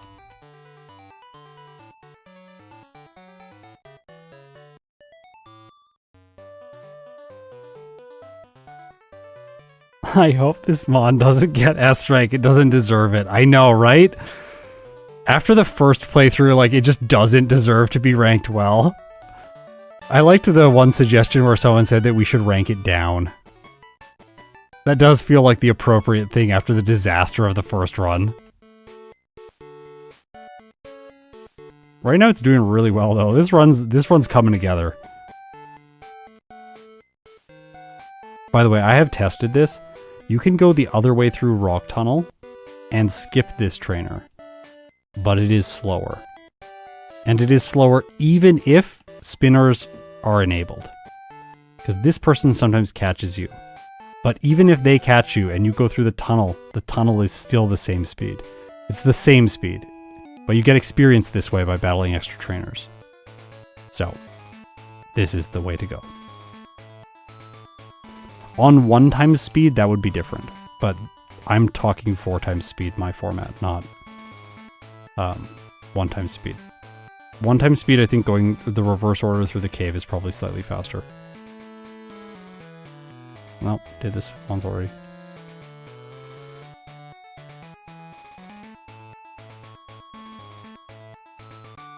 Oh. Getting a bit tired. I'm at the end of my workday. I did a whole voiceover this morning. I wrote a new tool for organizing my projects. And then I did some Beedrill play in Heart Gold. I'm now doing Raikou. I almost said Raikou. That's what I used to say. Raikou.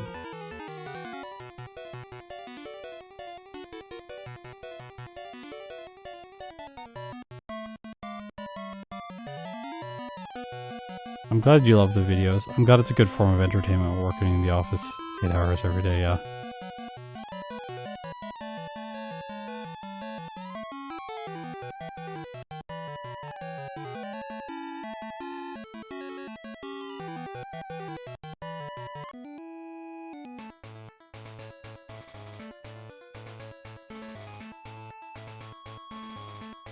I guess what I mean is black and white are already so fast, wouldn't it make sense to do the champion fight? Sure. Like, you could do I could do the champion fight. I asked people about it, like Axukari Sora and Shadow Stitch and everyone who plays the game, and they all said that doing the league rematches and the champion fight in Cynthia is, like, it's okay, but it doesn't really add a lot of interest, they said, so much so that it's worth doing. And for me, I was really excited having a later generation game that was a shorter playthrough time. Because right now we have such long Gen 4 games. And I was like, maybe it'll be nice to just have a format that's like an hour and a half, 2 hours at the max. And I am enjoying Gen 5 so much, and I think it is because the format is shorter. Gen 5 feels much faster than Gen 2. Like, Gen 2 feels like it drags so much in comparison with Gen 5. Every moment in Gen 5 there's something interesting happening and you have to be paying attention. The game is very fast-paced. I think I will eventually do those sections of the run, but I'm gonna give myself some time. Learn the base game, then I'll learn the post game, and we'll put the like Alder fight and stuff in the videos. Probably when I start doing single species after finishing the evolutionary lines. There's only like 82 evolutionary lines as well, so it's not going to take too long for me to do that. I mean, evolutionary lines, also single stage Pokemon included in that number. Basically, playing the game as intended. Just starting with a random Pokemon. And setting its DVs, and changing a bunch of other small things. Anyways, I think you know what I mean. If you don't, you must be new, in which case, it's great to have you here. Thanks for checking my stuff out. Also, Getsus and N are a really great duo for the end of the game. There are a bunch of runs that I have already played that struggle with both of them. It's not like both of them are always easy. Getsus is the easier one of the two in most cases, which is a little bit unfortunate because he's second. But this is...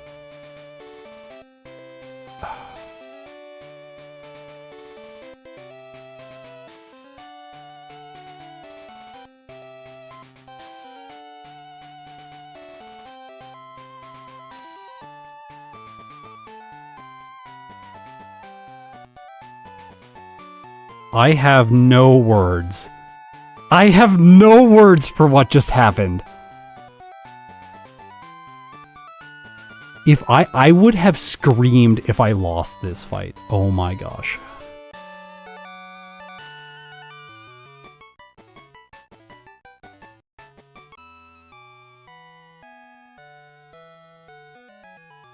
Disgusting Electro. That was absurd. Did you see how many returns I missed? Of course I forgot this. Like the old days.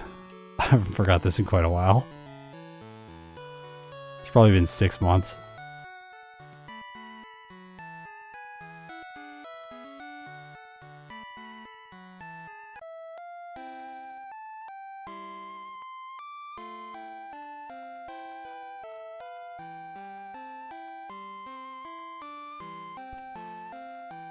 The problem with the post-game in Pokemon Black is, like, you can just fight the Elite Four rematches right away. Like, as soon as you beat Getsis, you can just go back and do them. So, if I'm gonna do that, then, like, there's no real narrative there. Like, oh, I beat Getsis. Okay, now back to the Elite Four. Like, from, like, a video pacing perspective, that doesn't work very well. So then it's like, okay, and then I trained for 45 minutes, and I fought Cynthia along with doing that training, and I got a much higher level, and then I came back to fight the Elite Four. Like, well, that's also boring. And like, I'm also thinking about future format. It's like, if I'm going to do multiple playthroughs in the game, maybe I don't want the game to be long like Heart Gold. So maybe the Getsis fight is the more intelligent place to stop the game, just so that the format as it evolves can evolve naturally, and I don't have to feel like this is going to be like such a slog. Now I have to do 3, or if for a versus video, it'd be like 4 2.5-hour playthroughs. If I had to do 4, that's 10 hours. So I have to film 10 hours of footage to make one video. Then I have to do the voiceover. Then I have to edit the video, pay Sean to edit the video.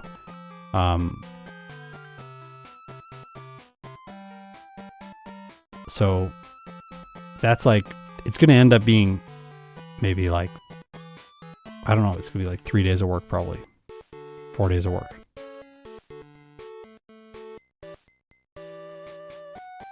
Yeah, there's the 7 sages that you can capture or fight, which is like cool. Yeah, that'd be nice, but I don't know.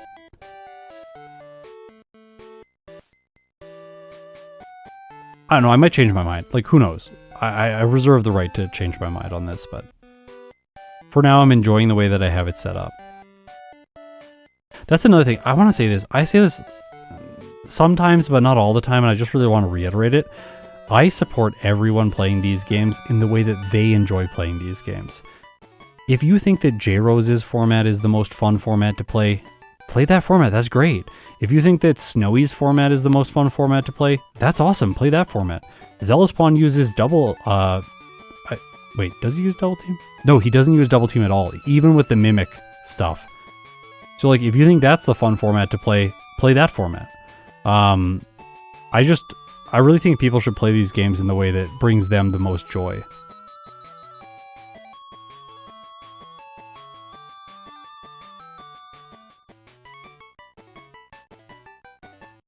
Yeah, I might end up doing the post-game in Pokemon Black similar to how I do it in Fire Red. Where I do it as like a separate thing.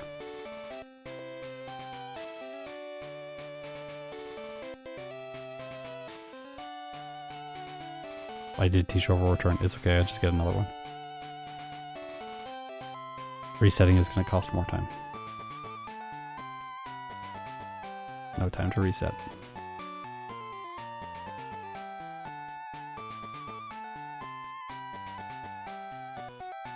I didn't save in front of Janine. If I had saved in front of Janine, I would have reset. But I saved last, like, I didn't even save in Kanto, I don't think.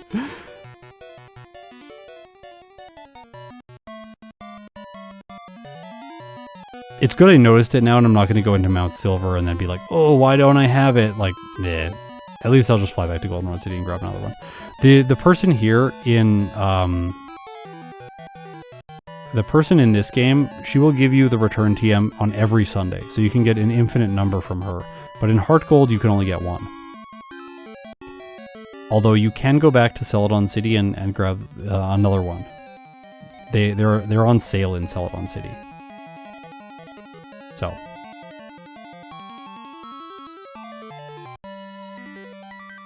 Oh my gosh.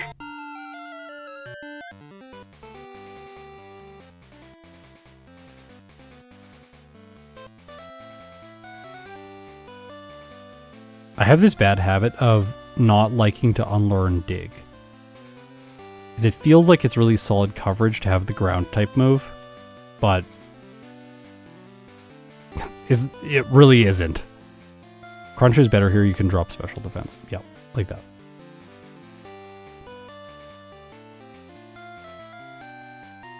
That crit from the Arcanine was brutal. Also, if the Executor does not go for Leech Seed, this fight becomes easier. It should have looked like this.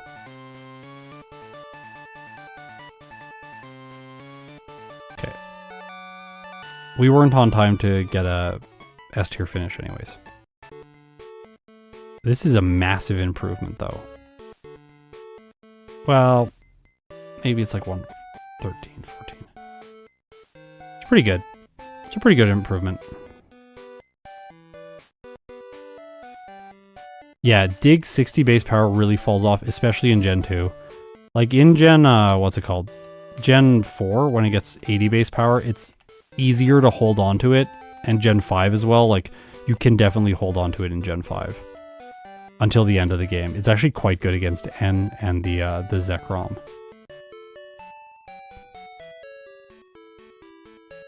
Yeah, 80 does feel like the sweet spot for Dig. I agree, I think it's the best spot for it to be in.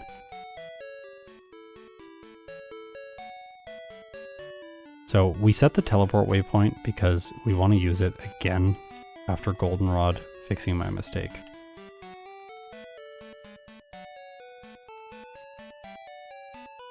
By the way, if you go and get my patch from the Discord, you can also play like this where every time you exit that area, the return TM respawns. So you can go back and get it a bunch of times.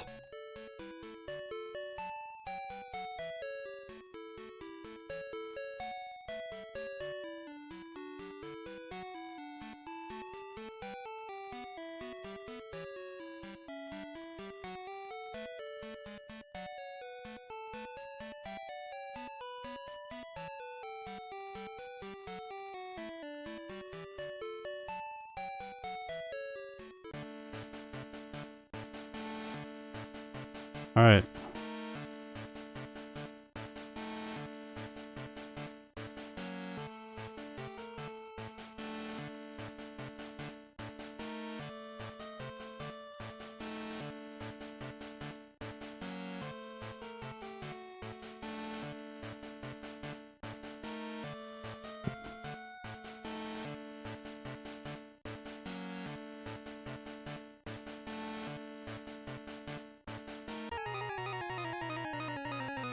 Okay.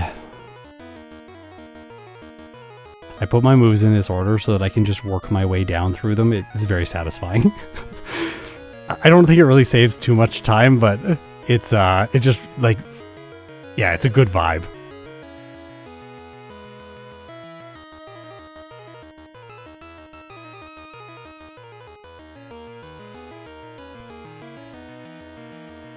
All right, we should be fine here. That hit pretty hard. I'll heal on the Snorlax.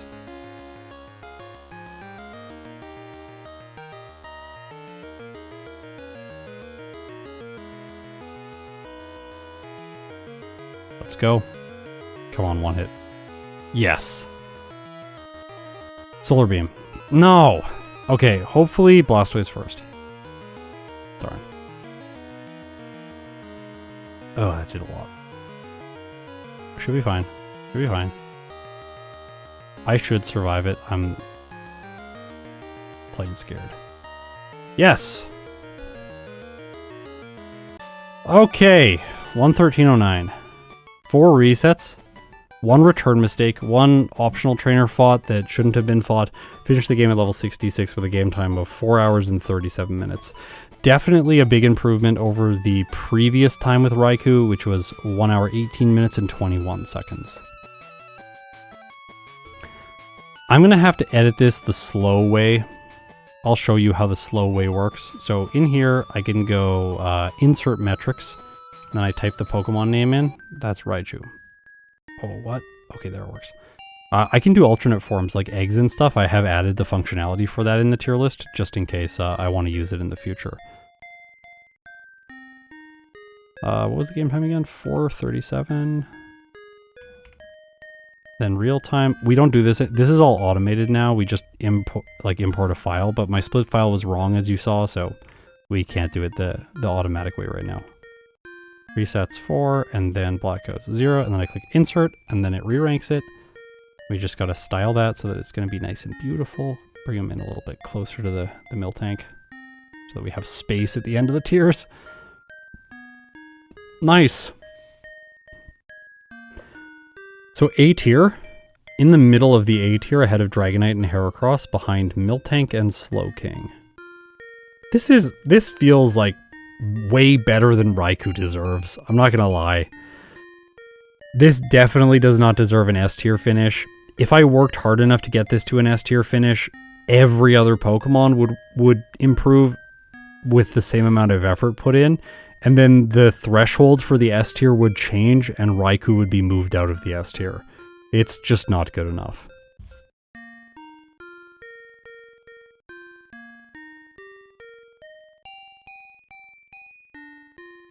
I might be crazy for suggesting this, but I think Raikou can be redeemed in Emerald. An electric type with Calm Mind and Hidden Power Ice is surprisingly good against the late game. Yeah, you might be true. I don't know what it starts with in Emerald.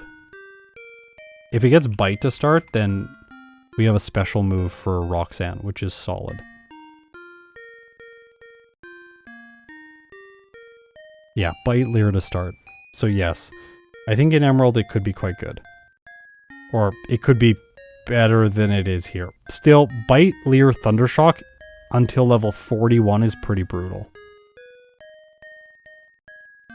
Like, Watson? Do I have to Rock Smash? I hope not. I think I might. It's probably the only solution, honestly, for the Magneton.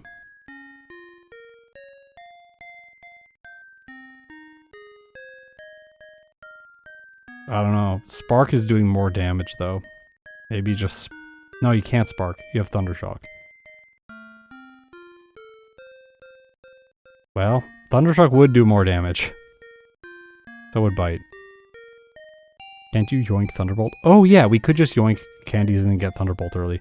Yeah, okay, Raikou's good. Raikou's good in Gen 3. It's good in Gen 3. Yep, yoink strats. But yoink strats to get Thunderbolt before Watson does require quite a... Oh, no Thief. Yeah, never mind, no Thief, we can't do that. I think it might be bad in Gen 3 as well. Relatively bad. I don't know, Suicune might be worse though. Like, oh gosh. Oh no. What does it get? Anything good? Please. Oh, Bubble Beam at level 11. Okay, that's solid. That'll help for the Magneton.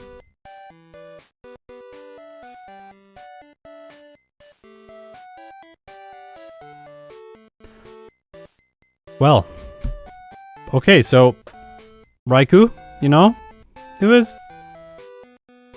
was fine in the end. In the end, it was fine. Early on, it was pretty bad. Overall, though, I think I had fun. This was a fun run. The second run especially, I really enjoyed. I think everything kind of came together, and we really saw how this Pokemon could be improved from the first playthrough to the second, and for me, that's the most satisfying thing to witness.